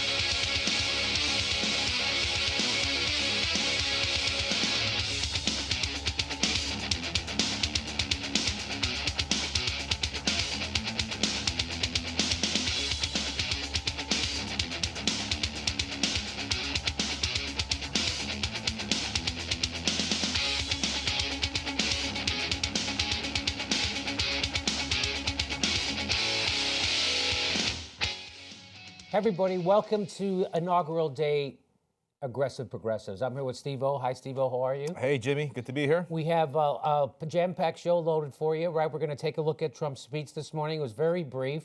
We're going to take a look at how the Democrats became the party of the 1%, and all the money that's in the Trump cabinet. We're going to take a look at that. And the founder of Alibaba, which is the Amazon of Asia, correct? Correct. He has a great diagnosis of what happened to America and why Trumpism is winning. So that is really eye-opening. We're going to take a look at that. But right now, let's go to Jordan Sheridan, who's in Washington, D.C. Jordan, are you there? Do we have Jordan on the line? Hello? Jimmy, oh, can you he see is. me or hear me? Yes, Hey, I can Jordan. hear and see you. How's it going? Fantastic. Tell me where you are and what's happening. Right behind me, I don't know if you could see it, but there is a huge smoke cloud about 3 blocks down, so I don't know what it Yeah, we is, see it. but people are racing to it. It's black smoke. Do you see it? Yes, we can see it, yes. So where Yeah, are you? so Can my you tell us where you cameraman, are? Can you tell us where you are in the city? We are on 15th Street and Vermont Avenue. 15th Street and Vermont Avenue, which is McPherson Square. There's a big black cloud. What's the black cloud from?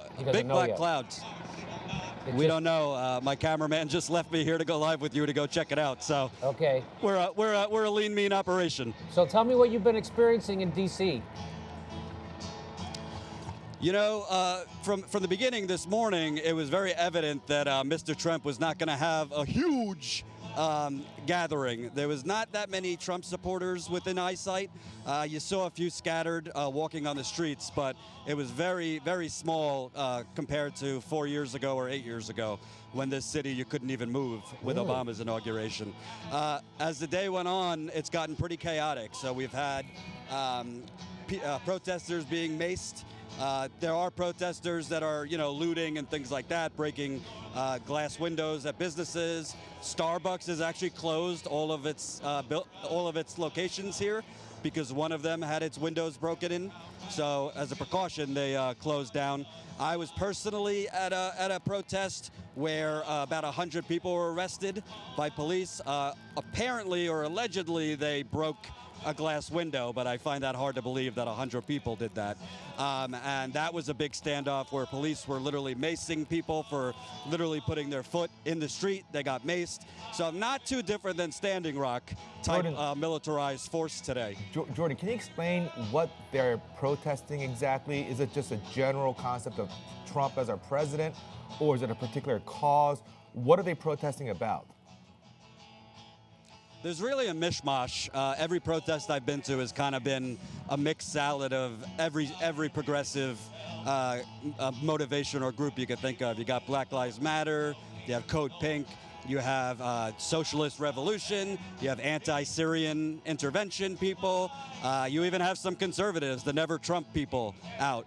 There's not like, one rally over there with the Black Lives Matter. Everybody is kind of together in each protest. Each march, you see climate change activists, you see anti-Wall Street type activists. So it's pretty much every faction of the progressive movement are at these protests. And obviously today, the biggest part is anti-Trump. I will also say that at 2 of the protests, there were speakers who also gave it to the Democratic Party. They weren't exclusively focused on Trump, but talking about how the Democratic Party has led us into these disastrous wars. The Democratic Party is the one that actually caused Trump to be the president by putting forth Hillary.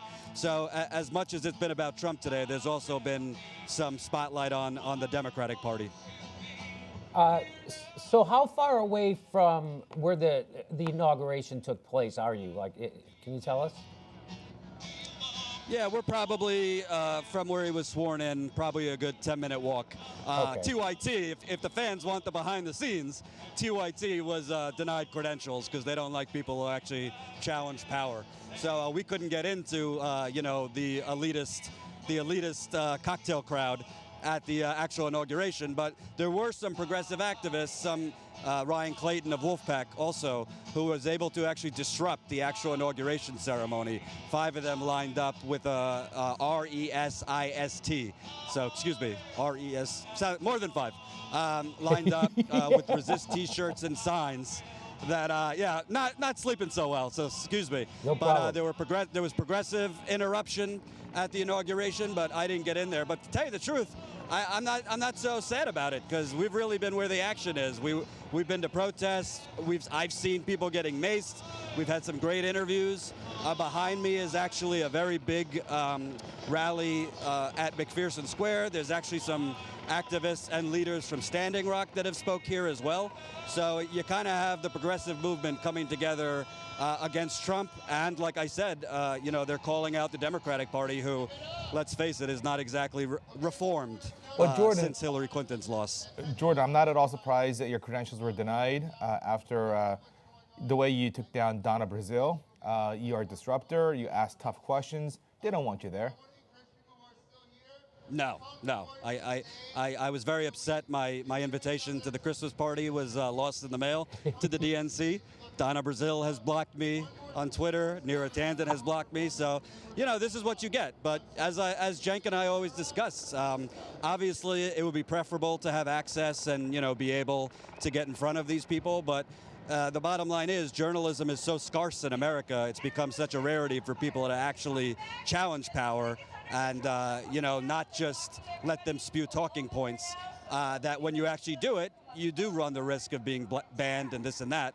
But, that's why we're the Young Turks, and that's why all these people are donating to build us up. That's why Aggressive Progressives is doing great, because I've seen it all over the country. There's a starving for real journalism and people that, are more interested in exposing corruption than moving up, the ladder of corporate journalism. I heard there's a. Jordan, can you tell us what you just heard? Did you hear something? There's a fire? Did you hear that? I didn't hear that. The smoke clouds have gone down. There's a helicopter above me, but I don't see the big smoke cloud anymore. Okay. There have been fires set in the street in various locations, so it might seem shocking to you, but I've seen a couple fires already. I presume some of the more aggressive protesters, again, there's been looting. So the protesters here, as opposed to Standing Rock, the protesters here have been more aggressive, but there has been disproportionate force used by police. I mean, I literally saw somebody put their foot in the street and was met with mace right in the face. And obviously, the new president isn't exactly issuing a stand-down order to the police. Right, so there has been, in different pockets of D.C. today, violence. And, to tell you the truth, it would be scary to me, but honestly, I saw it under President Obama. I saw this kind of stuff with no consequences to the police. So as scary as Trump's rhetoric is, I don't think people should be confused that, I think there's been a lot of fear-mongering that's gone on. Don't get me wrong. Trump, the things he says, the types of people he stokes to be active are scary. However, it's not like America was a democracy 6 hours ago. There's been violence and there's been unlawful actions by police, whether it's Standing Rock, whether it's Baltimore, Ferguson, you name it. And, the former President Obama didn't do a damn thing about it. And don't forget Occupy Wall Street. I mean, it's been some years now, but that was brutally repressed by many Democratic mayors, under this Democratic administration. Absolutely. So, Jordan, I've heard sporadic... Sorry, go ahead. No, I was just going to say, I did a video on this, but Obama at his last press conference, he talked about, the importance of human rights, which I thought was interesting considering all the human rights violations that we just spoke about. He also talked about that, in terms of Russia and Ukraine, Russia invading Ukraine is an example of, big countries can't just willy-nilly go invading smaller countries, which I found astounding because that's what America's been doing for the last 50 years. Well, that's pretty well. Tell that to the people in Yemen who are being killed by our cluster bombs and manufactured in America and sold to Saudi Arabia. Tell that to the people in Syria where we ran out of bombs. Tell that to the people in Afghanistan, which we've been there for 15 years. 5 more years, we get a gold watch. Tell that to the people in Libya. Tell that to the people. That's exactly what we do. So, good point. So again, it's a change on the outside, continuity on the inside, as Jen likes to say. That's exactly what's going on. So it seemed like it was just a very minor fire that was set. I'm looking at the videotape right now that Eric Byler got from the fire. So it didn't seem like a big deal, and they got it put out already. So no big deal. Let's come back to Jordan. Jordan, tell me, what do you think going forward? Do you find people calling? See, I've been holding the Democrats' feet to the fire, like everyone said they were going to before the election. I know you've been doing the same thing. In fact, you were quoted in the Washington Times as going against the narrative. Now tell me... Washington Times or Washington Post? I'm sorry, Washington Post. Big difference. Yeah, big difference. Hey, Jimmy, give me the establishment credit I deserve, damn it. So tell me, Jordan, what do you think? Are you being called divisive for holding Democrats' feet to the fire? And what do you see going forward for the Democrats? Do you think they're going to come together? David Sirota just started working with David Brock. So that's a big signpost for what may be to come. What do you think? I think that the Democratic Party has been really successful after the election at obfuscating and deflecting why they lost. You and I have done segments on this. The bottom line is whether Russia hacked, didn't hack, Donald Trump didn't win because of Russia. I mean, objective, intelligent people know this. Donald Trump didn't win Michigan or Wisconsin or these blue-collar, formerly Democrat linchpins because of WikiLeaks or, Vladimir Putin pulling some strings. That's just kind of the media narratives that's been set because it's a lot sexier of a story than actually talking about policy or where the Democratic Party has issued the wrong policies. And of course the media doesn't want to talk special interests. I think that the bottom line is it's up to the progressive movement, whether it's at Standing Rock, whether it's on Wall Street. Nonviolent progressives need to come together, not just against Trump. I think that's where the narrative gets muddy. You can't only focus on Trump because that shields the Democratic Party from their responsibility. You gotta go against establishment figures on both sides because at the end of the day, what Trump was successful in doing, I think Trump has really cracked a dent into the whole two-party system. I don't think people really care as much, young people that is, and enlightened older people. I don't think they care. Trump would have won if he was from the Marshmallow Party. He had the right message, even though it's all bullshit. So I think that the Democratic Party, we need to hold their feet to the fire. I'm going to be covering Trump more because he's now the president, but you can't let Chuck Schumer. I love Bernie Sanders. I don't hide it. But I did a video on him and I wrote something about it. You can't stand on stage with Chuck Schumer because Chuck Schumer, he could say whatever he wants. He could sound like a progressive champion standing in front of 8,000 people in Michigan. But that same night, he's going to those fundraisers with the same people stomping on the working class. So I think that progressives need to be very careful. I don't think the world is black or white. Sometimes you got to compromise. Sometimes you got to work with less progressive people. But I don't think progressives like Bernie should be legitimizing Chuck Schumer because until Chuck Schumer stops taking money from Goldman Sachs and Big Oil and Big Pharma, he's not an ally. I couldn't agree with you more. I don't understand what Bernie thinks he's going to get out of cozying up with the Chuck Schumers and the Nancy Pelosi's. Nancy Pelosi, who explicitly said that they don't want, that she doesn't think the Democrats want a new direction. That all she needs to do is wait for the election cycle to bring them back to power. That's literally what she said on CBS News. I saw it. So, it seems, it's really a sad, or it's really a dangerous thing when the left party has become the party of the elite, white-collared, Wall Street and Silicon Valley. I think that is the death knell of a left party. The party needs to be the party of workers. That's who Trump's talking to right now. If you saw his inauguration speech, Trump was out populisting the Democrats still today. He was doing it, talking about workers and America first and infrastructure and rebuild and all that stuff. He still has the rhetoric, and the Democrats still can't seem to wrap their mind around it. And I had Thomas Frank, who wrote Listen Liberal on my show this week, and he lives in Washington, D.C., and he said these people, the Democratic elite, won't even acknowledge that NAFTA was a problem. They'll do any kind of mental gymnastics to make people believe that NAFTA was a good thing. Now, you've been to Michigan. You tell me, do people in Michigan think NAFTA was a good thing? Oh, no. I mean, one of Trump's, where Trump actually started getting momentum was when he started railing against NAFTA, the trade deals, the TPP. That's where his message really broke through, and he was able to skate through the racist tones. I mean, the bottom line is, let's face it, the Republican Party, by the way, is just as corrupt. It's not like the Democrats are it's not like the Republicans are better. I don't want to come off that way. But the difference is we know the Republicans are corrupt. They're not giving speeches and platitudes about economic fairness and evening the playing field. I'd rather deal with the enemy I know than whatever the phrase is, sheep's clothing. I think that the bottom line is, one thing that needs to also be done is people need to take it upon themselves to be the journalists. I was just in Flint. I was just in East Chicago, Indiana. I've been at Standing Rock. You don't need to work for the Young Turks to be a journalist and expose something.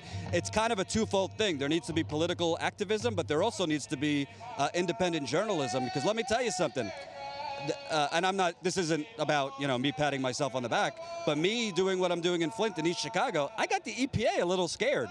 I mean, I won't go into detail, but they don't like me. And they have been coming back at me with scare tactics and all this. So imagine if you have, thousands more doing those kinds of things, finding corruption or, injustice in their community. I think that mixed with progressive activism, there needs to be, people taking it upon themselves to tell the story, because there's no right or wrong way to tell the stories. And don't buy into these, journalism professors who say you need to stand like a robot and be neutral. No. Don't be neutral to injustice. Don't be neutral to corruption. That's not journalism. That's just being a corporate stooge. Well, Jordan. But yeah, I think. Go ahead. Yeah, so I totally agree with you. I think there's a real problem in America, and it's up to progressives and activists and actually people from both sides to come together and say no more to the corruption that we have. What I'm really afraid of, and I don't want to ruin, well, I guess I can't ruin the day. It's already kind of a bad day.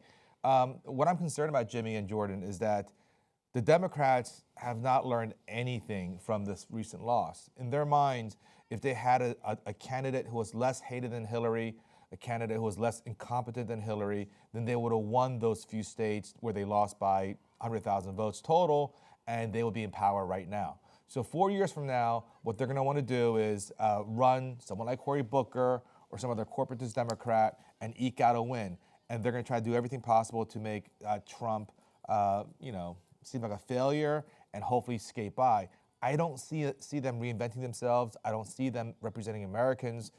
If we want them to go in that direction, then we have to be strong. We have to push them in that direction. There's no freaking way that those guys are going to do it on their own. I completely agree, and you know what? I mean, most of these establishment people, I can't tell you how many people I've interviewed since Hillary Clinton lost that are telling me she lost because of a letter James Comey sent. I mean, it's people. It's kind of like the left has started sounding like these Benghazi nuts on the right. I mean, they'll latch on to anything that, whether it's based in reality or not. And the bottom line is we have to keep the pressure on them, because if. Like I said, Bernie, love him, but don't let Chuck Schumer stand up there and espouse progressive policies and let the populists forget what he actually stands for. And I'm just using him as an example. Same thing for Cory Booker, Nancy Pelosi. But Well, you know, we could walk and chew gum at the same time. We will hold Trump accountable because he has preyed on racism, misogyny, sexism. I'm not ignoring that. But until we have a Democratic Party that instead of having fundraisers is having town halls with millennials, that's what Democratic Party should be doing, not fundraisers. They should be having town halls all across America with millennials, with working class people, working class whites, working class blacks, LGBT, trans, it doesn't matter. They need to stop thinking first about how they fill their coffers and start thinking about how to connect to the people you're losing, vote-wise. Well, that's exactly right, Jordan, because, you know, Hillary Clinton outspent Donald Trump 2-1. And the whole point of Democrats getting in bed with big money, meaning Wall Street, Big Pharma, the military-industrial complex, the reason why they did that was so they could get the money the Republicans were getting, and that would mean electoral victories. Well, they've already lost now. So they've been wiped out on the state level.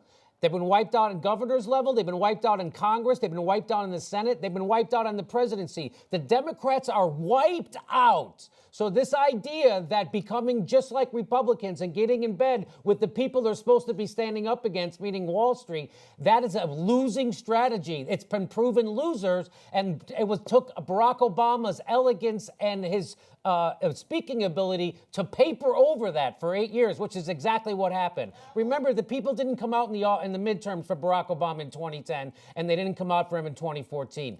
So I think the main thing, Jimmy, is that Barack Obama, because he looked different, sounded different, and he promised hope and change, that's why people came out. And because people are want change. They're thirsty for change. And Trump's message was the same message that Barack Obama had, which is, I'm gonna make a change. I'll make things better. And Hillary's message was, I'm really qualified. Vote for me. I'll keep things exactly the same. Exactly how they are. And people are like, things are shitty. We're really hurting. We can't afford our but medication. Here's the thing. I mean, just as progressives became disillusioned and frustrated with Barack Obama, conservatives who are rejoicing today, they too will become disillusioned by Trump because nothing's going to change. I mean, he has a very populist message, but his policies are nothing even remotely close to being populist. We can get into this later in the show about his cabinet and the makeup of his administration, but there's nobody in there that has shown even 1 second of their lives devoted to changing anything. So for those of you who are Trump fans, who wanted change, who wanted this guy to be a populist and represent Americans, and everything that Trump said today in his speech, I hope that comes true, but I don't think it will. And if you really examine yourself, I'm sure you would agree, it's not going to happen. These billionaires that he appointed are not going to change things for you. But the billionaires that Hillary Clinton were going to appoint weren't going to change things for them either. That's exactly right. And that was the shit sandwich. Right. That's what the South Park talked about, the shit sandwich. Let me ask you, Jordan, are you still there? Is he still with us? Yeah. So let me ask you a question to get your reaction to this. I've been talking to a lot of rich people lately, and they all say to me, they go, well, on the bright side, it'll be better for us that, you know, we're going to make more money because he's going to cut our taxes. And Jimmy, I got to tell you, I'm paying more than 50% in taxes. This is what rich people tell me. I mean, millionaires that I've been talking to. So what do you say? People need to remember right now that the Neera and the people that fund her are actually happier, or not, maybe not happy, but they're more willing to accept a Trump presidency, and they're more comfortable with a Trump presidency than they would be with a Bernie Sanders presidency. We have to accept that the people who are the donor class to the Democratic Party are actually more comfortable with the economic policies of a Trump presidency. Let's remember exactly what he's going to do with education is exactly what Barack Obama and Rahm Emanuel tried, and Arnie Duncan tried to do to education, which was privatize it and crush it, right? Which is what Cory Booker did in Newark, right? So the same kind of economic policies let me just put it another way. So the donor class of the Democratic Party actually more comfortable with a Trump presidency than Bernie Sanders. What do you say to that? I say what I always say. Socialism is alive and well in America, just for the rich. Yeah. And it's on the Democratic side and the Republican side. I mean, the bottom line is, these people that are talking to you, and Jimmy, by the way, I've heard rumors you're secretly rich. These people, you didn't get big enough tax cuts under Bush or Obama. I think that a lot of Democrats who on Twitter or whatever platform have been huffing and puffing about Trump, on the other side are, I'll be able to go to one more vacation to Martha's Vineyard and have a maybe renew the golf membership, whatever it is. They're economically speaking not so startled by Trump because it is a conservative philosophy on the Democratic Party. Hillary Clinton fundamentally, and the people that support her fundamentally believe Wall Street, the health of Wall Street dictates the health of Main Street. That's what they believe. And that's why they believe, cutting derivatives and deregulating Wall Street, deregulating Big Pharma. They think that when you do those things, it stimulates the economy. And that's conservative ideology wrapped in a label of the Democratic Party. So I think that a lot of Democrats, like Neera Tanden, for example, let's not forget, Neera Tanden and progressives, air quotes, were not originally for the fight for 15. They don't think, they like to get into wonkish talk about, well, it can't be that way for every state. A lot of these groups that call themselves progressives or call themselves Democrats are not for actual policies that will help working people. And frankly, in my travels, Jimmy, it's now the working poor. I don't know if you could even call it middle class anymore because I haven't met a lot of middle class on my travels. But I think that at the end of the day, it goes back to what I said before. Trump was successful. I think he's put a real crack in this two-party prism, Democrats versus Republicans. I think young people are smarter. The bottom line is the young people who are finally fed up, Bernie Sanders awoke them, and are mad as hell and they're not going to take it, to borrow a phrase, they'll vote for somebody in the Jimmy Dore party, if that's their label. They just want people who are going to actually follow up the talk with actions, because young people can smell bullshit a mile away. And to be fair, a lot of older progressives.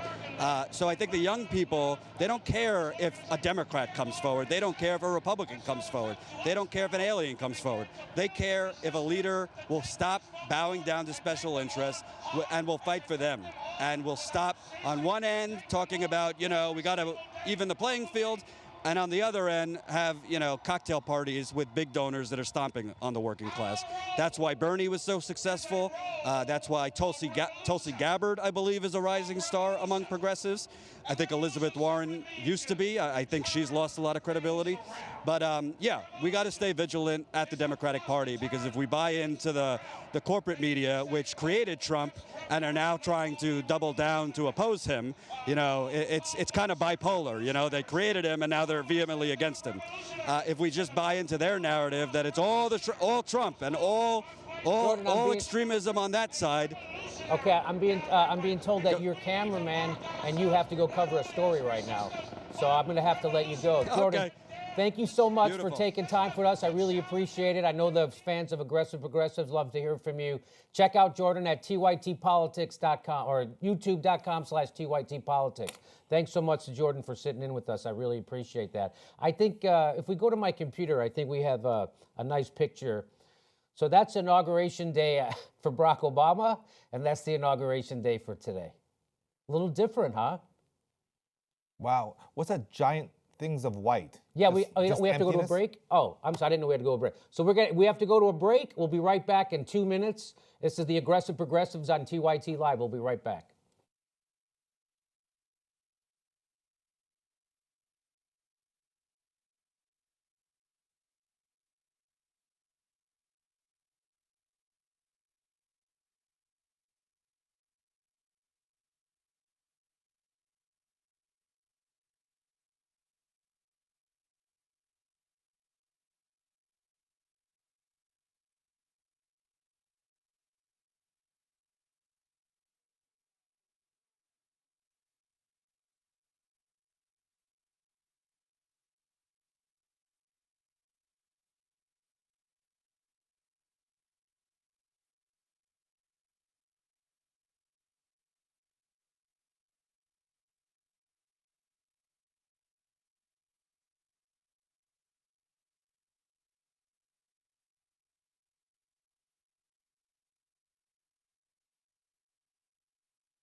Hi, everybody. Welcome back to Aggressive Progressive. You can see in the corner right here or there, there's a live protest happening, and there's people throwing, there's some violence happening. Cops are shooting people with rubber bullets. There's bricks being thrown at cops. Our reporter, we lost our reporter, Nomiki, but we do have the camera feed. And so this is what's happening right now. It's a little blurry. I'm sure it'll clear up in a second. You see the cops standing off. A lot of press. So whatever was happening, it seems to have calmed down a little. I wish we had a reporter. I wish we didn't lose her, but we did. So yeah, so apparently she got separated from the crew. Yeah. And got caught up in this protest, and there's some violence there that was happening just a minute ago.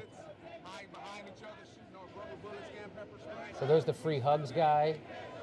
Let's see if he gets maced. So, by the way, this isn't anything new under Trump. This is how they handle stuff. This is what's been happening since 9/11. This is how, actually since the drug war started, but it got really ramped up after 9/11.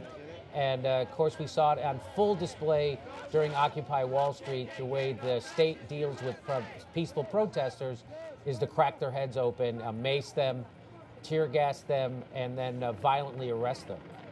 And Barack Obama did not a goddamn thing about it. In fact, he encouraged it. So this is what we're left with in America. And it's funny that on his way out, he kept talking about human rights as people were being abused in North Dakota in his own country. So this seems to be a good protest happening. I wish we had more info. It's okay. It doesn't seem like anything worth talking about is happening right now. So maybe we come back. And Tim, let me know if we get Nomiki back so she could give us some context for what we're seeing, or if something that, oh, look, there's some protesters with their faces covered. That a way to go. Cover your face, because then, you know, they're using all that technology now, all that anti-terrorism technology to screw over, to fight against peaceful protesters. So that's what they're doing. So look at those cops, man. They're dressed like they're in Star Wars, right? Are you guys going to the? Are you guys on the Battlestar Galactica? Where are you guys landing next? Okay, so we're going to keep monitoring that shot for everybody, but we're going to move on and get to our regular show. I want to get back to that. I want to get back to this picture. So let's go back to that picture of. Inauguration Day for Barack Obama in 2009 and Inauguration Day for Donnie Tanahans. Kind of a bit of a difference, even though we still have that corner going on. It's kind of a bit of a difference, huh? And so what does that tell you? That tells you that Donald Trump, Donnie Tanahans Trump, is the least popular president coming into the office in history. In fact, Hillary Clinton was possibly the only other not only politician, but human being that he could have beat in this election.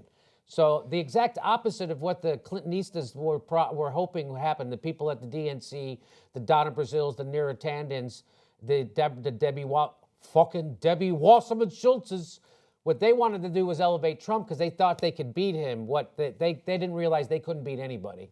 They didn't have a chance in hell that even a guy like Donnie Tanahans Trump, who was repulsive to people, would not win. They would not win against him. Donnie Tanahans is going to beat you. And he's, by the way, I saw a statistic, Steve, that after Katrina, George Bush's approval rating was 43%.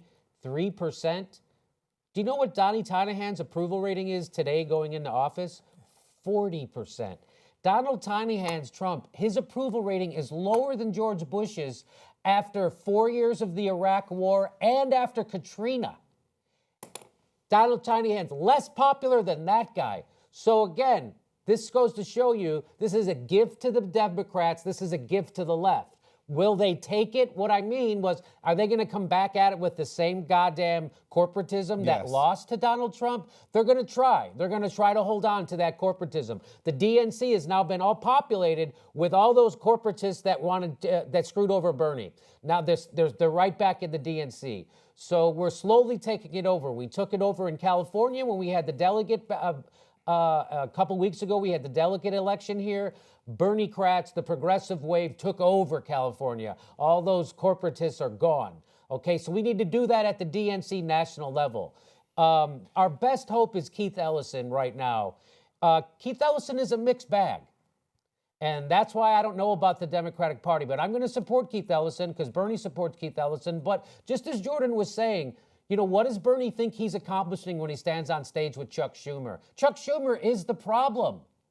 Cory Booker is the problem. Nancy Pelosi is the problem. I think he should be working to get rid of those people unless he wants to get ready to fucking lose. So, Jimmy, people don't like change. They're resistant to change.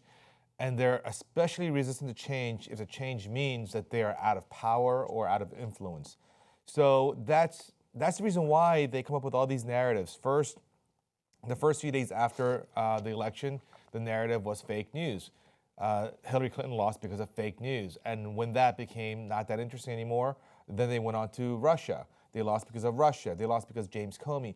They come up with every single reason as to why they lost, but they don't want to really be introspective and figure out that they are the problem. So my deep concern is that the Democratic Party has a chokehold on themselves, basically, on their ability to change in the ways that they need to, and they're going to justify their failure to change by saying that. All right, there's people talking in my ear. It's very distracting. Go ahead. Yeah, so they don't want to change, and I'm just afraid that they're going to think that if we run someone else who's a bit more charismatic than Hillary, they're going to say she was not a good speaker, she was not a good politician, let's run Cory Booker, and we're going to win. And the thing is, they might, right? They might. Yeah, because, I mean, Donald Trump is not popular. He's incompetent. He's a buffoon in many different ways.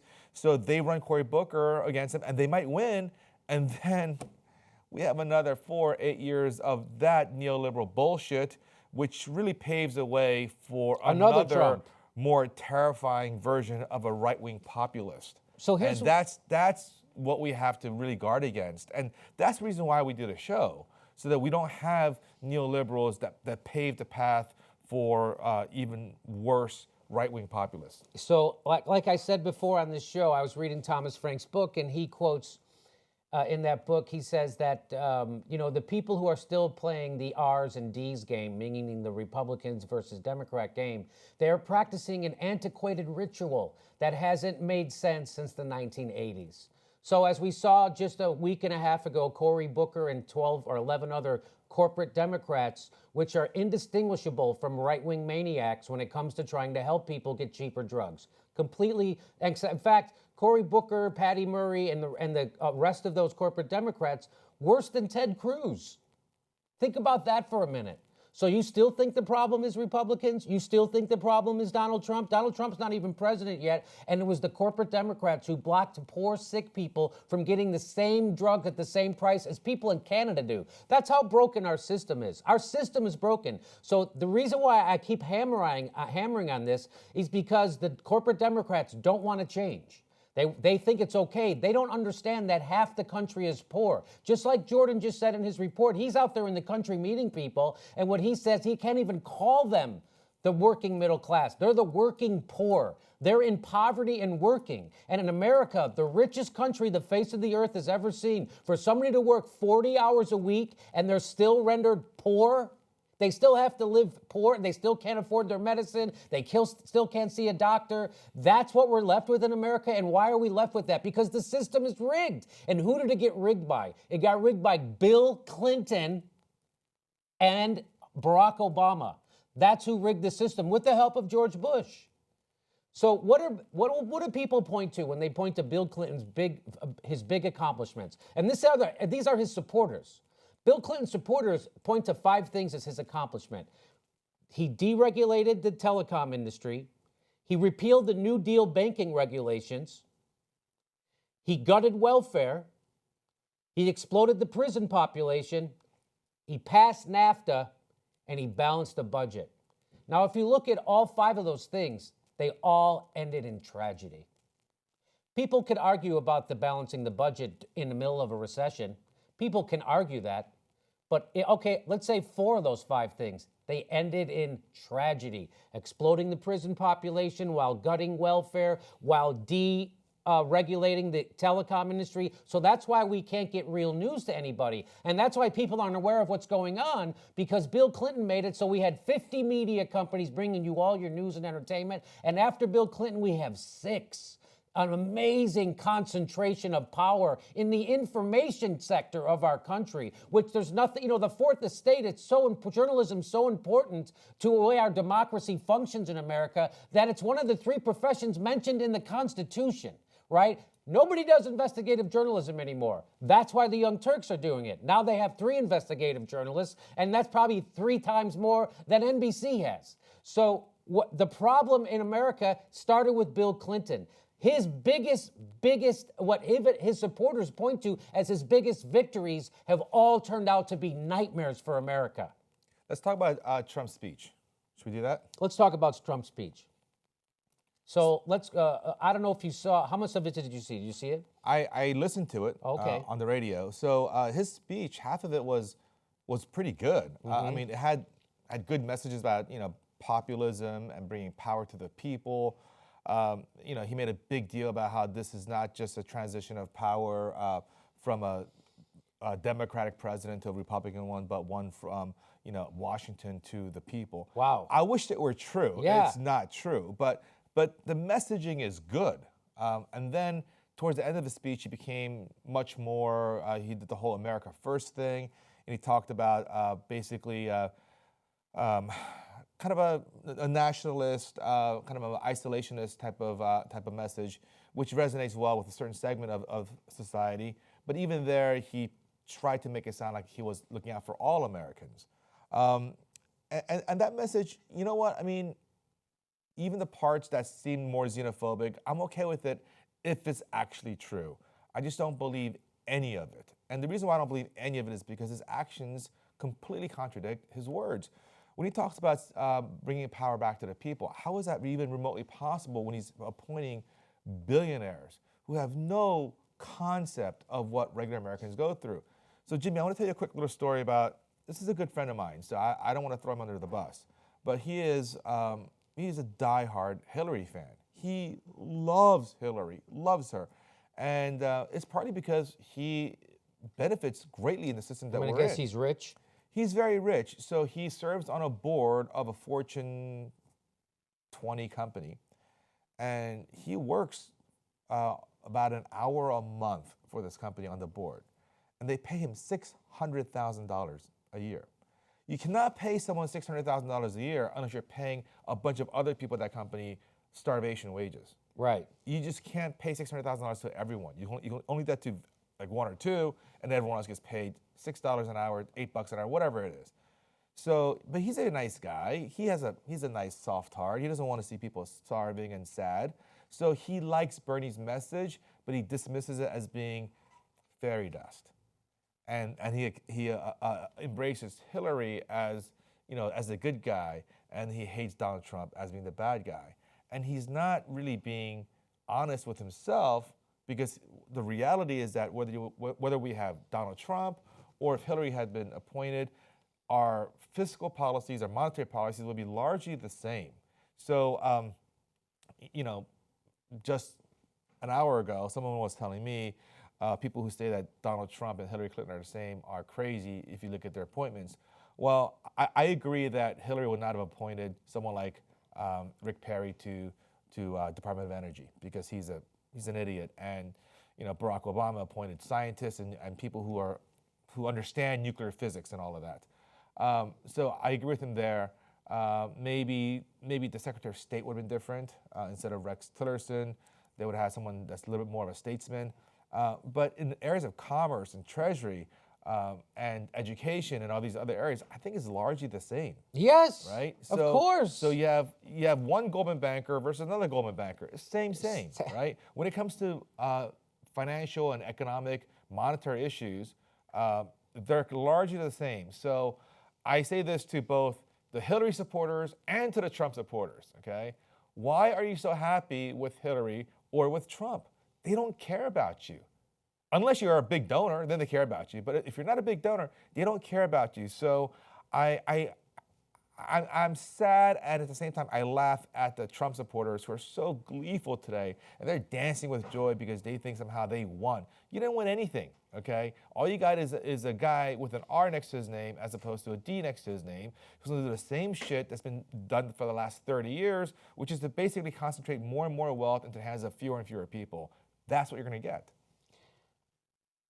Okay, we have to go to a break. We'll be right back in 1 minute with some more aggressive progressives. We have some videotape of Bill Clinton getting caught looking at Ivanka Trump by his wife.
Hi, everybody, welcome back to Aggressive Progressives. We're going to be going to a live report from Nomiki at that protest where there's some violence has broken out.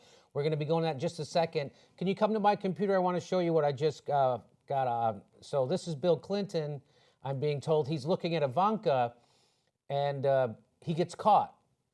So there he is looking at Ivanka, and there's Hillary, catches him looking at Ivanka.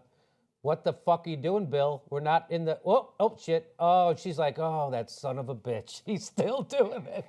Here, let's watch it one more time. Now, she catches him. She sees what he's doing, and she's like, you son of a bitch. Same old. Jimmy, narrate what Bill's thinking right now. Okay, Namiki's ready. All right, let's go to Namiki. That was fantastic. Hi, Namiki. How are you? Tell us where you are and what's happening. Namiki, can you hear us? Tell us where you are. Hey guys, it's Nomi Konst. We are here at the inauguration in D.C. in the middle of probably the center of the protests right now on the streets.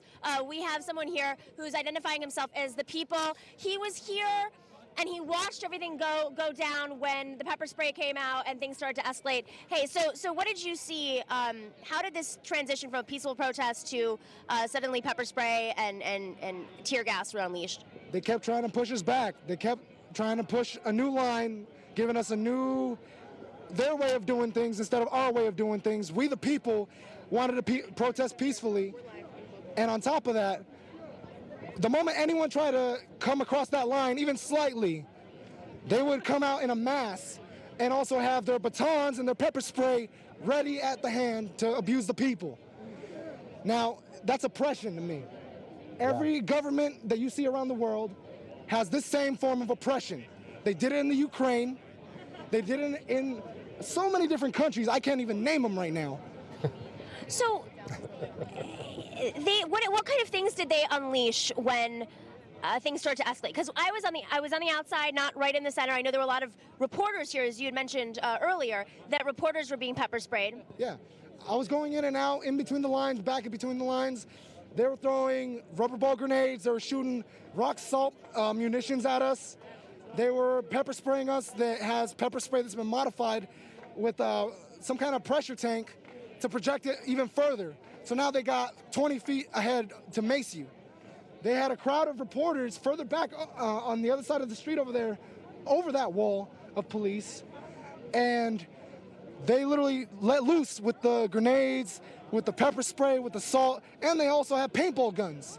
They're aiming paintball guns at us on top of that. We come here unarmed. So as they keep pushing us back, this is where we are now. We've had several fires going. We've had... Yeah, what happened with the fire? Because that was what was reported. Oh, yeah. You had a fire in the center between the trash. You had a fire over there with a limousine right here in front of the Washington Post. Who lit the fire? That is unknown. The people lit the fire. Have you seen any people from the alt-right here? Not yet. But, you know what? It's all a matter of time. You think things are getting chill right now, but just wait. They're only lining up. They're only gathering and making their little shielded wall stronger so that they can keep pushing us back. All right, thank you, the people. We appreciate it. Oh my God, Josh Fox. I'm like literally pushing out Josh Fox. We're live. I know, they know who we are. Don't worry. Right. So, dear friend Josh Fox, who I've been pushing out of the way, like get out of the shot. Get out of my shot. Get out of my shot. One of our dearest friends, always on the front lines of the protest together. That's where we are. So, guys, things have been erupting here. How long have you been here, Josh? Since this morning, actually, yeah. And I watched these things explode in midair, and you know, it feels just like Standing Rock. It feels like tear gas, pepper spray, people running forward, people running back. It's totally inappropriate for the police to act in this way. These are peaceful demonstrators, you know. There was some reports. I mean, we were on the periphery because it did get really chaotic. We saw the fire, we saw the smoke in the air. Yep. There were some reports that, and we actually saw it in the corner over there. There were people from the alt-right like instigating and trying to get a response. So there's chaos here. I mean, Standing Rock. You know who the enemy is. You know who the people who are peacefully protesting are. There's a lot of different folks here. Are you concerned about that? Well, yeah, of course. I mean, we're concerned about violence altogether. The whole mission of the movement that I'm a part of is nonviolence. And I think that, you know, I was talking about this earlier. That's the reason I came to D.C. was to talk about love, to talk about nonviolence. I mean, what I saw in multiple instances at Standing Rock were water protectors standing there in front of lines of police, praying, holding hands together, saying, "We are praying for you, police. We are praying for your kids. We are protecting your kids' water." And then they would get pepper sprayed, and they would cry, and they would cheer, and they would cry tears of joy, and they would still go back and repeat, "We are praying for you. We are not going to be violent." We have to have that discipline. We have to have that character. We have to say in ourselves, we're not throwing bottles back at the police. We're not throwing tear gas canisters back at the police. I don't want to see that. I don't want to be a part of that. That is not for us to do. We have to face the violence of our attackers with love and with peacefulness, and we have to have that discipline. I mean, all we have right now is our voice and freedom of speech, and you know, we're going to be continuing to cover this live. There's a lot of stuff happening here on the scene. I'm going to throw it back to Cenk. Thank you all for tuning in. I'm Nomi. We're here in Washington. Josh Fox, thanks. All right, nice to see you. Hey, how are you? I gained a little weight. My name is Cenk. All right, so we're going to play some of the Donnie Tanahan's Trump speech, and let's talk about it. So let's get to it, because we only have 15 minutes left on our extended aggressive progressive. So let's play clip 1 from Donnie Tanahan's, and we'll talk about it. Has very special meaning, because today we are not merely transferring power from one administration to another or from one party to another, but we are transferring power from Washington, D.C., and giving it back to you, the people.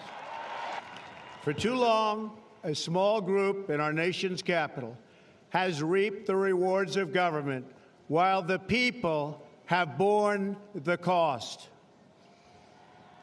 Washington flourished, but the people did not share in its wealth. Politicians prospered, but the jobs left and the factories closed. The establishment protected itself, but not the citizens of our country. Their victories have not been your victories. Their triumphs have not been your triumphs. And while they celebrated in our nation's capital, there was little to celebrate for struggling families all across our land. So this is why he won. That's why he won, because he knows how to talk the populist talk, right? He knows that people actually are hurting, or even if he doesn't know, he knows that to talk to them. Whatever it is, he's got the right message. By the way, when he was talking, I was thinking, this is almost the exact thing that Bernie Sanders could have said. That's the kind of speech that Bernie Sanders would say. We're taking the power and we're giving it back to you. The people in power have done well, the elite have done well, but you haven't done well. Everybody here thinks that this sounds almost exactly like what Bernie Sanders could have said. And you see why the guy won, right? Do you see what happens? And he's reading it off a teleprompter, which is really freaking me out, because to see Donnie Tannehans read off a teleprompter, it's like now he's like anybody else. So let's go. Do you want to say something about that? So that message really resonates with people, and Bernie was authentic about it because yes, he actually went to the people, and they're the ones who funded him. He refused to take the big corporate dollars. Now Donald Trump, he speaks the truth, but he acts falsely. So that's the real challenge there. And but at least he spoke the truth. It's hard for a person who like a regular American person who is struggling day to day to make ends meet, when Hillary and the Democrats pretend everything is fine, everything is great. It's hard for that person to connect with that speaker. But at least Trump here is acknowledging the pain that people are going through. And maybe Trump is lying about it, maybe he doesn't give a shit about it, but at least he's acknowledging it, and that's at least a half measure. That's that's something. And what Hillary tried to fight back against that was with nothing, saying America's already great. That was their secondary slogan, besides I'm with her, which should have been I'm with you, duh. They go, I'm with her. Their secondary slogan was America's already great. America's not already great. Half the goddamn country's frickin' poor. Let's go to the second clip, and this is where he talks about putting America first. We assembled here today are issuing a new decree to be heard in every city, in every foreign capital, and in every hall of power. From this day forward, a new vision will govern our land. From this day forward, it's going to be only America first. America first.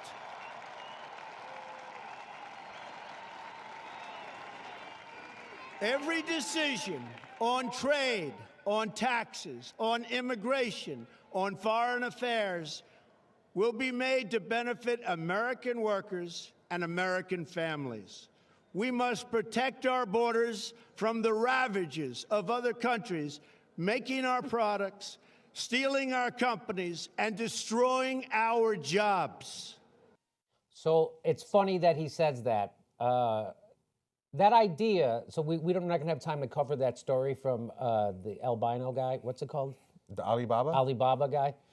We don't have time to get to that. But what his point was saying that, when American politicians scream that China's stealing their jobs, he makes the point, that's your system. That's the system America and Wall Street set up, that we take good jobs in America, turn them into shitty jobs, and ship them to a poorer, more desperate country. That's our model. And so when politicians get up there and say that, oh, they're stealing our jobs, no, that's our system. That's the one we created. That's the system Bernie Sanders wanted to smash. That's the rigged system. Because when those jobs go overseas, the profits actually increase for those companies, but it doesn't go to the people of America. It goes to the 1%. The patent holders and the company holders are owners. It goes to the owner class, doesn't go to the worker class. And that Alibaba CEO was making the point that you don't distribute your money in America correctly. You distribute it all up to the 1%, and that's why you guys get Trump, and that's why your economy's failing. It's not failing for Wall Street. It's not failing for corporations. Let's remember, Barack Obama brags that Wall Street has doubled their numbers. Corporations are at record profits, yet everybody's still hurting in the country. Isn't that weird? That's a broken system. That's a system that needs to be broken up, and that's why we needed a revolution, and that's why people voted for Trump, because people realize we need a revolution, and they're desperate, and they're hoping he'll do it. Steve? It's such simple math. I mean, So over the last 30 years, there's been a tremendous amount of wealth that's created, and almost all of it has filtered up, not just to the 1%, but to the 0.1%. The rich people have gotten richer than ever before. The Koch brothers, for example, were worth about $15 billion just 8 years ago. Now they have about over $80 billion. So it just goes to show you how the rich get richer, and there's a cost to it. You can't have everyone be rich, right? So they're taking from everyone else. So everyone else has to be poor by definition. So when they say, you're exactly right, Jimmy, when they say other countries are stealing your jobs, no, they're not. No, they're not, okay? The uber rich are uber rich because they are profiting off the backs of cheap labor, as cheap as possible. So this past weekend, Jimmy, my friends and I went to Charleston, South Carolina on our annual guys trip. And one of the things that we learned was that in 1850, Charleston was the richest city in America. Why? Because of slavery. Oh. Because that's where 80% of slaves came through to America. And when you have a huge number of people who are working for free, overhead is low. You keep all the profits for yourself. You become very, very wealthy. So now we don't have actual slaves like we did back in the 1850s, but they're almost slaves. People who are making, like Nick Smith from Dickinson County, West Virginia. He makes $2.35 an hour in 2017. $2.35 plus some tips. Plus tips to help get him up to minimum wage of $7.75 an hour. Yeah. That's a grown person cooking your food. That's right. So that's the reason why we have the economy that we have. I mean, it's on purpose. It's not like an accident. It's not like these poor, the idea that Bangladesh is so powerful that they are somehow destroying our economy and taking away all of our jobs is preposterous. We're sending our jobs there. And what usually pushes back against this kind of thing in economic force is unions, right? So people come together, unions can negotiate. What Bill Clinton did with NAFTA was cut the legs out from underneath unions. In fact, companies would use NAFTA as a threat when they would go into negotiations, right? So we don't have unions anymore. So Barack Obama could have gave them card check when he had complete control of government. Card check, which makes it much easier for unions to organize. He didn't frickin' give it to them. So this is what problem isn't Trump. He hasn't been president for the last 8 years or the last 20 years. Problem isn't Trump. The problem came before Trump. It's corporatism that's infected both parties. We already know what the Republicans are going to be like. We got to focus on making sure that we have an opposition party. We've had an opposition party that took 2 Republican wars and turned them into 7 Democratic wars. So this is what we need to do. By the way, Obama could have done a lot of things. People say, well, the Republicans, they opposed him at every moment. He didn't need the Republicans to enforce antitrust law. All he had to do was tell Eric Holder to go and enforce the antitrust laws. They don't do it. They could have fired the bankers. They could have fired Jamie Dimon and Lloyd Blankfein when they took over those banks because they were bailing them out and they were nationalizing them. They could have. That's what FDR did. FDR fired the bankers. Did you know that? Barack Obama, could you imagine him firing Jamie Dimon? Could you imagine Barack Obama? He did it to GM, though, didn't he? When they bailed out GM, he made that guy leave, didn't they? Yes, they did. But he didn't do it to Wall Street. So my whole thing of if people actually knew what Barack Obama and the Democrats are actually doing, they would be as upset as I am. I just happen to be informed. And if you're not upset as I am about the Democrats, you're either really rich or you're uninformed. So let's go to clip number 3, Donald Trump. Protection will lead to great prosperity and strength. I will fight for you with every breath in my body, and I will never, ever let you down. America will start winning again, winning like never before. I'm never gonna let you down. I'm never gonna make you cry. I'm never gonna. So that was, he rickrolled his own fucking inaugural speech. He rickrolled his own inaugural speech. Isn't that amazing? Oh, I can't wait. I'm getting, I was just looking at myself. I'm getting new teeth. Oh, these are all new teeth. Watch for it. It's gonna come in a month. I'm getting all fucking new teeth. I'm so excited. Anyway, and I'm getting some hair plugs. I'm getting some hair plugs too. I'm getting it all figured out. And then I get these things filled in. I am really. Are you serious? I am getting the teeth fixed. All right. So let's go one more. Let's go to one more Donnie Tottenhams before we leave. We got a couple minutes. Let's go to number 4. There should be no fear. We are protected, and we will always be protected. We will be protected by the great men and women of our military and law enforcement. And most importantly, we will be protected by God.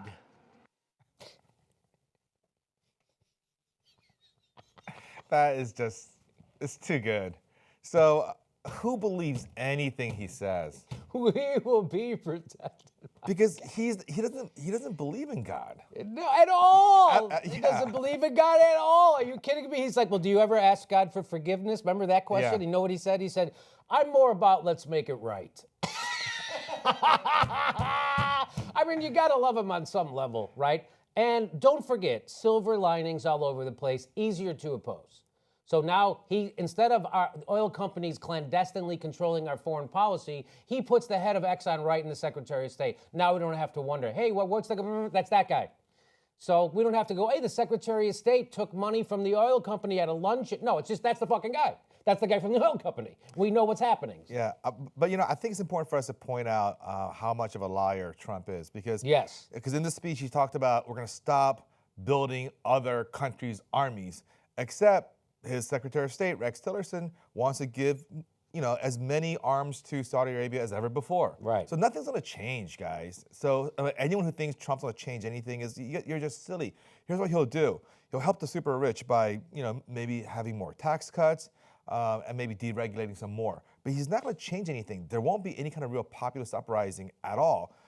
Maybe he'll give racists a little bit more rhetoric to play with. For example, I didn't know this until today, but his speech about America first there's some allegation that's coded language coming from the World War II era, when it was kind of an anti-Jewish sentiment, because Jews were pushing for America to enter the war against Germany, and those who were opposed to it would say, no. America first. That's for Jews. Let's put America first and not enter. The real problem isn't Nazi Germany. The real problem is when the Jews take over our banks and our media, right? So there's some ugliness there, and that was started by Charles Lindbergh, a known Nazi sympathizer, and he actually started a movement called America First. Trump claims this had nothing to do with it, and maybe it doesn't, maybe it does. I don't know. I don't really even care that much. But the reality is that nothing is changing. His cabinet is the richest cabinet ever. Betsy DeVos is worth over $5 billion. Wilbur Ross, who is a quintessential vulture capitalist and now our new Secretary of Commerce, is worth almost $3 billion. Yes. Steve Mnuchin, I don't think he's a billionaire, but he's got hundreds of millions of dollars just from his stint at One West Bank when he had all those foreclosures and violated thousands of laws regarding banking and foreclosures in California. So the idea that Betsy DeVos, Steve Mnuchin, Wilbur Ross, that these guys are going to help these working class whites all over America, that they give a fuck about any one of those people who are making $30,000 a year or less, is crazy. They don't care. And I'll say this: those people who voted for Trump were duped, just the way the people on the left who voted for Hillary, who voted for Obama, all of that. Clinton. You guys are being duped on both sides, and we covered this story before. It doesn't matter who's in office. You know who controls our economic policy?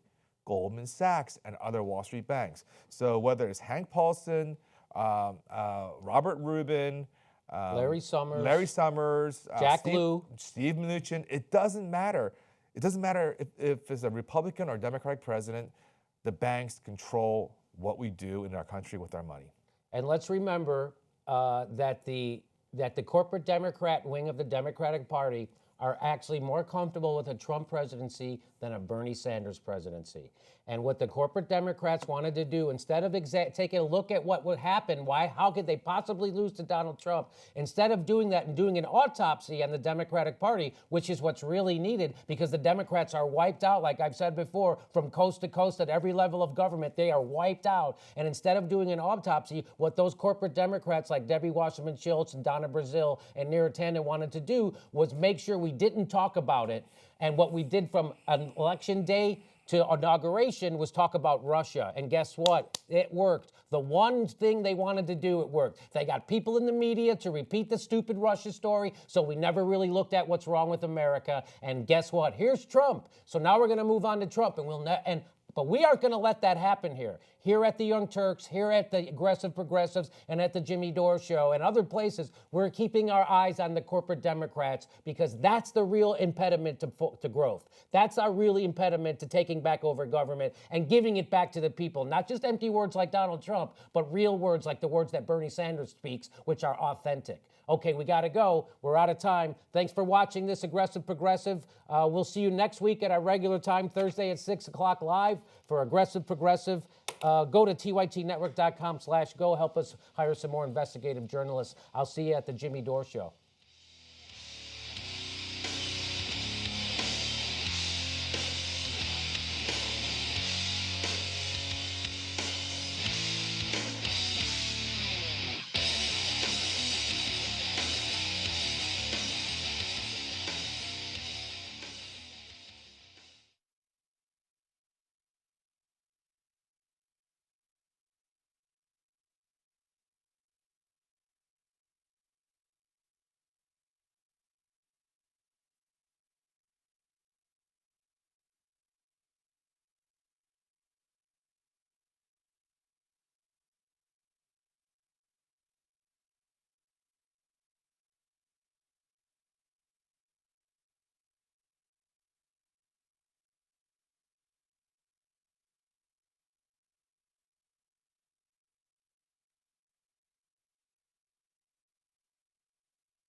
Inauguration, Trump? Oh, no, drop it.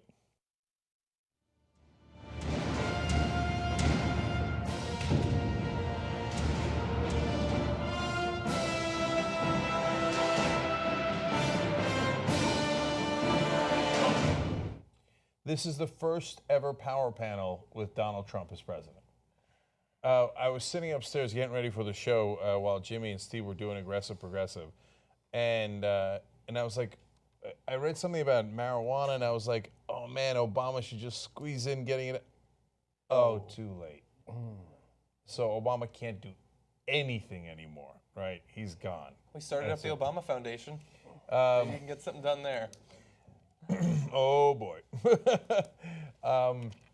He could house a lot of political appointees for Michelle Obama's eventual run. Yeah. The Obama Foundation is going to get her in a lot of trouble in 18 years or whatever. Right. So we have some news from the inauguration. We covered bits of this, like the amount of people that showed up as we were doing the live coverage throughout the day. I've got some better numbers for us. But we've organized all of it for you guys and have a lot more detail and more news stories from today. I don't know how long this will last, but ever since the election, there'll be moments when I'm like, oh, right. Oh, God, Trump's going to be president. And now today it's, oh, right, Trump is president. Yeah. So. You know, what's interesting is already Trump's administration has done some damage. It's a small amount of damage, but I think it's also indicative of what we can expect over the next 4 years. So apparently HUD had passed this, it was like a fee decrease related to FHA mortgages, right? And so it was just a little bit of a discount on the insurance for these mortgages, so low-income homeowners will have an easier time paying their mortgage, right? Obama administration passed it 11 days ago. It was supposed to take effect on January 27th. Trump comes into office. His administration's like, nah, gone. No, under no circumstances will we help the middle class. Yeah, so look, for someone who has a $200,000 mortgage, it was expected to save them about $500 a year. Okay, so already he's begun. And the reason why I bring it up is because I tweeted that story, and his supporters are like, are you done crying yet? Are you going to be done crying when you're foreclosed on, you little bitch? Yeah, you realize Anna doesn't own a home right now. I that don't. doesn't cost her anything. Dude, it costs you guys. It's amazing. Thanks, it's amazing. Trump. Oh, man, please foreclose on your own voters. By the way, it has already happened. And like in hindsight, so it's a weird way, clunky way of putting it, but some of his voters realized that Steve Mnuchin, his Treasury Secretary, had actually already foreclosed on them when he ran One West. And they're like, oh no, but I didn't want him to put that guy in. He crushed my soul and my life. Yeah. That's right. And that's the guy he put in. So those are the people directly affected. I like that Anna's trying to appeal to the others, but unfortunately they have foreclosed minds. Oh, wow. Playing the role of Cenk Uygur today, John Idarola. Okay, playing the role of Bane today, Donald Trump. We'll get to that in a second. Okay, I got to give you an update, obviously, on tytnetwork.com/go. Earlier today, if you couldn't catch the show, we did cross 1 million, actually, late last night, and earlier today I announced who the new reporter and commentator is going to be. I don't know where I came with this commentator idea. I just promised you an investigative reporting team, right? And so there's people behind the scenes we hire to make that happen as well. But I decided to throw an investigative reporter. And so the first hires were, of course, Naomi Consta and Sean King. And today we hired Ryan Grimm as the commentator and Michael Tracy as the reporter. So very happy about that. And everybody's in Washington. Jordan, Naomi are already covering it, and we heard from them earlier today. And also we heard from Sean King earlier today, had a really good conversation with him. So if you're a member, you can watch all of that. The members, of course, get all of our coverage. That's tytnetwork.com/join. Now, let's see where we are on the third team we'd like to put together. And we'd have to get to 1.5 million to get to that third team. Oh. And all of a sudden, 1,088,725. You guys are amazing. Let me read some quick donors for you guys. $6.66 from Michael from California, who apparently likes to party. I don't know. 666. That's like a. Isn't that like demonic or something? Demonic. We'll but take it. We'll take it. But I always view that as like, yeah, party time. I mean, you know. He thinks of Satan when he thinks of partying. Yeah, of course. Yes. Anne from Maryland. I mean, the good parties are thrown by Satan. Yeah, I mean, like, what do you want to go to a Last party? rest of your life, yeah. Party thrown by the angels with their stupid harps? Ba-ding, ba-ding, ba-ding. Oh, Are they Victoria's Secret angels? Now all of a sudden we're having a conversation. Perhaps Charlie's Angels. Oh. That would also be good. Like My Charlie? No. Oh, you mean from the movie? Oh, not as fun. Yeah. Slash TV show. What Okay. about the Corey's Angels? Remember? Oh God, I've seen that. Do you know what we're talking about? Yes. No. What's his last name? Corey Feldman. Corey Feldman. He has the Corey's Angels. Oh, Corey. I thought maybe it was a TYT thing and Ja'Cory had put together some angels. That would Anyway. be the parody, Corey's Angels. All right, here we Make it go. happen. Working on it with Arthur. Okay, $127 from Ann from Maryland. Thank you, Ann. $127 from Jason from Washington, D.C. So, of course, $127 gets you the special Sword of Darkness. No, Sword of Darkness. That's what Trump uses. Yeah, that would be a different sword, the one we have to defeat. The darkness Sword in the Darkness. So, Watchers on the Wall T-shirt that we're doing for Justice campaign. And close to 2,000 of you have already gotten these shirts. So thank you very much. We appreciate it. All right. Before we get going, I do have a poll that I promised you earlier in the day.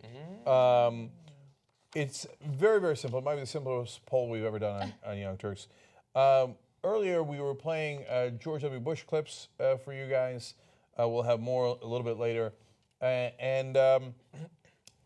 Having seen George W. Bush and what he can do, and if you didn't live through it, there's a lot more where that came from. Our question is, who is dumber, George W. Bush or Donald Trump? ¿Quién es más macho? No. Who is dumber, George W. Bush or Donald Trump? Now, Trump has bankrupted 6 companies. Trump could not. I want you to keep this in mind. And by the way, the URL is tytnetwork.com/dumb. To vote on the poll. Not complicated, so even Bush and Trump could use it. Yeah. Remember, Trump couldn't make money running a casino. Okay, his casinos went bankrupt. Yeah. The House always wins unless it's run by Trump.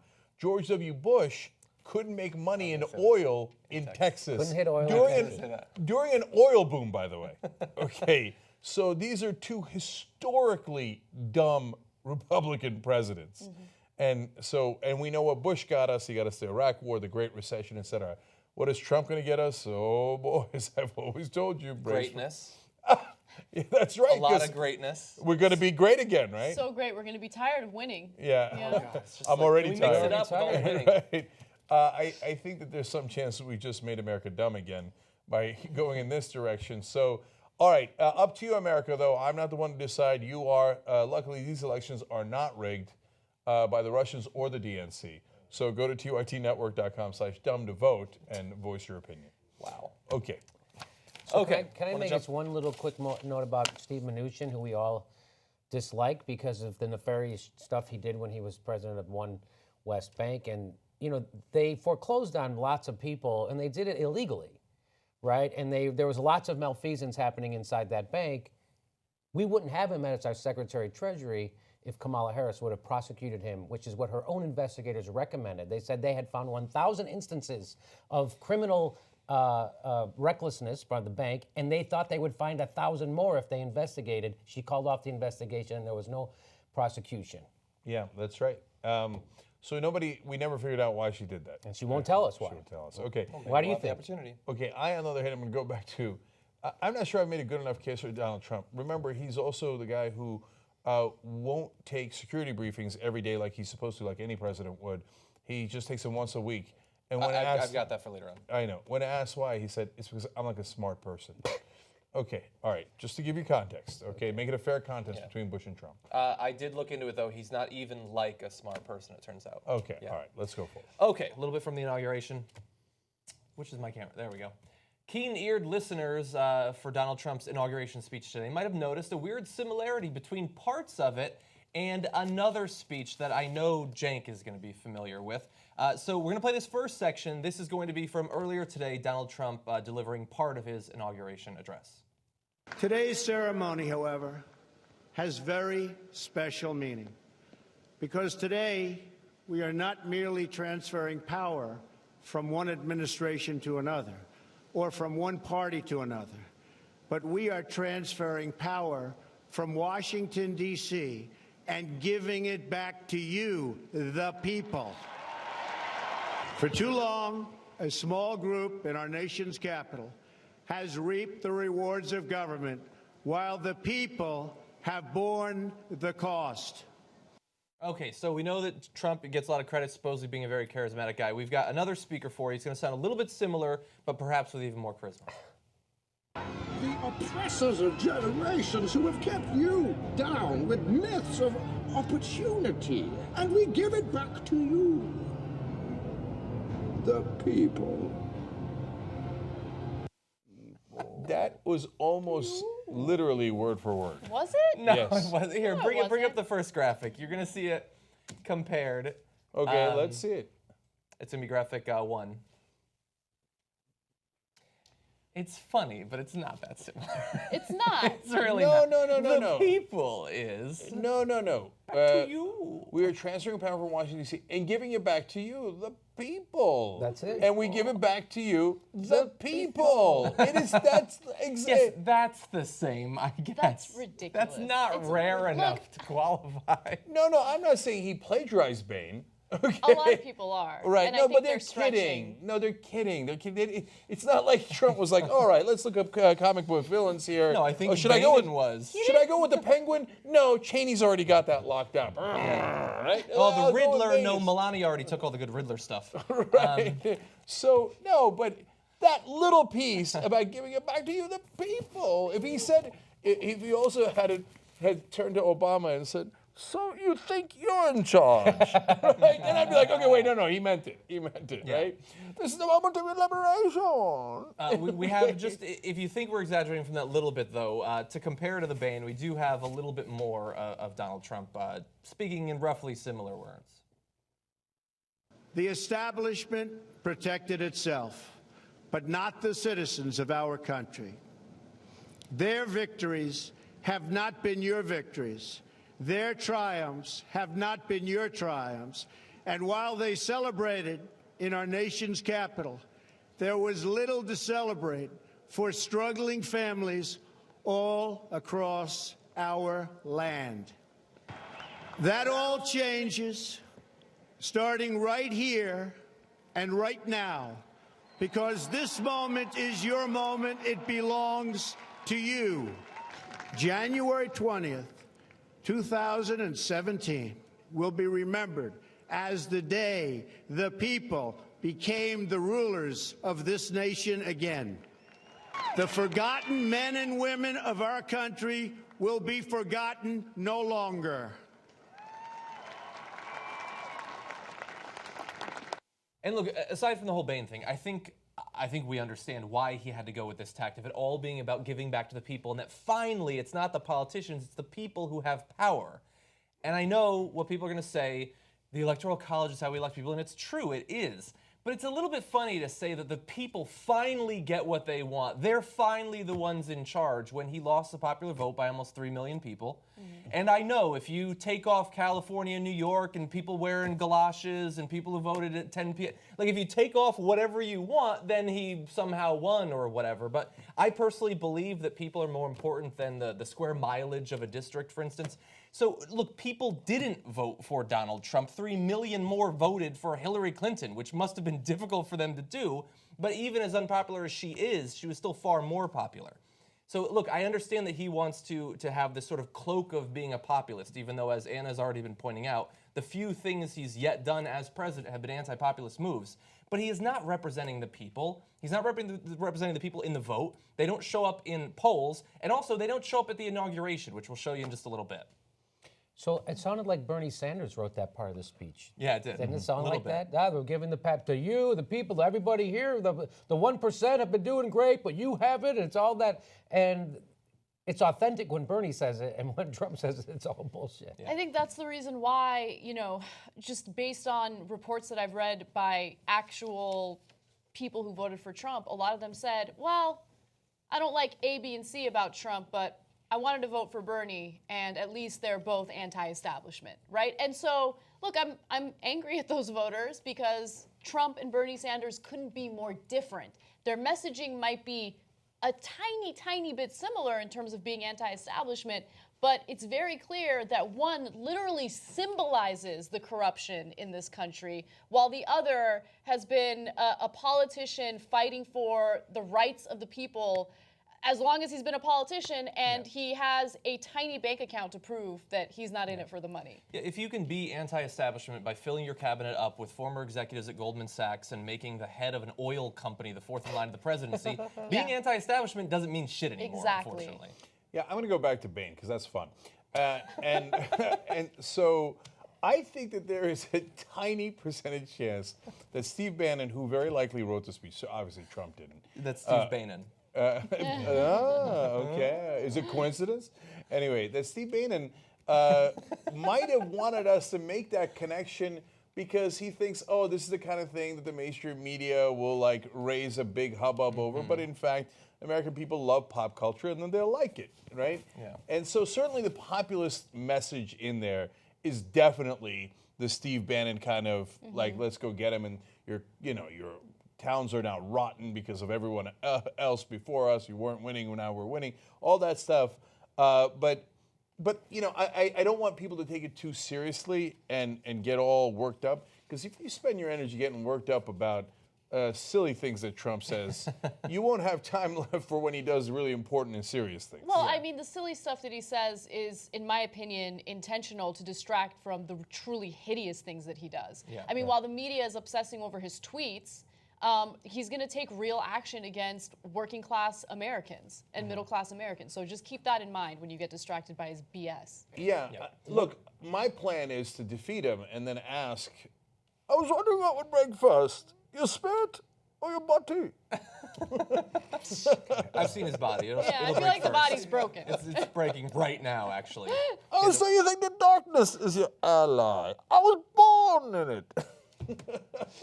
Okay, let's talk about the. Can I just say one thing about when Trump says, they're taking our jobs, China, they're taking our jobs. The CEO of Alibaba was asked at this international conference recently, like, what's the problem with the United States? And he said that, when you say we're stealing your jobs, this is your plan. So meaning Wall Street's idea of a good economy is you take a job in America, good job in America, you turn it into a crappy paying job, and you ship it to a poorer country with more desperate people. Yeah. That's our plan. That's our economic system in America. That's not them stealing our jobs. That's Americans taking our good jobs and exporting them. So that's so when, I wonder how long it takes for that line to lose its steam about how they're stealing our jobs, because they're not stealing our jobs, we're exporting our jobs. Well, they're stealing our jobs, and they are the CEOs of the biggest corporations in America. Yes. Yeah. Okay, let's talk about the crowds a little bit. If you were watching the inauguration today, you probably couldn't help but notice that the crowd wasn't all that big league. And so we're going to show you some photos of, this is 2009. You're going to see the mall there. Oh, that's huge.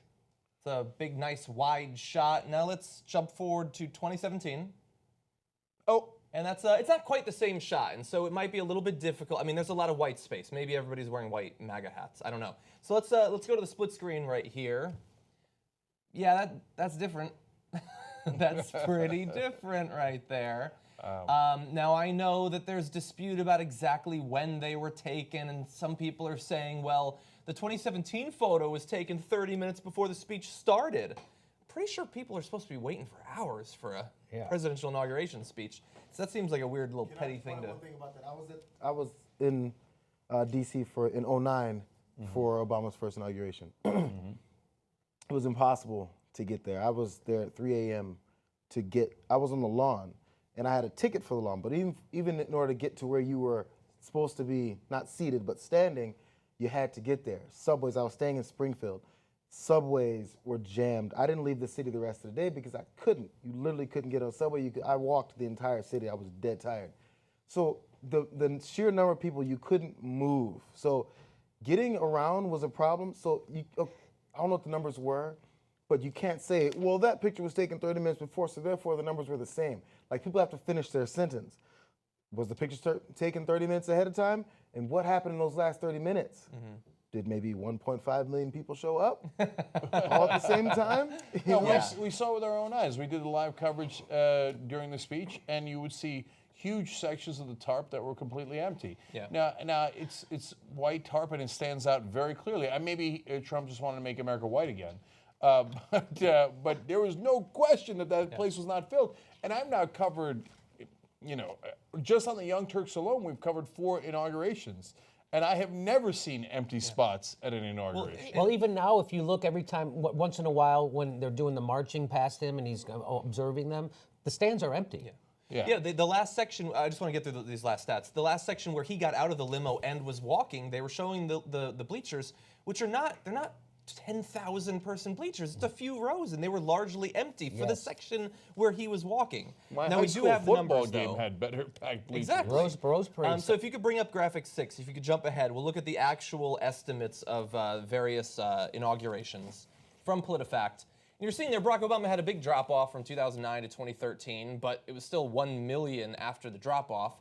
And you're seeing there George W. Bush did okay. He actually did better in 2005 after he legitimately won an election, I suppose. Bill Clinton, big win there. And it was much smaller back in the 80s, actually, but that was when it was still sort of new, I guess. Now, according to Dan Gross, if you're jumping ahead, Trump 2017, the estimate, if you can go to 7, is going to be 250,000. Now, there are going to be estimates coming out over the next few days and weeks. They use weather balloons to take shots, and then they do computer projections off of that. But he says that is a very conservative estimate. That's giving him a lot of people who are probably not there. And in response to that, one of the arguments from conservatives is, well, one is all of his supporters are workers. They actually work, which I guess George W. Bush's don't work. I don't know. And then also, oh, well, it's cold. Well, bring up graphic 8 here. You're going to see that back during Obama's inauguration, it was 28 degrees. Oh my God. Can I just... And yet millions came. I have to make a comment about how I would avoid going to Obama's inauguration. Even if you guys sent me there for free to do coverage, I would be like, you know what? No, I'm good. I'm good. That sounds terrible. Well, luckily we have a guy in the studio who was there. Yeah. Actually, no. John, maybe at the warmest part of the day it was 28. It was 17 when I was there. I kept checking because I was freezing. No interest. And again, it was dark when you get out there, so maybe it was the middle of the night temperature. But you were there the whole time. Even when the sun came out, maybe it got up that high. But I don't know. There was an energy, so you actually felt a little better. The problem was the standing part. And by the way, when it comes to the numbers, instead of if you're a Trump supporter, cool. But the thing is, maybe embrace what you have. You can't say it was the same, or oh my God, you guys were all lazy. They show up to get their Obama phone, whatever excuse they want to come up with. Just say, you know what? Yeah, we're a groundbreaking, small cabal of people.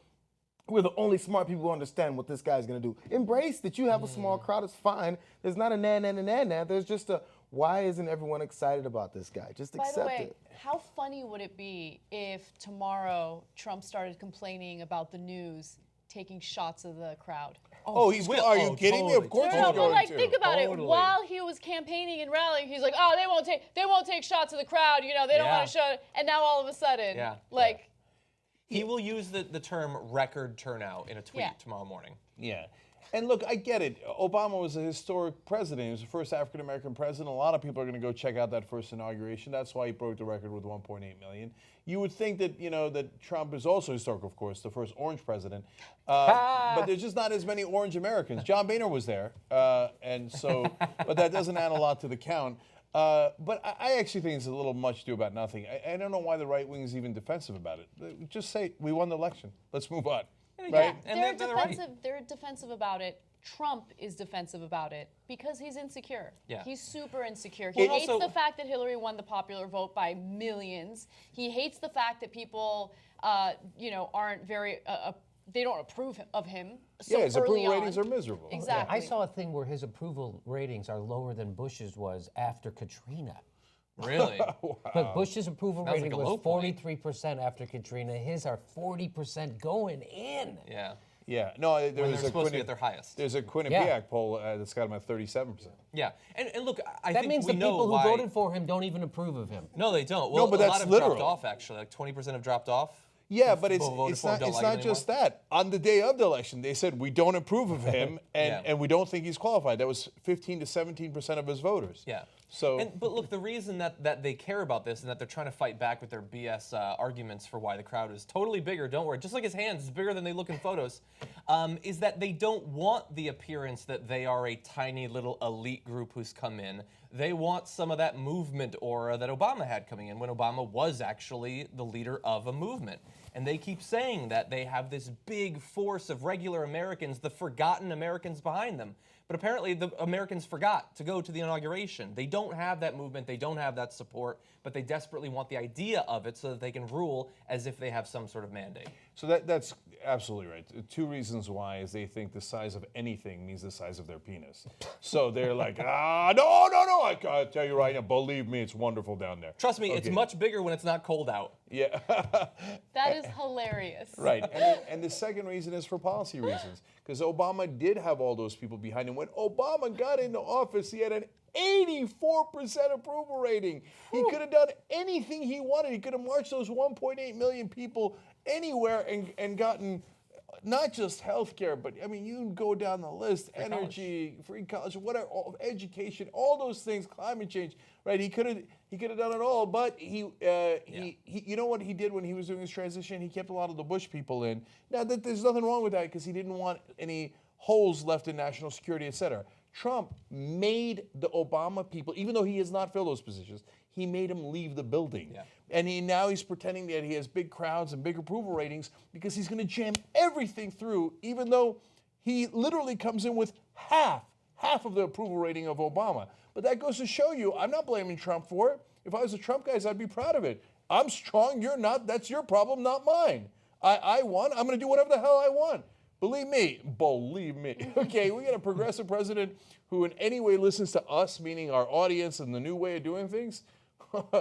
I'd do it with a 40%. You give me 80%, you give me 60%. We're going to get some real change in this country. And I don't mean by change, hey, I'll talk about change and then fill my cabinet with Goldman Sachs guys who are looking to rob you. Why don't we take our first break? All right, we're going to take our first break. But before we do, can I see tytnetwork.com/go? I'd like to see, can I see 1.1 million before the end of the hour? That's too ambitious. I can't, can I? I don't know. Let's find out. Where are we right now? At about the half hour. 1,090,000. Can I see 1.1 by the end of the hour? This is fucking ridiculous. Can I see it? It's amazing that this is happening. Right. Well, there's nothing that the TYT Army can't do. This is amazing. I thought it was crazy when you raised that money to build a studio. No one thought you were going to do it. Yeah, I remember And this that. is also crazy. That was way less. I want to know one other thing about that. Did you see how many donations there were? Over 31,000. Yeah. That is amazing. I love you guys. I love you. We have more donors than most people raise. Yeah.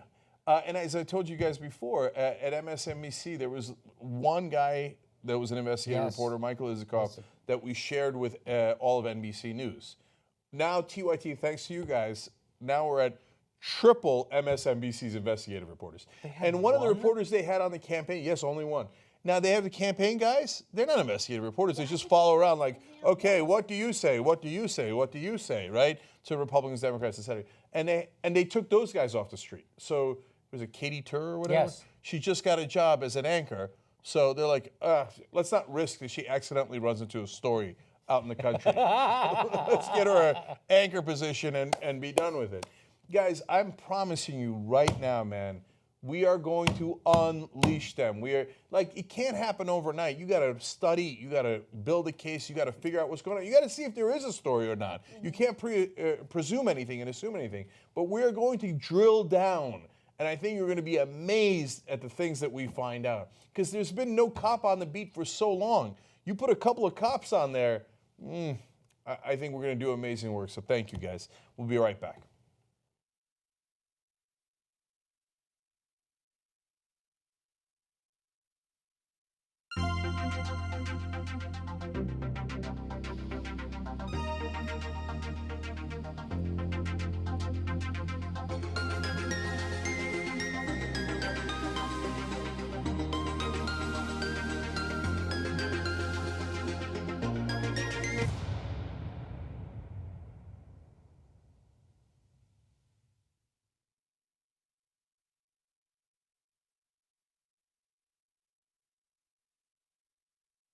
I'm super excited because we have different levels of members. They pay $10 a month, but there are some members that pay a little more. Our executive producers, for instance. My favorite thing about executive producers is that we have quarterly calls with them. I love that I'm getting a little transparency and I'm knowing what you guys like and dislike, ideas on how to improve the show, topics that maybe we haven't heard of yet and you really want us to cover. We have so much respect for you because of the fact that you keep us independent and allow us to be uncensored, unfiltered, without worrying about corporate sponsors breathing down our necks and telling us what we can and can't say. So if you want to be a member, obviously no pressure. You can go ahead and join by going to tytnetwork.com/join. I'm going to ask some uncomfortable questions. The first topic that I said that we would discuss a little more is masturbation. And then I was swimming in a hazelnut river. Are you sure you're not doing mushrooms? Oh my God, I can achieve an orgasm by myself. Fuck that, I am going to talk about it, because there should be no shame around it. I think a lot about death because I love life. That openness led to amazing sex. And I keep saying to everybody, oh, I gotta go call my wife. I figured that that was a good excuse and people can't say, hey, don't call your wife. I'm gonna release bliss. It's so weird because at that moment I felt bliss and it smelled like lavender. At the end, you get to go check, nice job. If you're a member of the Young Turks, you too will rock the world.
right, back on the Young Turks. $127 from Nathan in Virginia. $127 from Yeshe in California. Thank you, Yeshe. So these are the shirts that people are getting for $127 only for this campaign. Every time you do something like that, it makes me think like you're a flasher. Like you're Yeah. getting rid You of guys ready? No. You guys want to see my sword in the darkness? Oh, God. Oh, come on. Keep it in the darkness, please. So you think the darkness is your ally? Oh, you guys got me started on Bane again. We'll check the numbers in a second. Let me read a couple of quick tweets. Did you say deets? Yeah, I don't know what I said. Want to get the deets? Yeah. Muratir writes in, on this day I'm thankful progressive media still exists. Thank you for existing, educating, and continuing to grow Young Turks. Thank you. We appreciate it. Jennifer Howell says, wow, epic power panel. Thank you for giving us a dream team of Idarola, Uyghur, Dora, and Kasparian on an otherwise bleak day. Okay. Can I say one short little anecdote? Because it's a bleak day, this is a good thing. I think I mentioned it to you. I was watching as Trump got out, his whole family's walking next to the limo, and there's cables, obviously, across the street. And so they had this long strip running down the street of blue-covered cables, like blue covering. And on the blue covering was the little girl in the red dress from the signing. It was so cute. And she's doing the, like, putting one foot in front of the other, walking on the cables amongst the whole presidential procession. Yeah. It was the cutest thing that will ever come out of this administration. It's just like the innocence and, you know, the complete oblivious nature of kids. Like you know, they're just so adorable. sweet. You know why? Kids are innocent. That doesn't work as well. Doesn't work as well. Don't make fun of Barron Trump. You saw during the breaks when they're sitting in the bleachers. Now they've actually exited, and the parade goes in front of them. I'm such a goofball, man. I've been saying it all day. I like pomp and circumstance. I like that we do that. I kind of look forward to it. Today, obviously, a little vomit in the mouth as we do that. But that's, hey, it is what it is. Now they've left, and and Melania still looks like the most put together person on the planet after the entire day of walking around. I really like that dress. No, that dress is going to sell like hotcakes. Oh no, this the is dress actually is probably like $9,000. I wouldn't It's doubt by it. Hillary Clinton's designer. That's not a cheap dress. So there they are. They're walking in the White House where he is going to live. Jimmy, you missed it when we started in the morning. I said I went through a roller coaster of emotions, mainly all negative. No, all negative, not mainly. When I was thinking about a Trump presidency, but I landed on anger, right? That the Democratic Party let this happen. Like, man, how did you, in their smugness, their arrogance, their complete, disregard for facts, polling, science, and they just saw the mission of their party. Yeah, they just saw what they wanted to see, and so to them, and this is a lot of people misunderstand this. You think, well, they miscalculated. If they had realized Bernie actually had a better chance, they would have put Bernie up, but they just screwed that calculation up. No, to them, Bernie was as dangerous, if not more dangerous than Donald Trump. To be fair, I don't think that's the point that Michael was making. When he was talking about the miscalculation, he's saying inside of the general election, they didn't campaign in Wisconsin, blah, blah, blah. No, you're absolutely right. You're absolutely right. I'm not talking about Michael. And, I know Michael, and we've had 1,000 conversations about that. I'm talking about the guys that you see on TV and the Democratic Party officials, right? So for them, think about it this way, okay? And you think, no, come on, are people this selfish? They don't say that to themselves, but they got to, be able to sleep at night. But what they actually think is, and realize the consequences is that if Trump wins, most of them still have their job in the Democratic Party. If Bernie Sanders wins, they don't have their jobs because Bernie's going to bring in progressives and not lobbyists and people who are pro-corporate, pro-establishment, et cetera. So for the establishment of the Democratic Party, not the voters, but the establishment of the Democratic Party, Bernie Sanders was more dangerous than Donald Trump. So they would rather have Trump risk that Trump might win, and even though Bernie had much better numbers, so that's the risk they're taking, then let Bernie Sanders represent them, because it's for them, it's their money. It's their money that's on the line, and their jobs that are on the line. Well, wait, quick thought experiment though. Just trying to understand all sides. So when we were looking at the polling showing Bernie matched up against, because it wasn't just Trump at that point, he was also beating all of the other candidates, way better than Hillary was, we found that to be a very good reason to go in that direction. He's much more likely to win. But hypothetically, if the polling had showed that she was far more likely, would we have found that to be a very persuasive reason to switch over to supporting Hillary Clinton? Well, if they represent very different visions of the future of the party? Well, it depends. I don't know that I would have switched during the primary. I hear you on that, and it's a terrific point, John. But it depends on the circumstances. So, for example, if you said to me, Bernie Sanders, it looks like he's going to lose by 10 points to Donald Trump, and Hillary Clinton is going to win by 10 points against Donald Trump. So now, if you go for Bernie Sanders, who is more ideologically close to you, significantly closer to you, okay, but you're going to risk losing to Donald Trump and having this happen. I would pause. I would significantly pause. They had no pause at all because they're like, who cares? It's my job on the line. Okay, I feel like the question, though, is flawed. No offense. Well, it's a hypothetical. Because, well, no, it's not even because it's a hypothetical. It's flawed because I don't care if someone who genuinely likes Hillary Clinton as a candidate and believes in her continues to vote for her even though she's unlikely to win against Trump. What I care about is what the DNC and the establishment does to choose and favor and push for one candidate over the other, right? The way that they manipulated the primaries was the biggest problem to me. So, look, if I were Debbie Wasserman Schultz and I saw those poll numbers, I'd be like, yeah, you know what? Maybe we should all stop being dicks. And maybe we should allow Bernie Sanders' message to get out there because it seems like members of our party favor him over the person that I personally like. You see what I'm saying? They didn't give him a fair hearing. They didn't. And that's the problem. Because is Bernie Sanders going to pick Debbie Wasserman Schultz as the head of the DNC? No. He's not, and she knows it.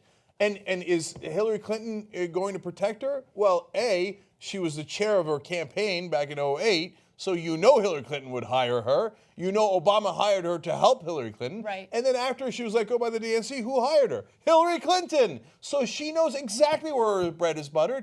And to her, that contest was so much more important than Trump. So now so they countenanced a loss, and a loss we got. So I think this Comey, Russia, weather, all those things could be relevant. But the bottom line is it's 100% on their head because they wanted to take that chance, and that's what led to this. And let me be clear. I think as a private voter, you should vote for the person you feel comfortable voting for, regardless of what the polls say. So for me, that's less important than what the establishment did as a whole to work against someone like Bernie. So let me just kind of reword, because on Aggressive Progressive, I made a similar point that the corporate Democrats right now, the hedge fund managers, the Silicon Valleys, the Wall Street Democrats, the people who were classically Republicans who Bill Clinton then brought into the party, those people are actually more comfortable with not that they're happy, but they're more comfortable with the Donald Trump presidency than a Bernie Sanders presidency. Because a Bernie Sanders presidency would have maybe broken up the banks, would have put regulations on what they had to do.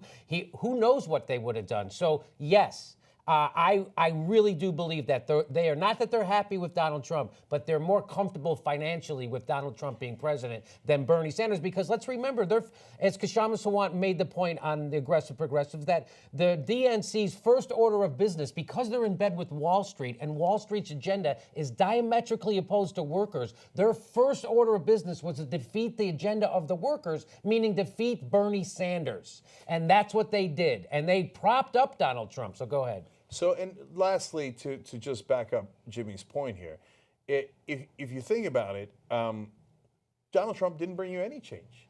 Hillary Clinton would have put Goldman Sachs people in her cabinet. Donald Trump put Goldman Sachs people in his cabinet. You know, stock market would have been happy with Hillary Clinton. Stock market's happy with Donald Trump. There's no real change here. As usual, same.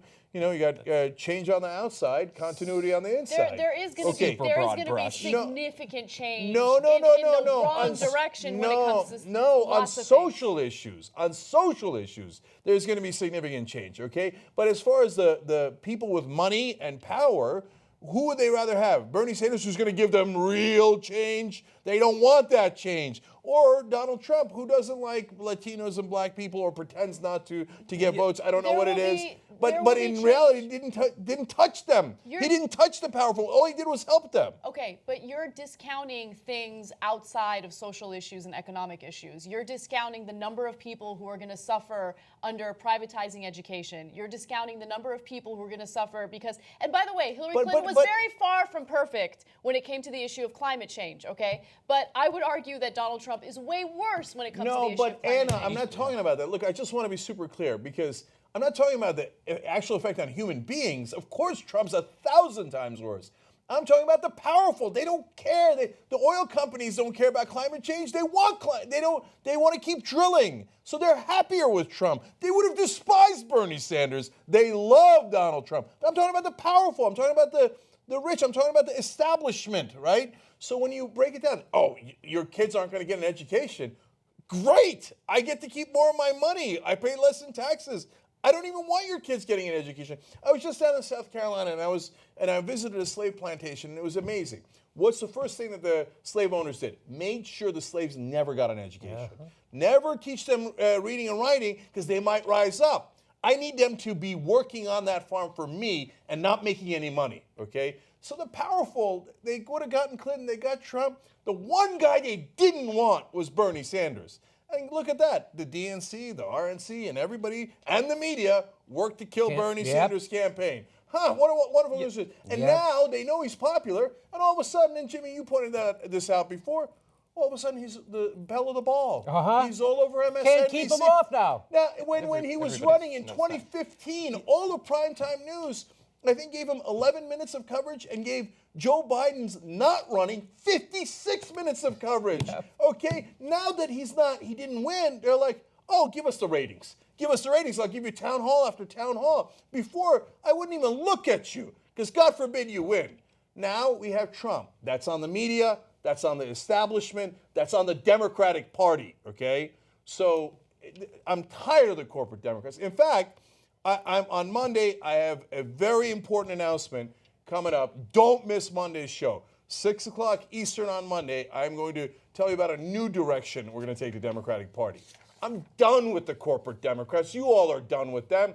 Now they're having a debate. Look, I love Keith Ellison, and he's running for the head of DNC and all that. But they're sitting there having a debate. They say, yes, we should take billionaire money. Yes, of course we should take corporate money. Should we take lobbyist money? That's a tiny fraction. They really sneak it in through corporate money, really. The lobbyists is just but even that they can't say. They even got Keith to come back on it, saying, maybe we should take lobbyist money, right? Then what's the point? What's the point? You're a useless party for the rich and powerful. So we got to change the party.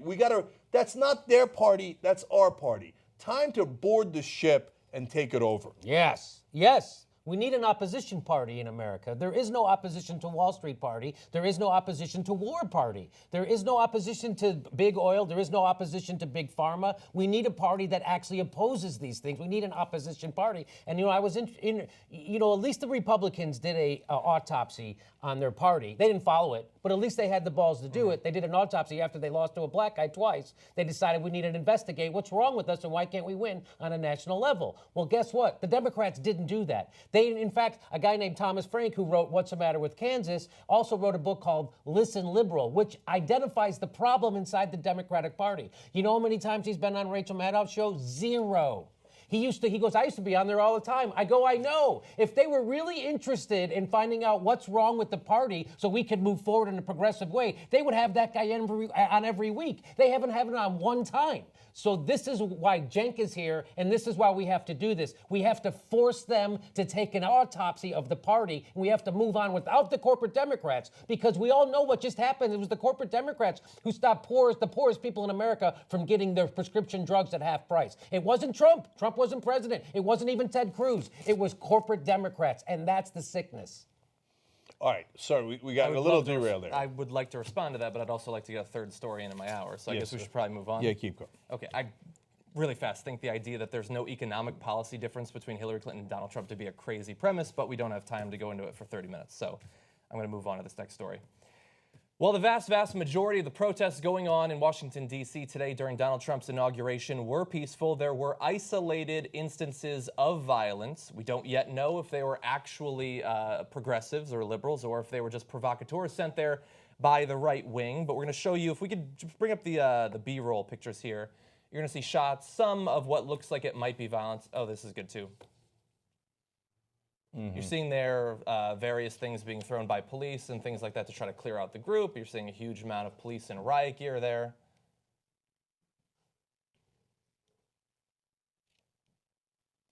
Yeah. This is just one spot, but there were instances like this in other parts of D.C. Look, I can't stand this stuff. So don't throw the con. Whatever, the whole thing. Yeah. So, look, they could accuse me of being comfortable and saying, well, you're not out there protesting and stuff like that. And no. Protests I'm in favor of. Okay.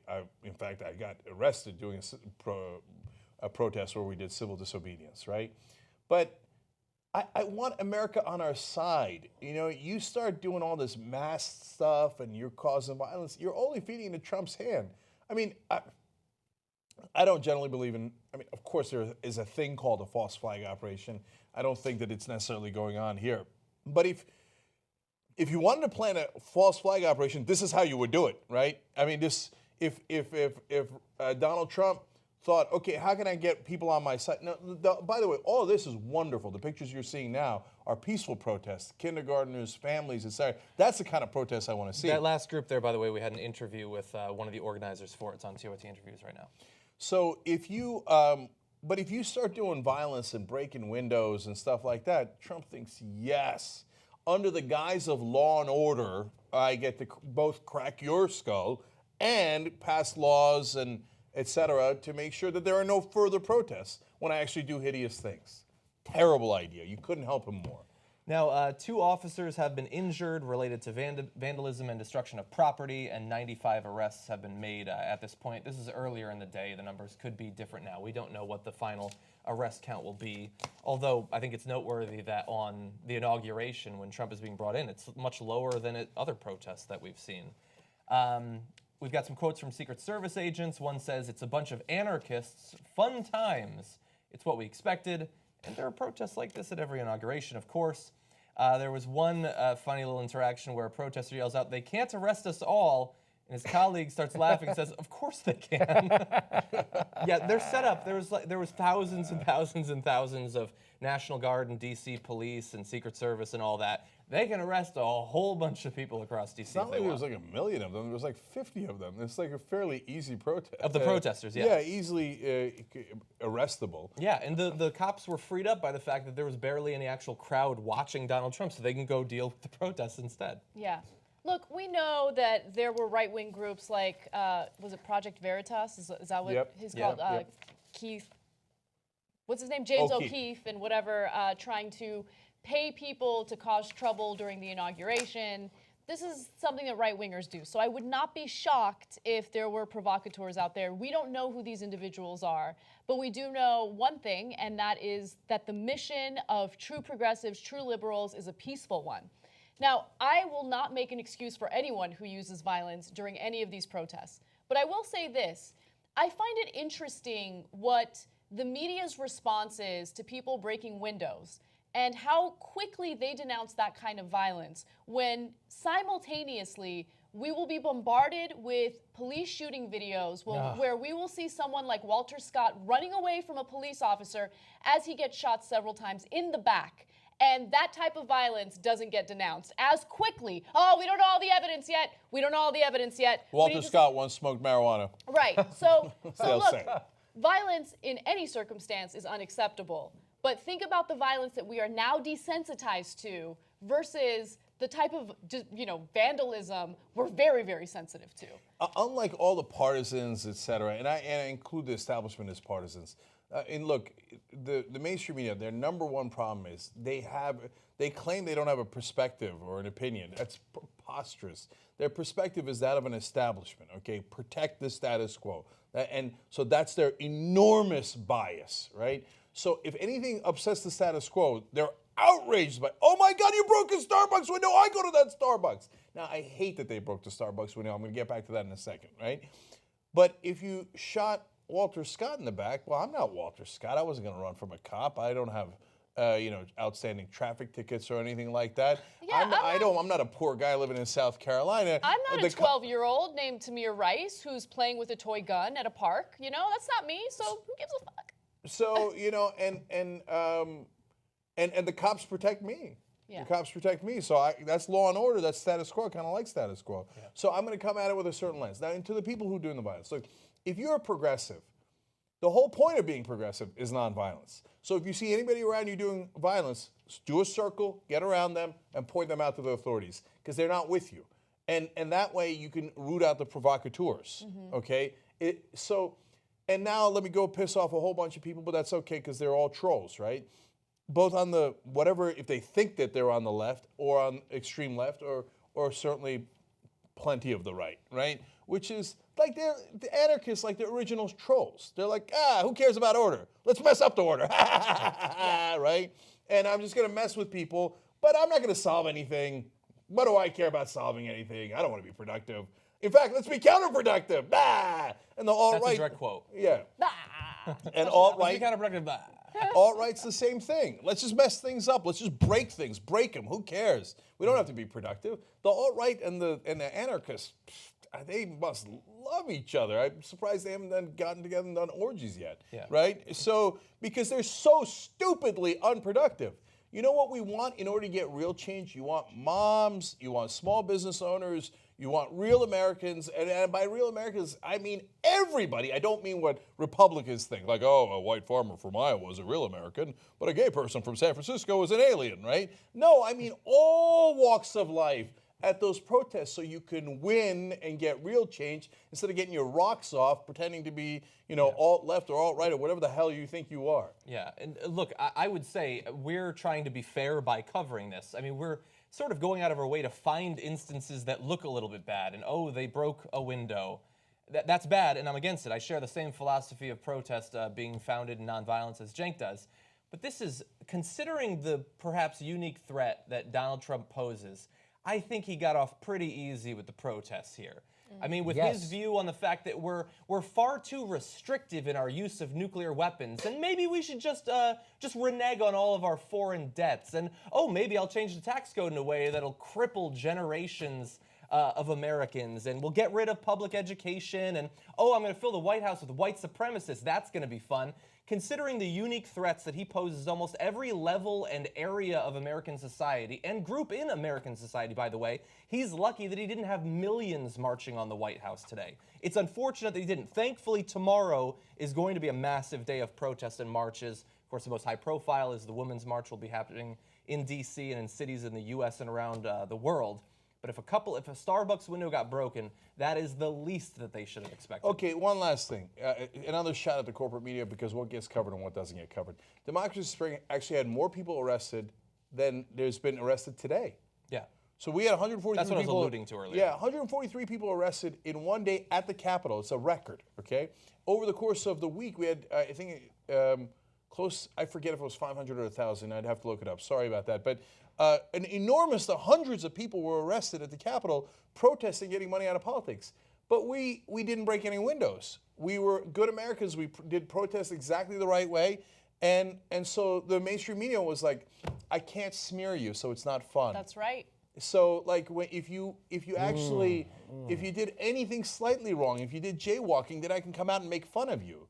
And I can criticize you, and I can say, oh, look at these dirty people trying to change the system, right? If they could do that, then they'll cover. Look at what they did today. There's 2 broken windows, 95 people arrested, maybe, right?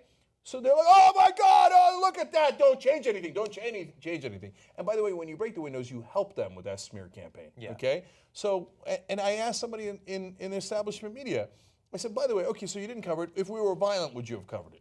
Absolutely. Absolutely. You know it, right? And if we were the Tea Party and 143 people in the Tea Party had gotten arrested in one day and broke the record for civil disobedience in American history at the Capitol, would you have covered it? He's like, we definitely would have covered it, right? But so if you're the right wing and you want to protect the establishment, you're gonna get covered. If you're left wing and are counterproductive to change, we're going to cover it, right? Yeah. But if you actually want change, I don't see you. What do you do? Oh, you're doing things the right way. Oh, not interesting. I mean, think about the type of coverage Occupy protests got. And that was a worldwide protest. It wasn't just here in the United States. It was huge, and it was smeared from day one. A lot of criminals Aaron there. Burnett talking about the What do they encampment. want? What do they want? I mean, seriously? What do they want anyway? That's what she said. Was that the origin of Seriously? Yes. Aaron, Aaron Burnett says to the camera, what do these people want? I don't know, Aaron. Why don't you walk the 20 fucking feet and go ask them what they want? Maybe she didn't have a camera. With your reporter's vest. Every time she was on the field, she wore that vest. Remember how they treated the anti-Iraq protests that happened all around the world? Some of the biggest protests in world history. They were able to ignore it pretty well. Just ignore it. So exactly, thousands in exactly to different this cities. point, there was the healthcare rally on Sunday. So I went to the one on Hollywood Boulevard with a camera and interviewed people. It's about 2 blocks away from CNN's headquarters. There you can see the top of the building. They were not there. CNN was not there. 2 blocks away, there was a peaceful protest, people lining both sides of the streets talking about healthcare, organized by nurses, no coverage. Yeah. Maybe if healthcare was like an important issue. Maybe. They'd cover it. Maybe. I mean, seriously. George W. Bush's motorcade did get egged when his first. Really? Yeah. If you remember, I remember the footage from Fahrenheit 9/11. They showed it in that movie. And they did because he was the first president in modern times to be elected while losing the popular vote. And so that upset people. For some reason, nobody's talking about changing that system, which I find crazy. The more we talk about it, the angrier I get. One last excuse that they use is, no, guys, that's boring. It's not going to get ratings. You guys, if you cover policy or you cover people who want real change, back in 2015, if you cover Bernie Sanders, it's boring. It's not going to get ratings. Well, then how come we murdered you online? How come our numbers are so much larger than yours? More attractive hosts. Yeah. I'm just spitballing here. Wait, how come all of our Bernie Sanders videos did gangbusters? I thought he wouldn't get ratings in 2015 when he was rising up 60 points against the best-known Democrat of our lifetimes. But it seems like it works for us. No, it's not that it doesn't get ratings. It's not that it's any of that stuff. It's that the people who make the hiring decisions, that filters down. Don't rock the boat, don't rock the boat, don't rock the boat. Oh, Anderson, you want to make some silly jokes on New Year's Eve and not rock the boat? You're hired. Come on in. Yeah. Just really fast to go back to the point you were making about the changing the system. After the election, I started talking about it again, and everybody's just like, sour grapes. It's just sour grapes. So it's sour grapes for the 3 weeks after an election. From that point to the next election, it's irrelevant and boring, and why are we talking about it? So that's a cool little system that's been set up. I'll tell you this right now. We're going to rock their goddamn boat. Okay, what's next? Oh, I wish you would tell me what to do. I want to do it. Find a Starbucks. I am dying. Throw a rock. No, don't do that. I am dying. Find a coffee bean and leaf. Throw a rock. No, don't. I actually like that. Don't. Wait, we're doing another story? Yeah, keep going. Okay. Didn't think we were going to. Donald Trump hasn't just picked heads of cabinet departments that are wildly unqualified for the positions that they're going to fill and sort of philosophically diametrically opposed to the point of those departments. He also just hasn't chosen people to fill literally hundreds of positions throughout the government, many of them holding incredibly important national security positions. And so let's talk about the difference between the Trump administration and the way that previous administrations have done it. Barack Obama, as Cenk alluded to earlier in the show, did not fill, by the time he was sworn in, all of the positions, especially in positions of national security. So what he did was he had the previous Bush appointees hold that position for several weeks. Trump is not doing that. Trump's administration has reportedly demanded that many of Obama's choices, including ambassadors, leave immediately. The Pentagon, the Office of the Director of National Intelligence, and the Department of Homeland Security have all named interim successors who will run their agencies until Trump's appointees are confirmed. And those are cases where at least he has chosen someone. They just haven't yet been appointed. Interestingly, the CIA says it has a similar arrangement in place for a person to run the agency should Mike Pompeo not be confirmed by Friday, but it declined to say who. And I would have followed that up with, no, like we're not fucking around. You got to tell us who's actually going to be leading it. How can they have a head of the CIA and we don't get to know who it is for a few weeks? It's the CIA. Seems they a little keep bit secrets. odd. Let's see. So at Department of Homeland Security, Trump will dismiss most or all of 16 senior positions that require Senate confirmation. These include the heads of the Federal Emergency Management Agency, FEMA, the Customs and Border Protection, and Immigration and Customs Enforcement. The transition hasn't even named anyone to replace them, but those departments will be without leadership until he chooses someone. Then the ethics investigations go on, the hearing nominations, and then the vote. For some reason, he doesn't think it's important. It's Customs and Border Protection. This is a guy who ran on a wall on the border, doesn't think we need leadership at the border in the interim. And so that, by the way, is just a few. There's apparently at least 600 positions, many of them in defense and national security, that he hasn't even chosen someone for the position yet, let alone had them vetted and eventually voted on. So I've got to admit that I was partly wrong about this. Because earlier in the week, I was talking about his incompetence, and I was like, I'll get to it when I get to it. And I think that's probably still somewhat true. But I realize, having read all these stories, someone in the Trump administration, not Trump, he literally is not involved in the details at all, right, did come up with this plan. And it is actually a fairly clever plan. So there's only 2 of the nominees that have been confirmed so far, and he's now president. That's actually the lowest amount since George H.W. Bush. Now, there's a reason for that. We explained this to you last week. It's because Obama, for example, and Bush, they nominated people, they actually brought people much earlier on. Once they knew they won, they would bring them in front of the Senate so they can get confirmed in time so that when they took office, they'd already be ready to go, right? That's how other Republicans and Democrats did it. Trump introduced them really, really late. Now he gets to say, oh my God, they haven't confirmed anyone. They only confirmed 2 guys. We're in a panic. And all these positions are not filled. Why? You just literally kicked them out the door. Well, they're not filled. This is an emergency. This is an emergency. And then John Cornyn, senator from Texas, tweets, I am prepared for the Senate to stay in session as long as it takes all night, all weekend to confirm President Trump's cabinet nominees. If you have super controversial nominees, this is how you jam them through. Yep. You create a sense of panic and conflict, and you go, oh my God, they're not filled. The CIA, National Security, Education Department, Energy, Health and Human Services, what are we going to do? We got to fill them. Oh, the Democrats, they haven't confirmed anyone. We're going to stay here all weekend. And by the way, you know politicians, they hate staying in the weekend, right? So you know what they're going to do? They're going to jam everyone through. It's a strategy, and it's politically pretty smart one. But, I mean, don't Republicans have the majority? So weren't they just going to confirm anyone that Trump wanted anyway? They want the hearings to be shorter. Yeah. They want the news cycle to be shorter. They want to embarrassing. That's right. You want to keep talking about how Betsy DeVos doesn't know a single thing about the Department of Education. You want to keep talking about how Rick Perry thought that the Department of Energy was actually an oil company lobbyist. Oh my, you don't want to talk about that. They're a bunch of morons. No more stories about bears. You want to talk about how both of those people want to destroy the departments that they are in charge of. The guy in charge of the head of the EPA wants to destroy the EPA. You don't want to talk about that. You just want to jam them through and go, to panic. This is Naomi Klein, explained this a long time ago. You create a crisis. And then you solve the crisis by saying, confirm all of my insanely controversial nominees right away, right? And let's get it out of the news cycle. And you'll wake up one day and there's no Department of Education. What happened? Oh, well, remember when we put Betsy DeVos in? Yeah. Well, I hope Sanders and Warren continue to be fighters and continue to do what's necessary for us to get those awesome videos of the incompetence of these nominees. Yeah, and we got to give credit to Franken. He's been great. Kane had some really good questions too, and unexpected from him.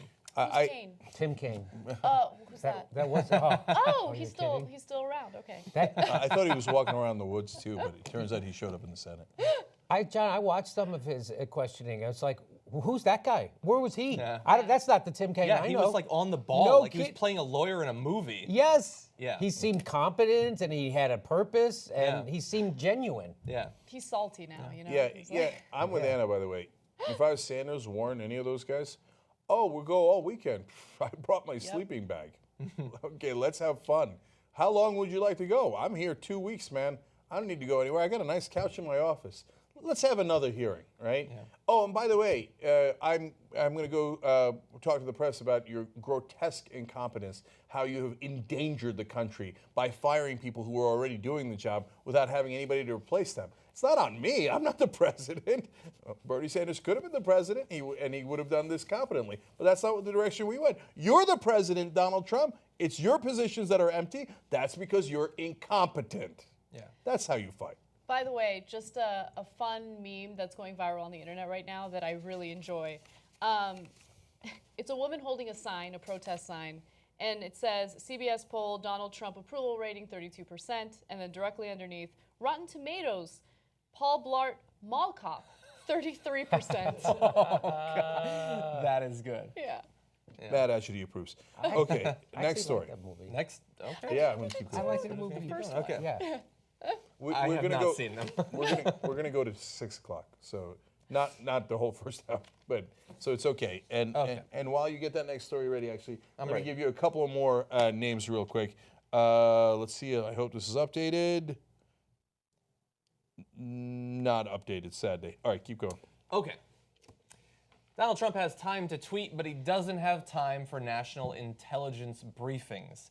He said this recently, I've had a lot of briefings that are very, I don't want to say scary, because I'll solve the problems, which might lead you to believe that he sort of gets the level of responsibility, the threats that our country is facing. And so he's admitting that. It's a rare, honest, open moment from Donald Trump.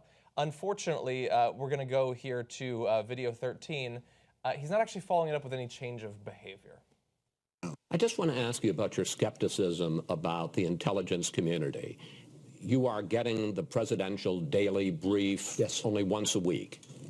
Well, I get it when I need it. But is there some skepticism? First of all, these are very good people that are giving me the briefings. And I say, if something should change from this point, immediately call me. I'm available on 1 minute's notice. I don't have to be told, I'm like a smart person. I don't have to be told the same thing and the same words every single day for the next 8 years. Could be 8 years, but 8 years. I don't need that. But I do say, if something should change, let us know. So this is really close to the election, and there are two things that are immediately clear about how little he knows about the actual job of the presidency. One, he thinks the president is so not busy that he can be on 1 minute's notice for phone calls, which isn't exactly how it works out. And two, he doesn't realize, he says, if anything changes, call me. If anything changes in the world, call me. That's amazing. Your phone's going to be ringing all day long, buddy. No, but the first part, sorry to interrupt you, but the very first part of his answer is laughable because he's like, I'll get them when I need them. How would you know whether or not you need them? Like, do you have the ability to predict that there's some sort of crisis happening in some country or that there's some imminent threat to national security? How would you know? Now, I've got to add something to that because what you guys are saying is so important. I want people to understand the context. So if it turns out North Korea is about to launch nukes, yes, then you would call the president that minute, but you would get that call no matter what, whether you had the briefings or you didn't have the briefings. The briefings aren't for that. They aren't for emergencies. They are so that you can prepare. So that you can know, hey, here's the state of North Korea, here's the state of Germany, here's the state of Pakistan, here's the state of the world, right? Let's plan ahead so that I don't have to call you in a minute and say they're launching the nukes. Yeah. So, but if you're not at all prepared and you have no idea what's going on, when they call you in a panic, you never got the briefing on North Korea. You don't know what to do. Mm-hmm. You don't know how many missiles they have pointed at South Korea. You don't know if you did you go in by ground or by air. Oh, the generals will tell me. The same generals who used to insult every day on the campaign, right? But you've got to be able to be ready on the spot. And he goes, I'll get them when I need them because I'm like a smart person. A smart person prepares. Yeah. They don't just go around going, oh, if there's an emergency, I'll figure it out in a minute. And the smartest people I know always refer themselves as like a smart person. I have some of the characteristics of a smart person. So can I make one quick point about that, though? So I don't know it. I'm not smart enough to know anything about the presidential briefings and how important they are. I'm going to assume they're important. But someone smarter than me made the case that maybe the silver lining here is that if the president doesn't have these briefings every day, he's not hearing from these guys who want to go to war every day, meaning CIA and his NSA and all the other people who want to go to war. So he doesn't get these briefings, so maybe it'll keep us out of war. I don't know if that's the case. Let me take that hope away from you, unfortunately. Because obviously somebody is going to have to go to these briefings. I mean, look, we basically had under George W. Bush a guy who wasn't smart enough or involved enough to make decisions, but there were people lurking in the background, and of course, Trump does have that. Let's go to video 14 here. Now, in the meantime, my generals are great, are being briefed, and Mike Pence is being briefed, who is, by the way, one of my very good decisions. He's terrific. And they're being briefed, and I'm being briefed also. But I don't need to be told, Chris, the same thing every day, every morning, same words. Sir, nothing has changed. Let's go over it again. I don't need that. Yeah, he might turn things over to the generals or Mike Pence or somebody else, and maybe those people will make the right decisions. Maybe they will opt for more stability than Donald Trump would be able to provide if he was more involved on a day-to-day basis, but maybe not. And I mean, this is a guy who says that he's a good manager, and he's also saying, I'm going to do no managing. Yeah. So what he just told you in that clip is that Mike Pence is president. Yeah, which he told us months ago. He said he'd do that. Yeah. And so he also said, I don't need the same words every day. I have a feeling, as busy as Barack Obama is, and the change in their hair during their 8 years of being a president implies that they're very busy, I don't think he would sit there for hours every day if it was the same words. He seems to think there's like 5 countries in the world. Depending on how you define it, there's like 170 to 200 countries in the world. Stuff happens every day. Governments change. People go to war. There's civil wars and things like that. Now, I do want to compare it to the level of preparation and, I guess, interest in the specifics and in the facts of other administrations, like the one that just left. This is graphic 18A. The Obama administration has written 275 briefing papers for the incoming Trump administration, nearly 1,000 pages of classified material specific to North Korea's nuclear program, the military campaign against the Islamic State, tensions in the South China Sea, and every other kind of threat the new team could face in its first weeks in office. Nobody in the current administration knows whether anyone in the next has read any of it. And that could possibly work if you were running your transition the way other presidents have, where the top 10% of each cabinet department tends to switch over. Those are the political appointments. But everybody else, the career officials who study this stuff, know this stuff, stay. But they've also talked about weeding all those people out too. And if they're not going to study and they get rid of all the people who do study, what happens when there's more tension in the South China Sea or when ISIS starts to make moves? No one will be around who understands how to counter it. And I'll give you a very specific example of a presidential daily briefing that was skipped that wound up having some significant consequences.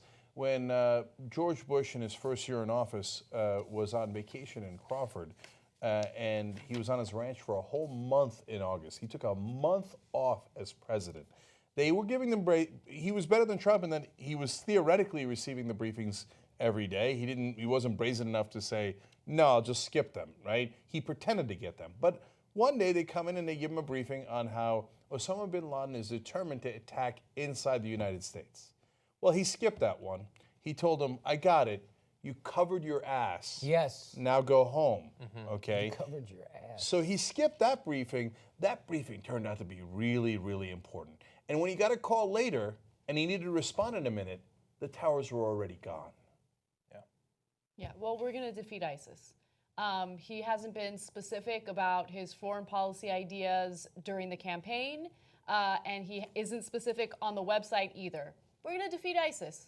We're going to bulk up our military. We're going to defeat ISIS. We are going to get rid of immigrants, and that's it. Yeah. By the way, get rid of immigrants how? What's your true policy on that? Yeah. Other than building a wall, which, by the way, is going to achieve nothing. Okay, now I'm going to do a tiny bit of fun speculation before we end. I think when Chris Wallace got the answers, he asked the questions and he was calm.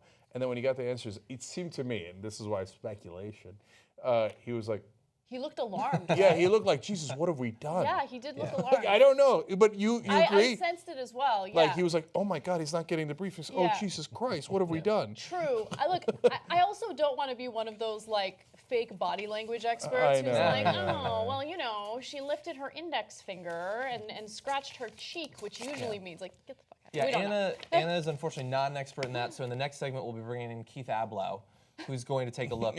And by the way, so I, like Jimmy, don't know a ton about the presidential briefings except what I've read in my studies. But I do know from other jobs I've held and people who've come into the jobs I've held that when people start a new job, that's the hardest they will ever work at that job. Yeah, absolutely. And then they start to slack. His starting point is, I'll take a look when I need to. And look, super last thing that we really do have to go and is that he's never worked a day in his life. Remember, he was born with a silver spoon up his ass, right? and he was born on third base and thought he kicked a field goal. And so so he's never worked. His daddy gave him $200 million, and then every time he went bankrupt anyway, his daddy would come and bail him out and give him millions of dollars and bail him out, because he doesn't work. His accountant said, oh, his dad used to help me with the taxes, and we had strategies and stuff. Donald would come in, and Ivana would ask all the questions. Like, Donald didn't ask any questions. Just say, man, the taxes. Didn't know any of the details. He was born super rich, and all he's ever done is fucking bungle it. So he doesn't know how to work hard. He's never worked hard in his life. Because he doesn't sleep doesn't mean he works hard. He's sitting there on Twitter and watching cable news, right? Yeah, and SNL. Yeah, he's a goofball. All he wants, he's a little kid who wants to see his name in lights. And I'm telling you, man, I know that we mentioned this a long, long time ago, and then there's already been routines. They think they did it at the Golden Globes, right? He is Joffrey. He is. Joffrey was, oh wait, no, he wasn't smart. No, he wasn't. Really he was dumb. impetuous. Yes. He was a spoiled little kid who had gotten everything that he ever wanted, didn't think through the consequences of anything, didn't prepare. Hey, Joffrey. Yeah. Man. Love torturing women. Yeah. Now, on the upside, we've got some swords in the darkness. Hey, everybody. Okay. All right. Hey, kids. You want some journalism? Okay. By the way, other people have commented that it looks more like Superman, and then you now go and ruin it with I'm sorry. Superman, kind of a perv. I did not intend to either, by the way. Okay. Barbara Freeman, $3 from LA. Thank you, Barbara. Kathleen McMullen, $50 from Gilboa, New York. Thank you, Kathleen. Oh, I'm not supposed to read the last names. JM, sorry, but thank you. They don't ask for that. I'm just being safe. Yes. JM, with a great last name, from Littleton, Colorado, $127. So you get this shirt. Sword in the Darkness. Meryl Streep was at the inauguration. Okay, I'm kidding.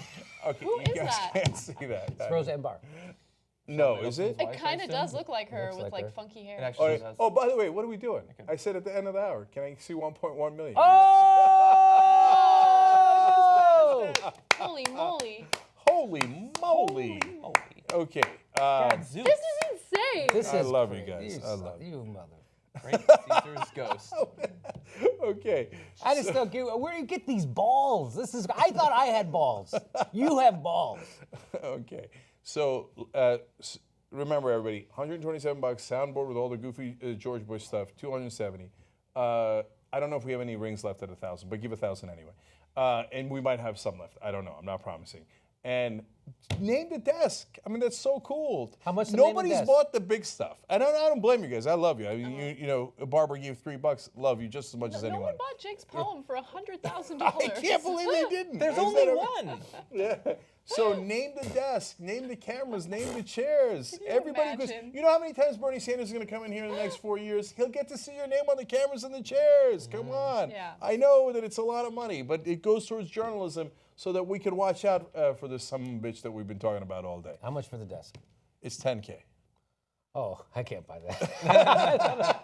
I was going to buy it, but I can't buy it. But how cool would it be every Dore time? Memorial it's the, desk. No, it's the Jimmy Dore desk. Oh, how God, much? I so want to sell my car and name this desk. How much? How much will we Don't sell? sell How your much will we cars, sell the guys. door to him for? It'll just be the Jimmy door. Just a Jimmy door. That would be really That's funny. really funny. How much for the door? 20, can I see 2,500? We'll talk. Let's talk. All right, guys, don't sell your cars. Okay, be responsible. All right, we'll be right back.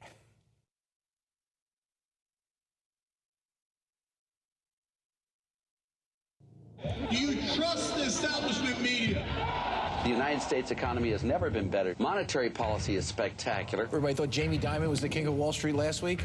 Well, it might be Ken Lewis now. He takes the crown. The best sales force out there is Merrill Lynch, and now it goes to BofA. It's pretty amazing. Pretty amazing. Lewis now. Buying opportunity. I do think this is a buying opportunity. We're going to see a stabilization and just a tremendous snapback. The rally will be jaw-dropping. The Occupy Wall Street movement is not a spontaneous protest against economic inequality. This is what we mean by the establishment press. It is a well-thought-out campaign. A well-thought-out campaign to bring down the infrastructure of this country. The embarrassment is that I'm given credibility in this world because of the disappointment that the public has in what the news media does. I'm the former chairman of the Veterans Committee, and I learned a little bit about the cost of war. What the president is trying to do, and I agree with him, is to do everything that we can without going to war. So what do you say to your critics? I'm talking about Democratic critics who say, you know what, he's really just a socialist pacifist.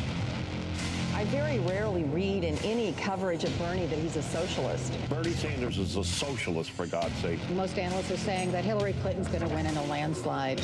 I continue to believe Mr. Trump will not be president. We've got Trump at 279, 259. Wait a minute. No. Winning the presidency. I know you don't believe that.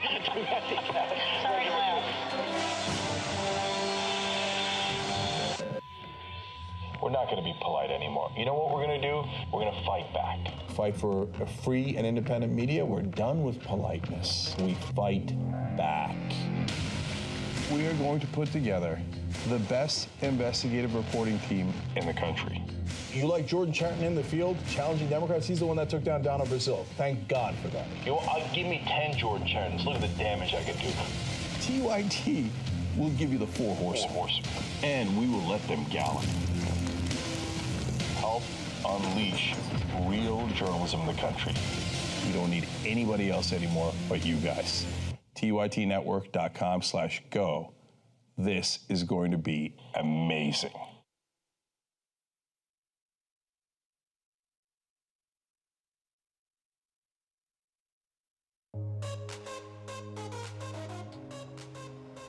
Hey, what's going on? Hey, bud, where you been all morning? Oh, renewing my registration, dude. Minority registration?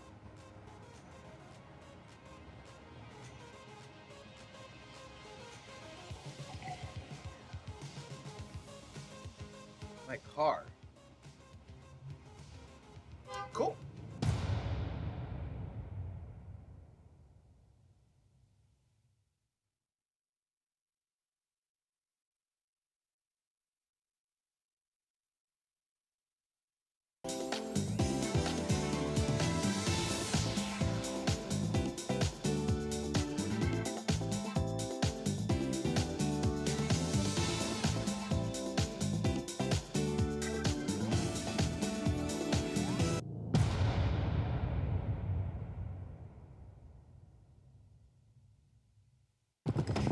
Out there on this frontier we call the internet, there's a lot of bad folks out to get you.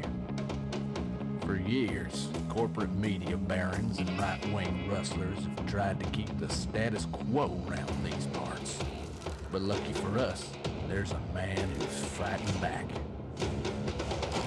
They call him Cenk Uygur, a.k.a. the original outlaw, a.k.a. El Jefe.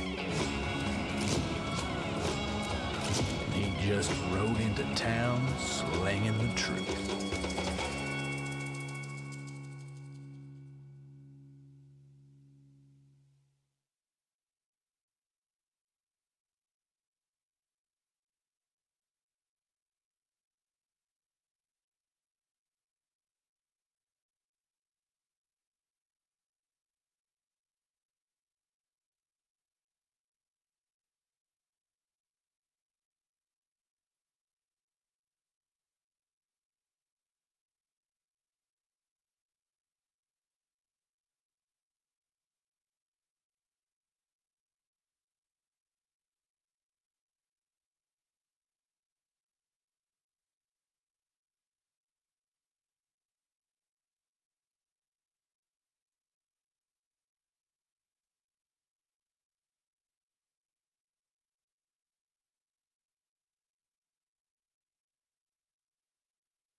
Turks. Ida Rodriguez with us for what is the second hour, but in reality is the 11th hour or the 10th hour? I don't like calling it the second hour.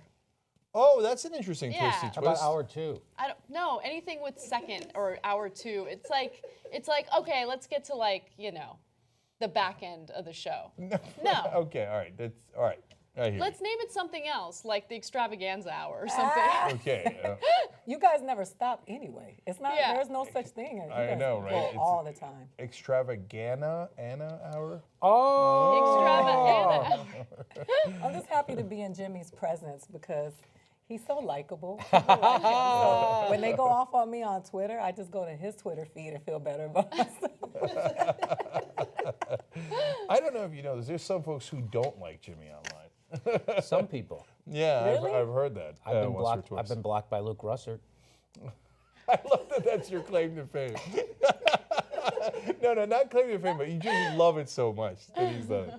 Anyway, Rain Lovegrove, speaking of Jimmy, says, I just donated $4.20 to the Young Turks because I can't invite Jimmy Dore to Kalamazoo for a toke. Yes. So that one's for you, Jimmy. I've been to Kalamazoo. Is that right? Yep. Okay. Salazar Slytherin says that now that you mentioned that, although I have no idea what we mentioned, when are we going to get that hashtag TYT Live calendar?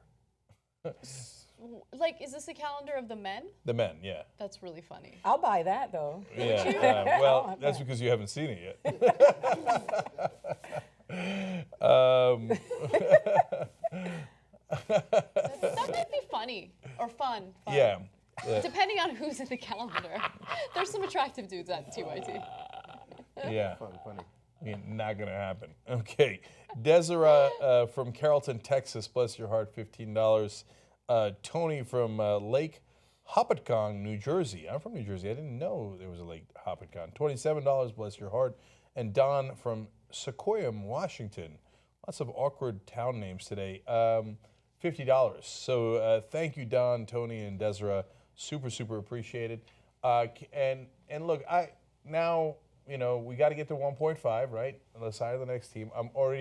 Once we hit 1.1, you guys already made me nervous. Now I got to go talk to dozens of more people. You're killing me, Larry. You're killing me. Okay, which is awesome. Can I see 1.25? Okay, now it's too unrealistic to do by the end of this show, but we do have an hour. Or is it? Can I see 1.25 by Monday? That's got to be realistic. That's got to be, right? We're already at 1,103,000. Congratulations. The last time I was here, it was like 600,000. Yeah. It's crazy, right? I don't want to say anything, but since you were here, I actually dropped a video for this, so that probably had a lot to do with it. Oh, yeah. Nice. Yeah, no question.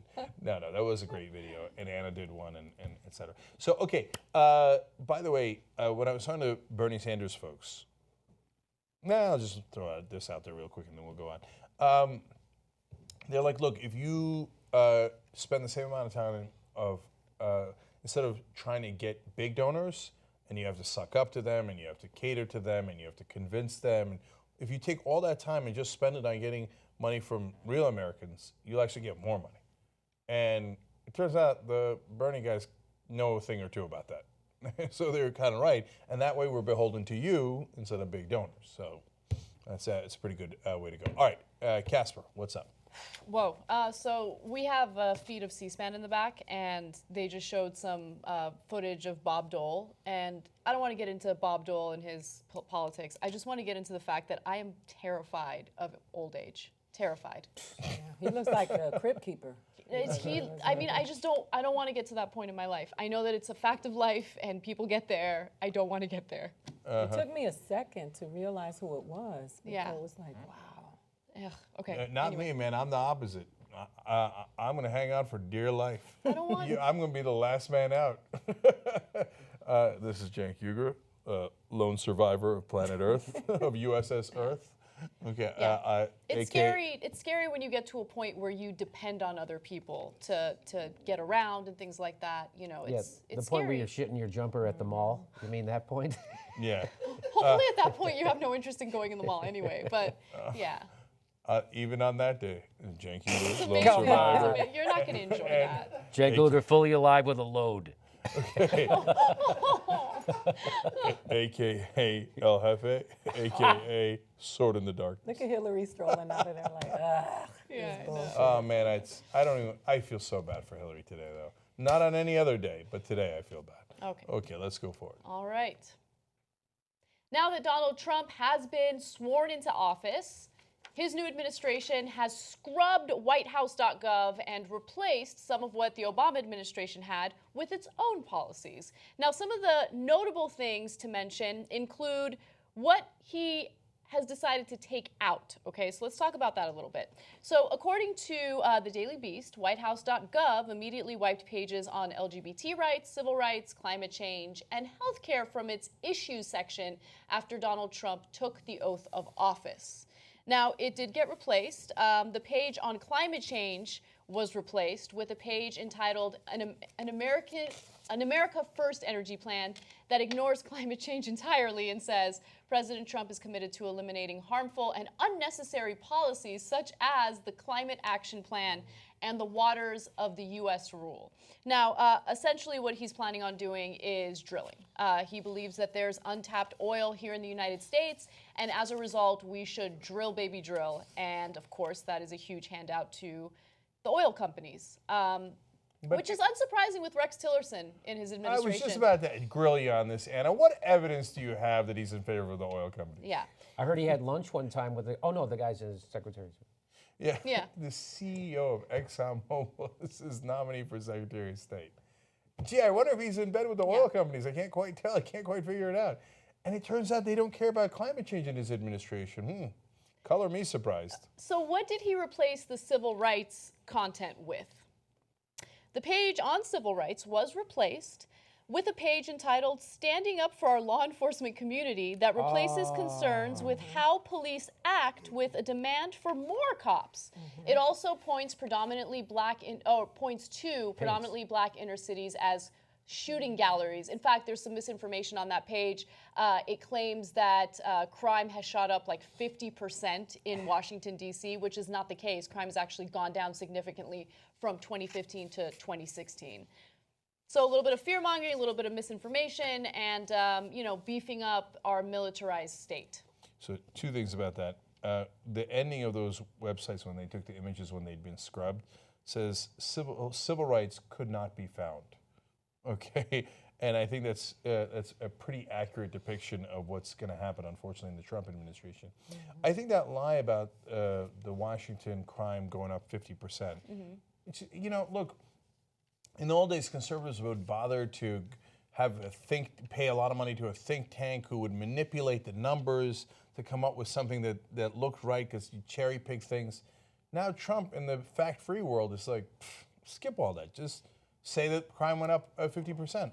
But it didn't. Who cares? Well, I think that Trump is exploiting something that we suspected for a while, and it makes me sad to know that it's true, but Americans don't fact check. I mean, and the funny thing is, when we talk about stories on this show, I remember when I first started at TYT and I would make statements, and that was when I learned the difference between, anecdotal evidence, which means nothing, and actual trends and patterns and research on broader issues.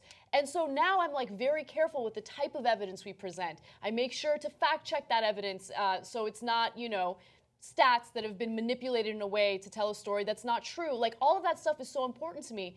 But I realized during this election especially that there are a lot of Americans that just take things at face value, that just want to believe what one person says, and they don't care if someone comes at them with evidence to the contrary. Just real quick, on the establishment media and how they handle that. The other day, Donald Trump says, John Lewis's district is a mess, and it's crime-ridden and all that.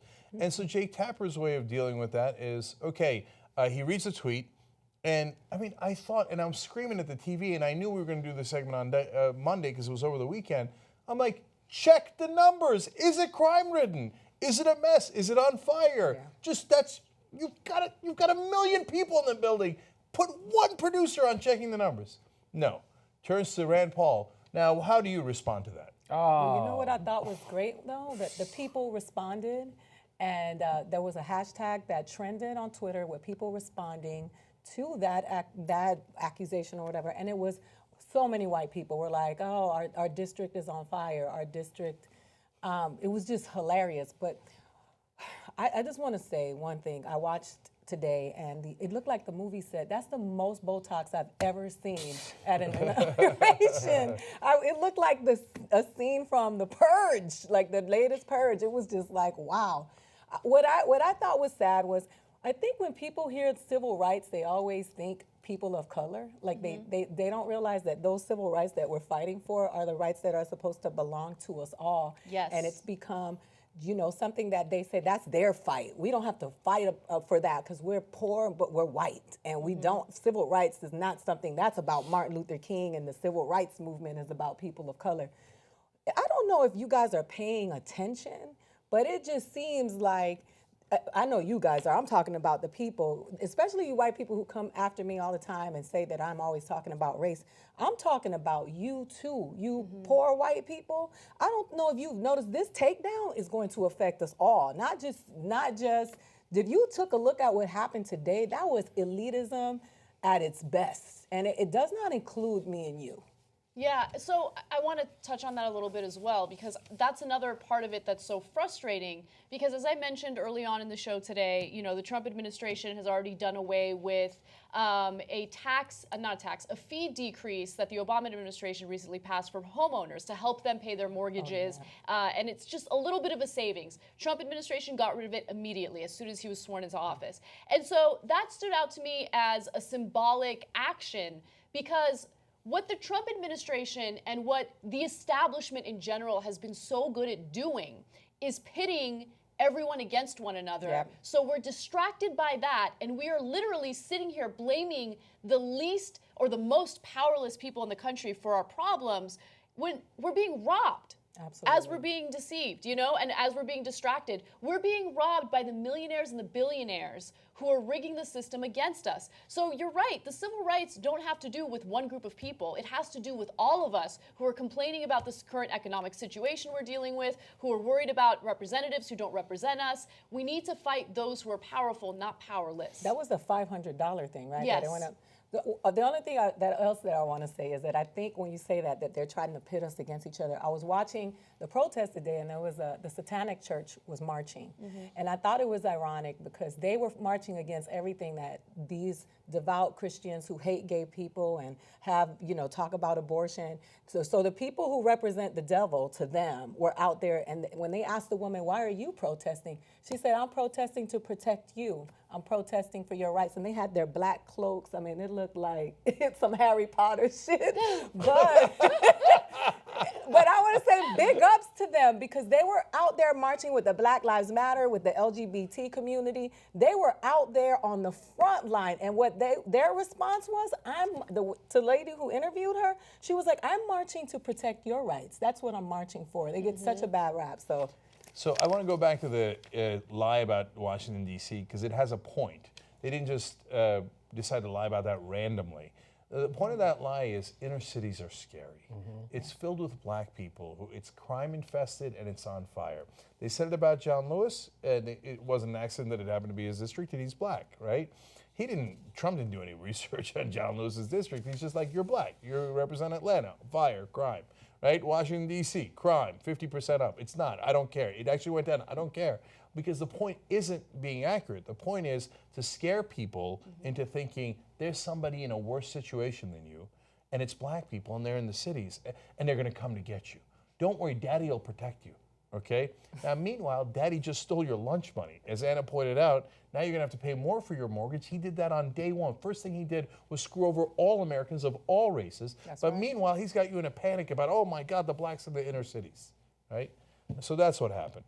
And you mentioned the purge, Ida. It's another story out today. He literally took the line from the purge, which was, I think it's keep America safe. That's the tagline For the movie. For the movie. And Trump, a couple of days ago, when talking about his re-election, well, I'll see you in 2020. Anyway, said, "Oh, I got a great idea. I wasn't going to say this until the campaign, but it's too good, man. And we should trademark it. Keep America safe." Same line as the purge. And Donald, that's not a great line. That's the most mediocre line I've ever heard. The guy thinks he's clever because he's got nothing but sycophants around him going, "Oh yeah, Donnie, you got him again." Like, remember Billy Bush in the tapes? Like, "Oh, the Donald scores again." Did any of you see that movie though? No, I didn't. Oh wow, it was Hillary's in the movie. I mean, it's so scary because the people who are doing the work for the Donald Trump character are Nazis. They're this neo-Nazi group that is in it. I was like, this is really creepy. Yeah, I got to check it out. So because of that, I wound up seeing the trailer, and it scared me a little too much. I wasn't sure I wanted to see it. No, it's really scary. It's really scary. All right, let's move on to some other news. There have been protests not only during Trump's inauguration, but some protests against Milwaukee County Sheriff Clark. Now, Sheriff Clark has been criticized for a number of things, including people who have died in his prisons for cruel and unusual punishment, not getting water. There was a woman who went into labor, gave birth, and didn't get the medical attention she was begging for, so her newborn baby literally died in a prison cell. But apparently, he's also in the business of threatening people on planes. Case in point, 24-year-old Dan Black. Now, apparently, Black is claiming that Sheriff Clark had harassed him and threatened him. Black claimed that he was confronted, interviewed, and then escorted out of Mitchell International Airport by a group of deputies after a brief exchange with Clark on a flight from Dallas on Sunday. Now, let me be clear about this exchange. According to Black, he didn't even say anything. All he did was shake his head at Sheriff Clark. Clark was wearing Dallas Cowboys gear on a flight home following the team's loss to the Green Bay Packers in Texas, and Black said he shook his head at the sheriff for failing to support his state's favorite team. Here's a comment from Dan Black himself. "Foolishly, I asked him, 'Are you Sheriff Clark?' He responded, 'Yes,' so I shook my head a little bit. From behind I hear, 'You have a problem?' I shook my head again and kept moving." Now, apparently the sheriff recruited six deputies, 2 K-9 units after they landed and then interrogated him at the airport.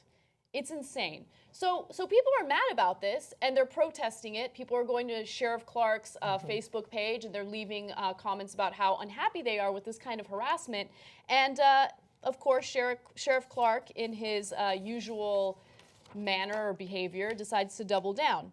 Now, earlier this week, Clark issued a statement saying Black and others like him may be, quote, knocked out if they hassle him on a plane.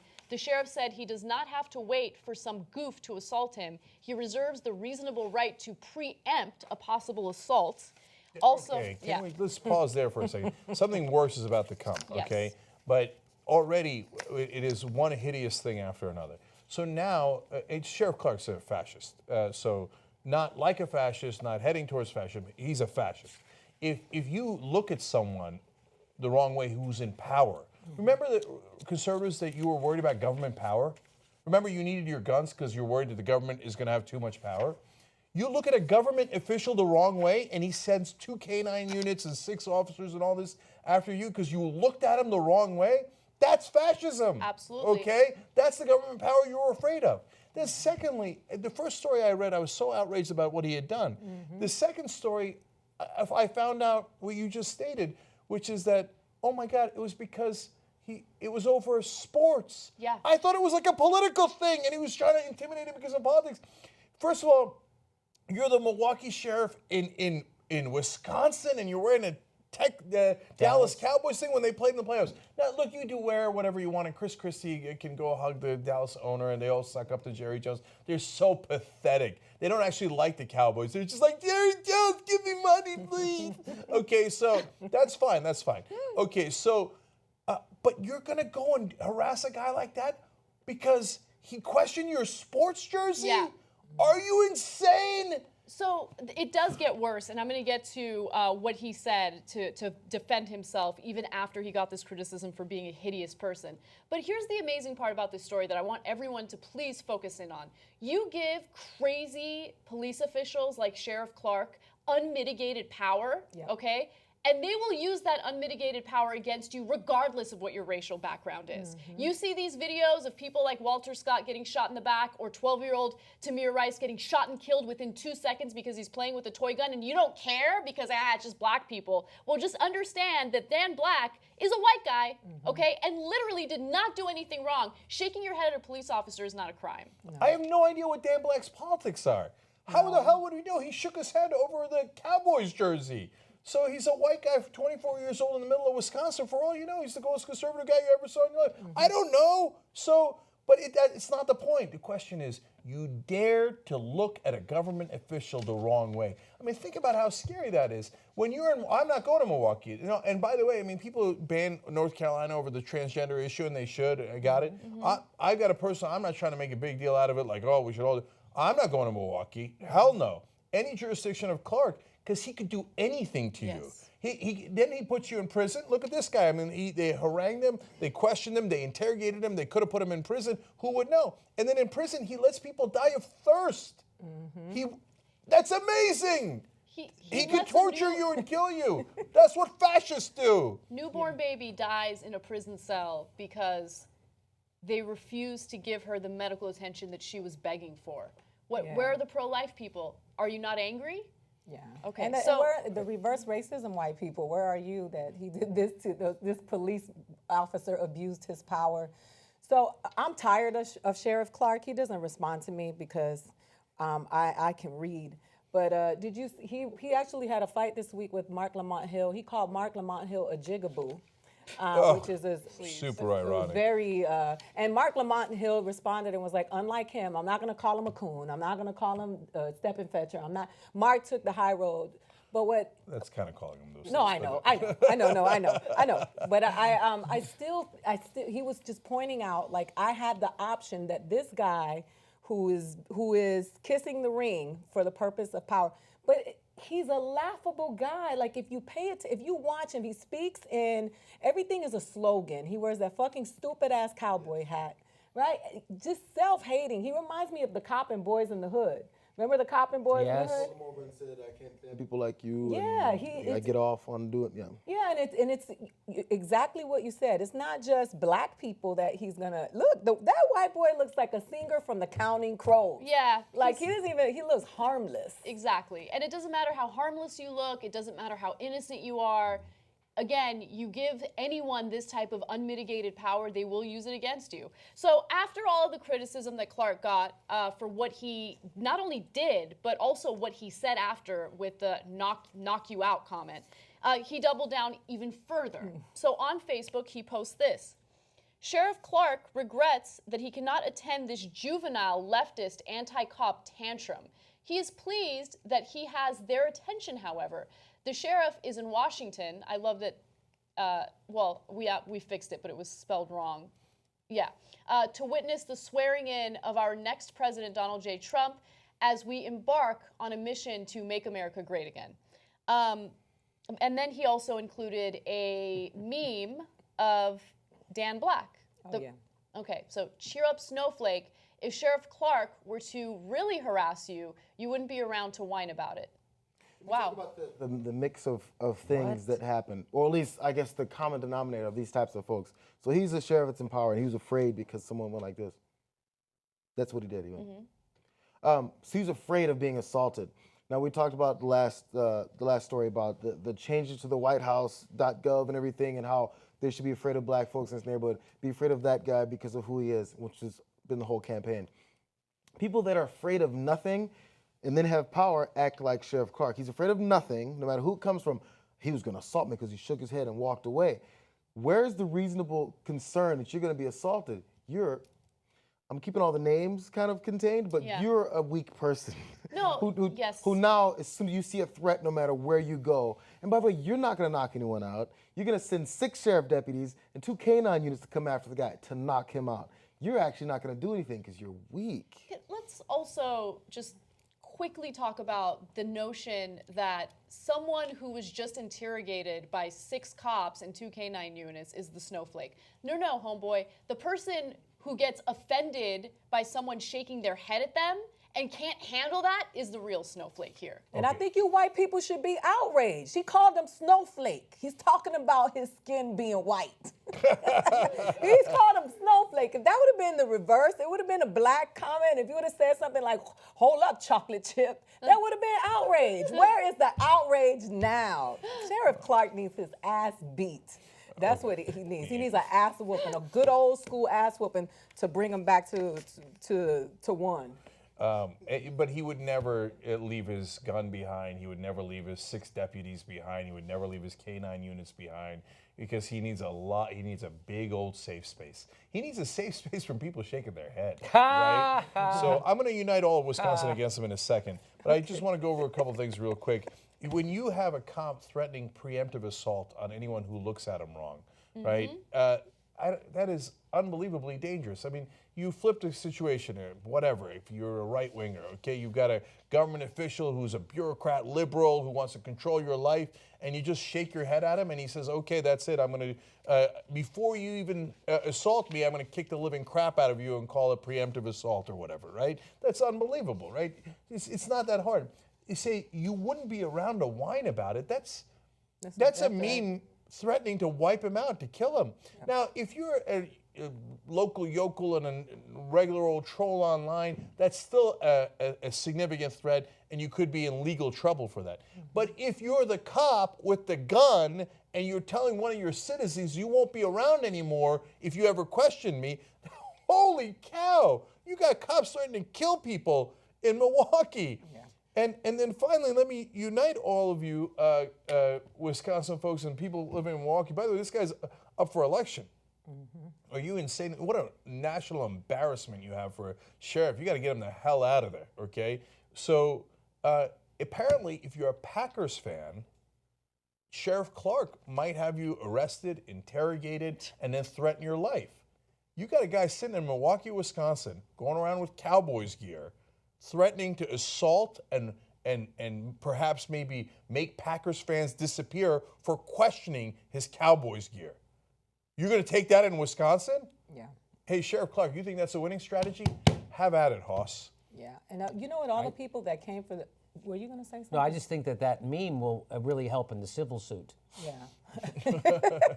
I was just looking at online when people talk about Sheriff Clark, a lot of white people that go after black people for being upset with Sheriff Clark and Steve Harvey and all of the other people of color, Chrisette Michelle, which I saw a lot. I mean, I don't condone, doing the witch hunt after those people because they are entitled to believe what they believe. But I will say this, there is an innate problem with people of color who go out to get patted on the head by the white people who have been vocal and very obvious about how they feel about people of color. And that is one of the things that people don't understand. Why are people mad at Steve Harvey? Why are people mad at Sheriff Clark? Because they parade these people of color around like, hey, if they like us, then you should like us too. And then they're getting a check or they're getting whatever they're getting. And because Sheriff Clark is kicking it big time. He's not with you poor people in Wisconsin. He is in DC kicking it with the big dogs at all the big events and happening events. You want to know why we don't celebrate him? Because he is forsaking us for the people who don't want good for us. And that is the problem that people of color, as Malcolm X said, right? They take the people of color and then they say, here's my friend, here's a good picture. Steve Harvey likes me, you should like me too. Okay, now you're forcing my hand, Ida. Come on, Jank, you're being mild today. So we're gonna go to 6 o'clock anyway. That was our plan, 6 o'clock Pacific. So to finish in 12 hours. So let me just quickly tell you this. I'm not saying this about Sheriff Clark. So I was just in Charleston, South Carolina, and we visited a number of places, a slave plantation. We did a gullah tour where we got a history of Charleston, including slavery. We went to a slave mart. And there was many really interesting things for the members. We talked about it in the post-game, really one of the best post-games I think we've done in a while. And we talked about it a little bit on Old School. But in this case, I want to tell you about a story about a slave revolt that happened in Charleston. In nearby South Carolina, 8,000 slaves It's one of the largest revolts ever. And then they, of course, they got put in prison, etc. The main thing that, as the guide explained to us, that they had to make sure it didn't happen was you couldn't let the house slaves find out. Yep. And so they used witch doctors, etc., threatened to put hexes on people who told the house slaves, etc. That was their number one thing in the planning is don't let the house slaves find out. Unfortunately, since there were so many people involved, at some point they did, and of course the house slaves turned them in, and that's what foiled that rebellion. And then they were severely, severely punished for what happened. But you see, the reason the house slave acted that way is because he thought, well, this system, I got a place in it, and it's not so bad. I don't want change. Yeah. I don't want change. So you guys want to do a rebellion and change, I don't know, maybe you're going to go after those guys, but you might come after me too, and I got a nice, comfortable house. So I don't want it. So I'm going to turn you guys in. So now, look, you can apply that analogy in 1,000 different ways. There's a lot of people who don't want change because even though they're also a wage slave or whatever it might be, or they also don't have it very well, they're a little above the other guys. Yep. So they think the guys that are way up there, I'm going to protect them because I don't want any change. Now, I didn't say this was about Sheriff Clark. You didn't say he was Stephen from Django? That's not what I you didn't said? say that at all. Okay. But yeah, it's not like a character of that sort hasn't been around in American history for a long, long time. Yes, you've done very good in pleasing some folks. And we all have them too, like in the Latinos, the Latin people, as you saw, the Latin people that went out and were pro-Trump. Now, today they're really sad. And oh, look at that, no Latinos in his cabinet. He built a wall around his cabinet to make sure there was no Latinos. I thought he was going to be great to Latinos. Okay, now we're done with all that. We're going to take the break. I want to see the tytnetwork.com/go in a second. I'm going to make some random comments here. They're replaying the Inauguration Day on C-SPAN. We happen to have it in the studio. You don't have to go there. It's just a replay. We already covered it for you earlier in the day. Become a member and watch our coverage of it, tytnetwork.com/join, right? But at some point they showed Robert Kraft. And we were talking about the Packers and the Cowboys, and then I got all riled up. Oh, Steelers, you need to kick the living shit out of the Patriots this weekend, okay? So that, and Robert Kraft, by the way, another guy who thought he could deal with Putin and could get the better end of it. You remember that story? So if you don't know, Robert Kraft is the owner of the New England Patriots, right? And so he's a big Trump supporter. A lot of the Patriots are Trump supporters. This part I don't know as well. They claim that Belichick and Brady are. Brady is. He wears the Make America Great Again. Oh, man. I'm wondering what they're going to break first. The spirit or his body. Anyway, so Belichick I don't know about. That might be a total rumor. I hear he's all staring at. Anyway, Robert Kraft once ran into Putin. Like Trump thought, oh, my friend, Putin. Okay, we're all going to get along. And he had his Super Bowl rings on. I forgot about this story. Yes. And it's so good. And Putin says, can I see your ring? Right? I got to stop doing Russian accents, unless I'm going to bring Wes back in here. Anyway, so and Kraft is like all proud, like, yes, it's a Super Bowl ring. Here, take a look at it. And Vladimir looks at it and goes, very nice, and puts it in his pocket. Oh, it was so funny. And walks the fuck out. Okay, I'm not kidding. That's a real story. He has Robert Kraft's ring. And Kraft's like, what just happened? He just fucking took you, okay? You know what he did? He moved on you like a bitch. So you guys keep supporting Putin and see what he takes, okay? That's Putin's move. I mean, dude, he takes countries. You think he's not going to take your ring? Okay. Hey, Jake is doing the stand-up comedy today, Jimmy. I know. He got callbacks and all. All right. I remember that. Okay, now I'm not done yet. I told you that I was going to, earlier in the day, I told you we're going to bring back the Bush clips. Okay. So now, George Bush, back in the day, if you've forgotten, gave us some gems. Okay, you guys asked for sovereignty. Here's sovereignty. Sovereignty. Yeah. Tribal sovereignty means that. It's sovereign. You've been given sovereignty and you're viewed as a sovereign entity. Okay. And therefore, the relationship between the federal government and tribes is one between sovereign entities. Were there people laughing? Yes. Oh my so God. if you Yes, people were laughing. look, the Young Turks, ironically, is so old. We ran that clip when it first happened. Okay, so the context of that, so I know it. The reporter asked them in that gathering. He said, what do you think is the relationship between tribes, Native American tribes, and the U.S. government? Because you're the head of the U.S. government, you have to deal with them. And I was asking you about their sovereignty. So that he doesn't know. So that's why when you can't just reading the quote doesn't do it justice. You got to see his body. The pauses, how uncomfortable he is. The he laughter has no idea what he's doing or saying. So halfway through, yes, the crowd was like, oh my God, this is hilarious. It just started laughing at the president. Wow. Okay, so you forget how. Now, I'm not sure that Bush had as bad an intent as Trump. It wound up having disastrous results, right? So maybe Bush will wind up with worse results than Trump. We don't know yet. Okay, but on who's dumber, that is a tough call, because if you're not sure, let's go to the Nelson Mandela clip. This is my favorite. Oh I heard somebody say, where's Mandela? Well, Mandela's dead because Saddam Hussein killed all the Mandelas. He was a brutal tyrant. What? I never saw that clip. Yeah. That is the best. That's my favorite clip. I remember telling my brother about it a few years ago, because he's like, because my brother's not into politics. He's younger than me, so he wouldn't know. And so he's like, was he really that dumb? And I was like, yes. And I told him about the Mandela thing. He's like, we got to look it up right now. And so I showed it to him. He's like, is this real?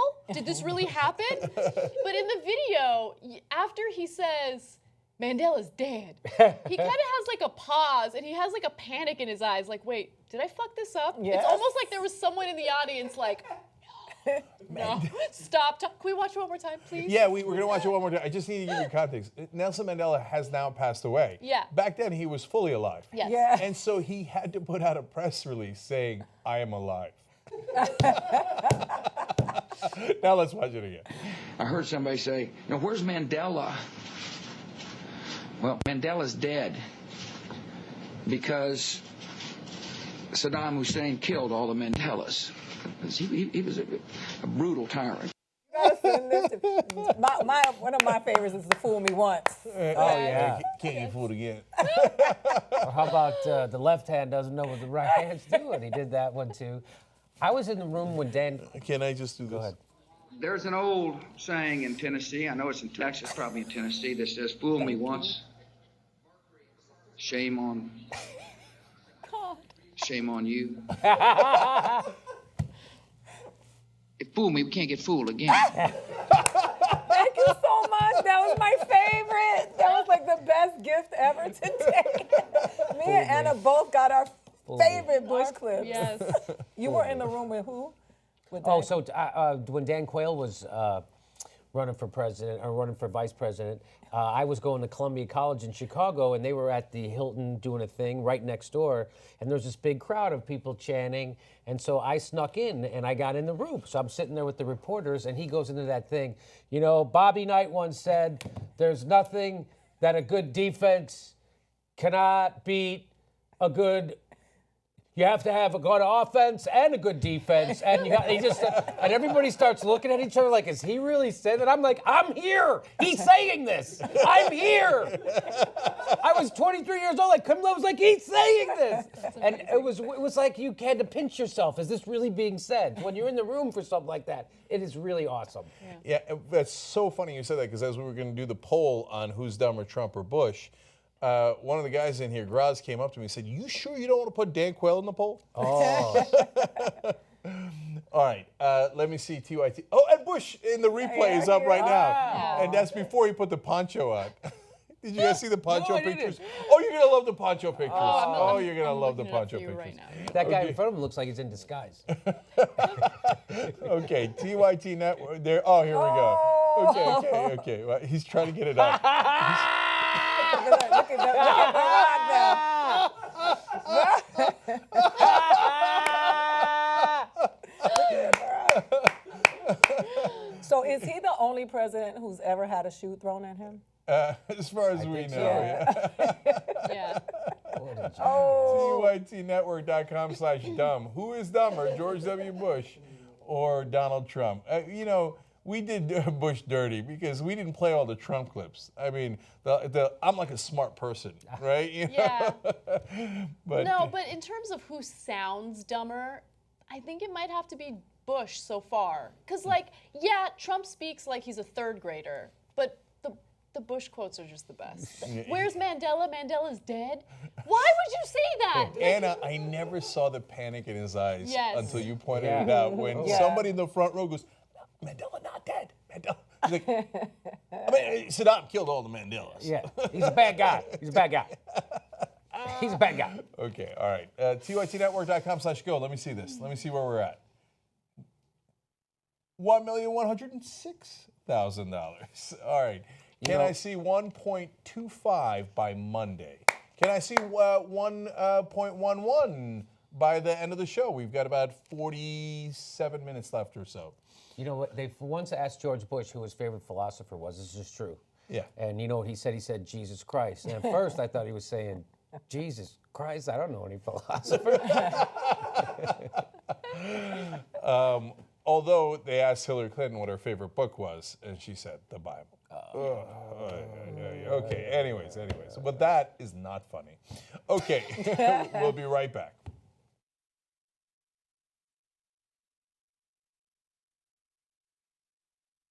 So this journey began 18 months ago. I had something to do with it, but you had much more to do with it than I did. We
All right, back on the Young Turks. I just got two pieces of news handed to me. One is Trump signed an executive order immediately to, quote, ease the burdens of Obamacare.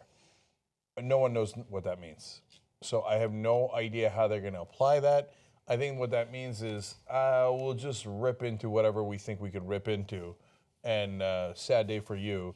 But we don't want to clarify it. So we'll call it ease the burdens. What kind of an executive order is that? What the hell does that mean? Okay, so, man, God helps. Anyways, and then, I've been talking about Democracy Spring throughout the day.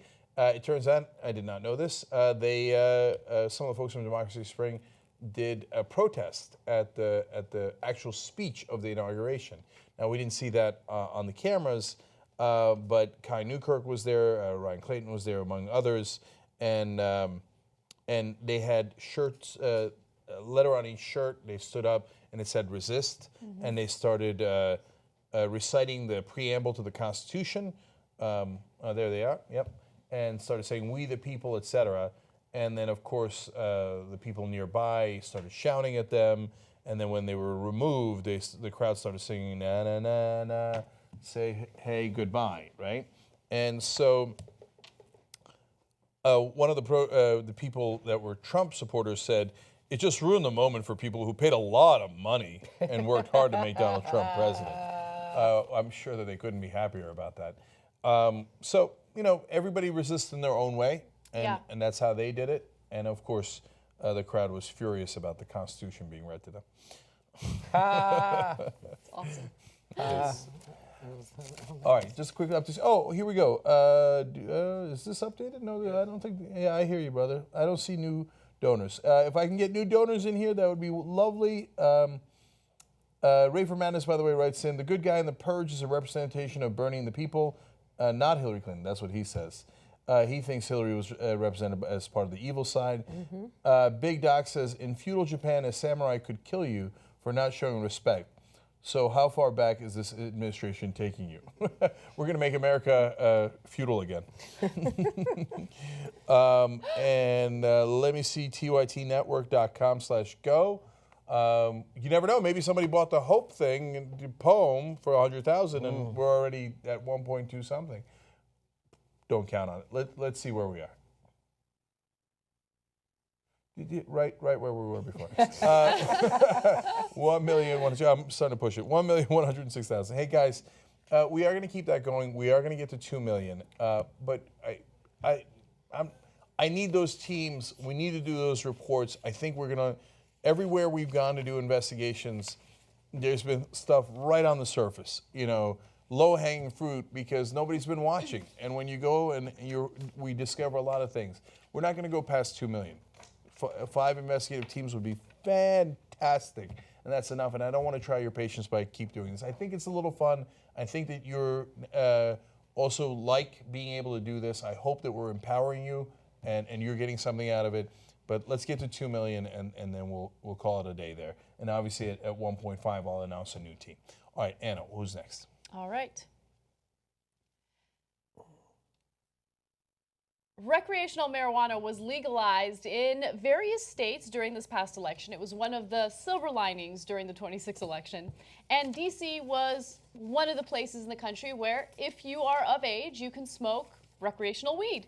Well, the D.C. Cannabis Coalition decided to protest Trump while simultaneously celebrating marijuana.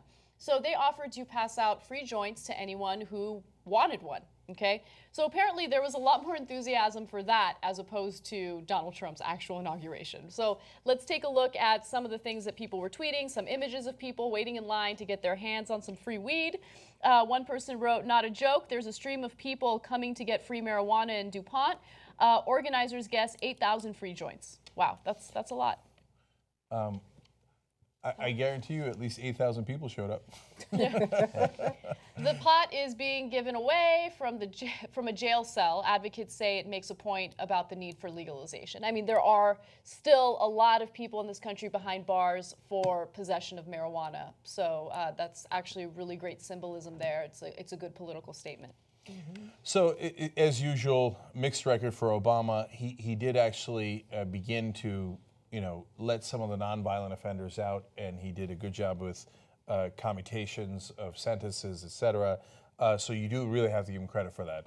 On the other hand, he leaves office, leaving marijuana as a Schedule I drug. Why don't you just do it? Why, what would be the downside for him to do that? There's no downside for him to do that, so why not just do it? Because it's not in his nature. Too much change, it makes me uncomfortable.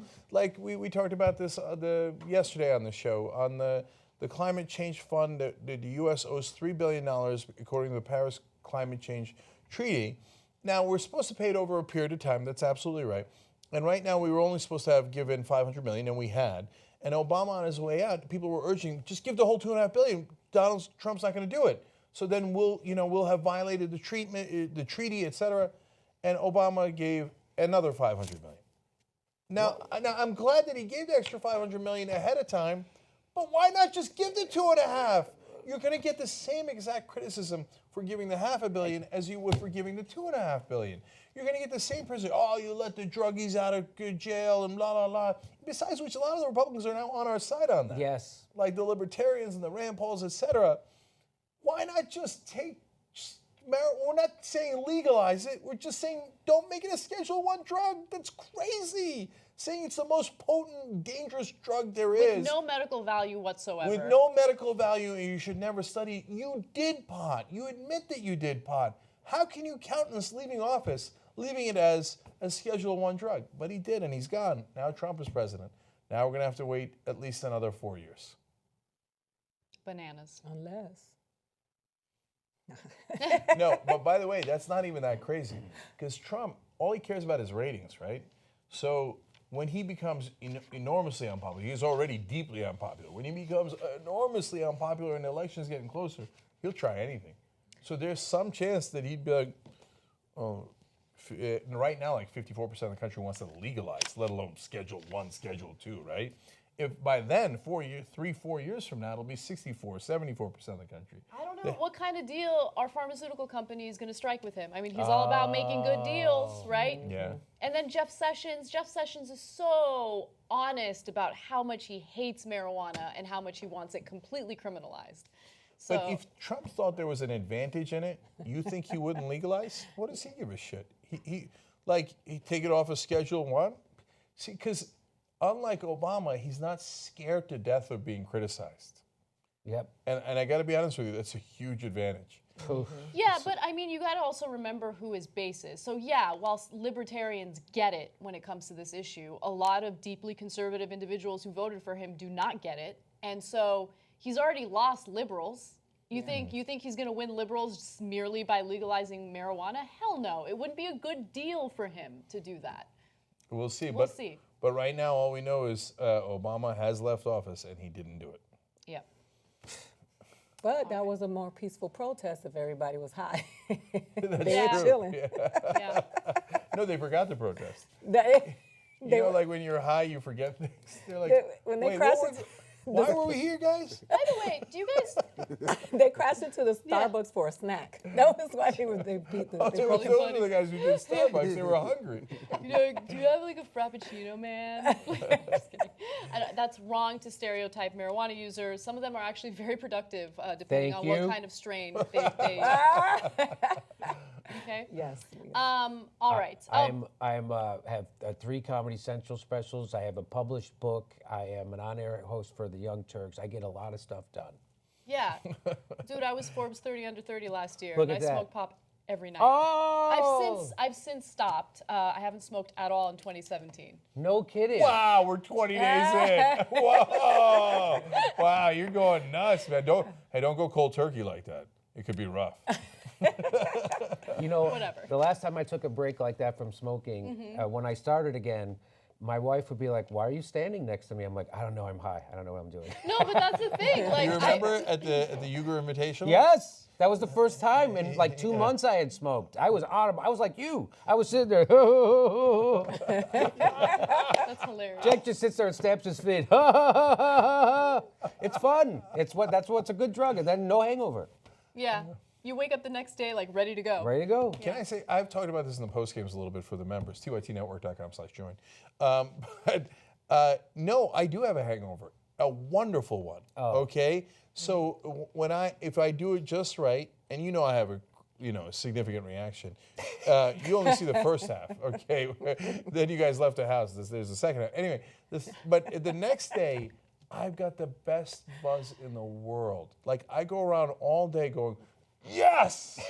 You guys. And like I'll eat a bagel and I'm like, yes. That's hilarious. So I'm not gonna be the snob and try to be more pious than others, but I get really bad migraines. I have to have an excuse for nothing can take my migraines away but my vape pen. Like there's nothing. I mean, when I tell you they've given me prescription drugs, nothing can take my migraine away, and I'm a lot easier to get along. Yeah. That was the thing. Like last year, the reason why I would smoke it, to be honest, is because I was like constantly like tense. Yeah. Like, and I would go home and I'd feel bad for Christian because he'd be like, "Can you just leave your feelings about news stories at work and come home and just relax?" I'm like, "I can't." And so that would relax me. And now I'm actually really good now. I feel good.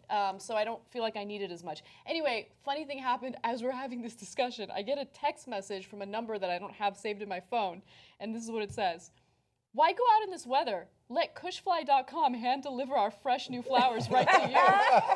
Can you forward me that text? That's hilarious. That's so fun. Great. That's the Uber of Kush. Kusher. Yeah. There's a movie out right now called Running with Ryan, I think. It's a documentary about a retired police captain who got Parkinson's disease.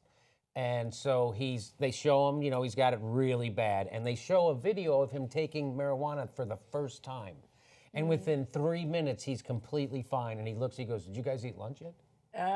Yeah, it's unbelievable. And for 20 years, he's tried every drug. He's gone everywhere. And he goes, "In my home state, we can't have this medicine." And that drives me crazy. Yeah. Schedule 1, Jimmy. Schedule 1. No medical use whatsoever. Okay, I'm going to tell one more story because we're doing a different special kind of show and we're going to 6. Okay, normally I'd tell you this in the post game.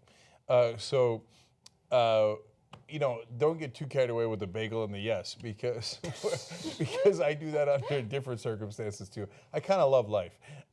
So one time we're gambling with my friends from home, and I lost too much money, right, in playing blackjack, and I was like, "Oh shit! Oh, that feels so bad."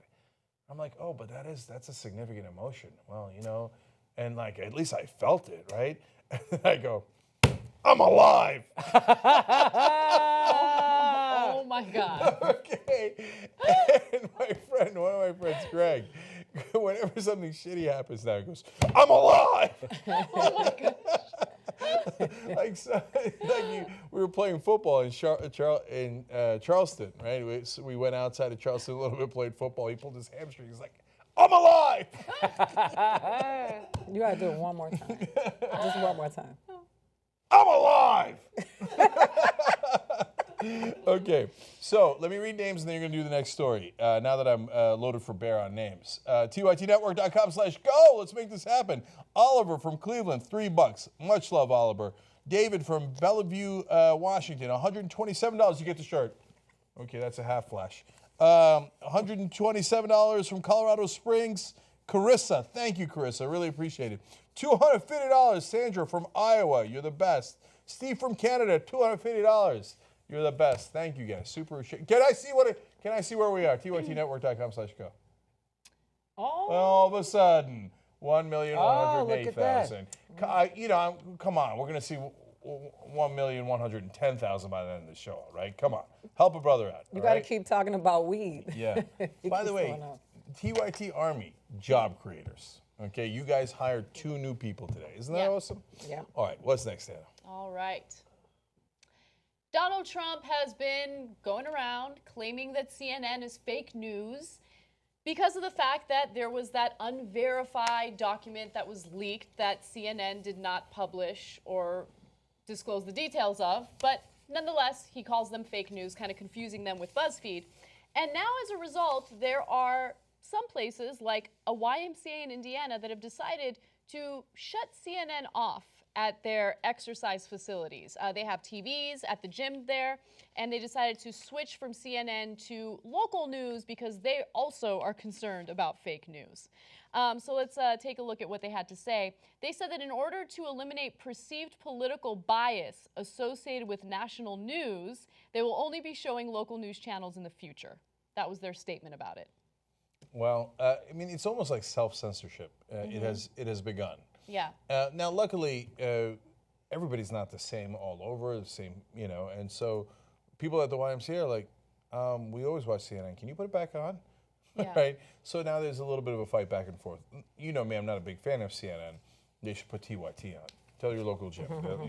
They'll appreciate it a lot more. We get a lot more energy. CNN, very low energy. Okay? We're high energy when you want to work out. Anyways, but in this case, of course I defend them. One, they're not fake news. I got other problems with them, but they're not fake. Right. But on the other hand, if that owner and the people who work at the gym like the local news better, there's nothing wrong with that. Just don't do it out of censorship and because your dear leader told you that they should be banned. Right. Do it out of preference. Yeah. Like, use a little bit of critical thinking. I agree with you. I'm not a big fan of CNN either. But to claim that CNN is fake news, I mean, what are they going to show on the local news station? Like, no offense to local news, but no, you should take offense. Local news stories on television are laughable. They're horrible, right? Very rarely do they do stories that actually matter. I mean, local newspapers do a good job. They cover stories that sometimes go national, and they talk about the community and some of the issues that, you know, average Americans are facing.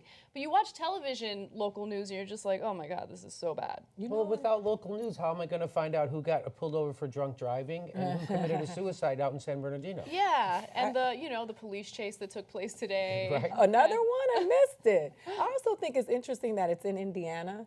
So the YMCA is one of those places that has a setup for people who don't have a lot of money to be able to go work out. So, you know, it's usually on a sliding scale from people who are below economic earnings. I know because my kids went to the YMCA. So just to think that at the YMCA is where they decided to censor the news, it's kind of creepy to me. It's like, especially in Indiana with the AIDS issue with Pence and the whole, you know, just the whole what's going on. I think we need to go on a go get people woke tour, because that's really what's that's really the problem right now. Instead of bashing those people, giving them some information, because that's scary. So it's a great point because we did the story in Indiana where it turns out the lead is in the soil and the lead is in the water, right? So Jordan was one of the first people out there on the when it was in the soil. New York Times was around the same time as Jordan, and it turns out the soil had lead in it 218 times allowable levels because they built the projects on top of a lead smeltering plant. Oh, and so then they said no, but the water is fine, but they hadn't tested it.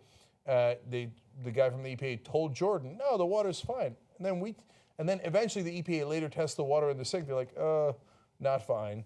Okay, there's lead in the water. But you can still shower with it. Jordan went out and tested it, sent it to an independent lab. And the water heater water that they're using for the shower, no, worse than the sinks. Way worse than the sinks. So all that really serious stuff is going in Indiana. Your kids could be showered in lead, which stunts development, growth, IQ, etc. And you're worried about banning CNN at the YMCA. I mean, more than anything else, priorities, people, priorities. Yeah, you can't go to Planned Parenthood for a pap smear, but CNN can't be on the TV.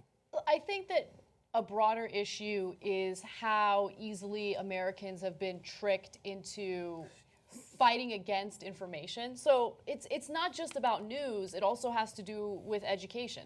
So like your strongest weapon against fascism, against what we're experiencing right now, is education.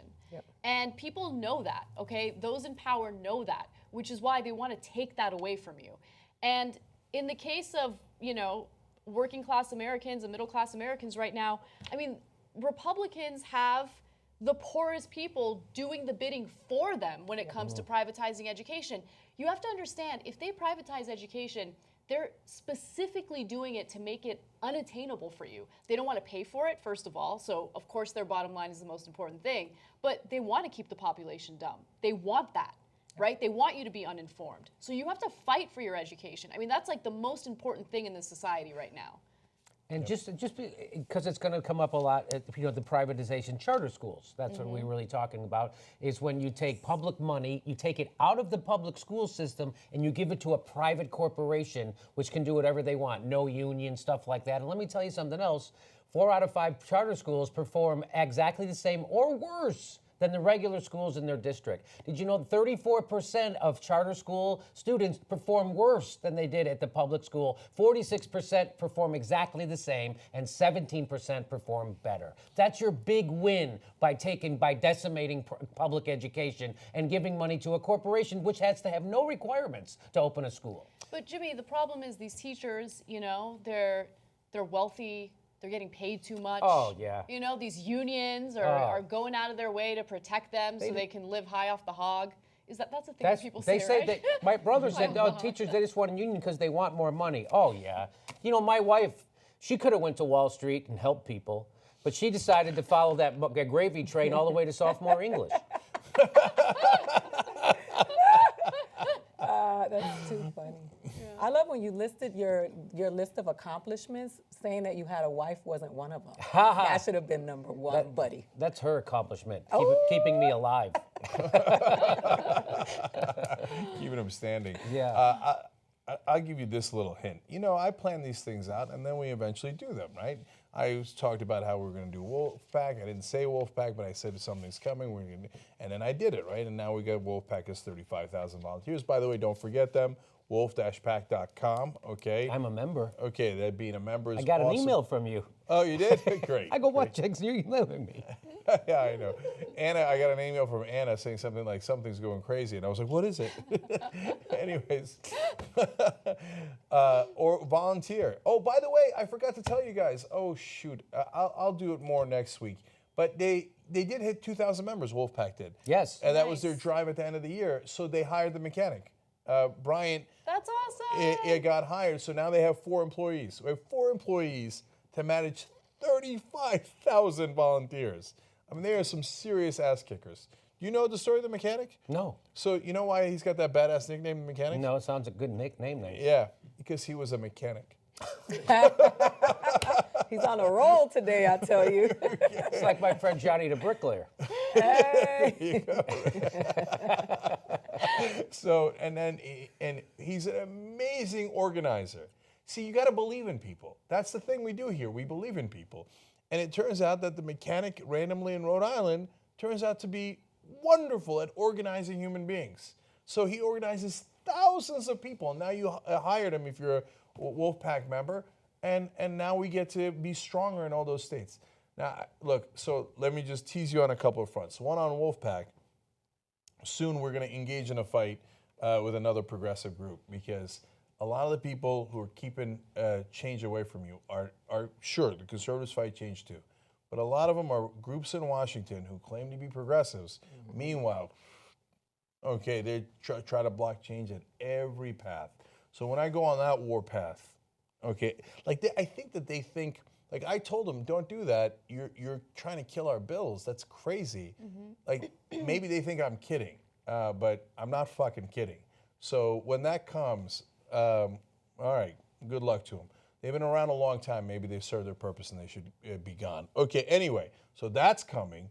And the other thing I'll tell you about charter schools is there's an investigation to be had about charter schools, okay? And I know exactly what I want to investigate. So we're going to take one of those reporters, we're going to send them somewhere, and we're going to find out about these fucking charter schools. And if we break that story in the way that I think we're going to, that is going to have, now this is going to sound way too grand to you, but when you see it, if I'm right about all of it, and we'll see how it plays out, we got to investigate it, see if it's what I think it is, right? It could literally have worldwide ramifications. Yeah. So hold for that. Hold for that. Okay? Go to Miami, because I guarantee you'll find it there. tytnetwork.com/go. Okay, let's make it happen. All right, what's next? All right. You've got so many ideas in your head. He's alive. Okay, hey, yes. Monday, by the way, don't miss Monday, 6 o'clock. We unleash, okay?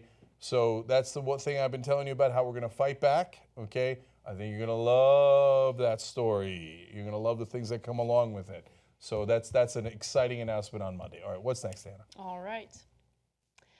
Of all the protests that took place against Donald Trump on Inauguration Day, there's no question that the most fun had to do with LGBT dance parties. Yes, there were LGBT dance parties attempting to temporarily block entrances to the inauguration. Now, these are not public roads or anything like that. Again, they're just entrances to the inauguration. And all they did was just start dancing, having a good time, and make their presence known. So each blockade group had a different theme, with contingents representing the Black Lives Matter movement, environmental justice, feminism, and LGBT rights, waving rainbow flags, blasting music, dancing, waving homemade signs, and sprinkling glitter in the wake of dozens of queer activists. So I believe we have a video of one of these protests. Let's take a quick look.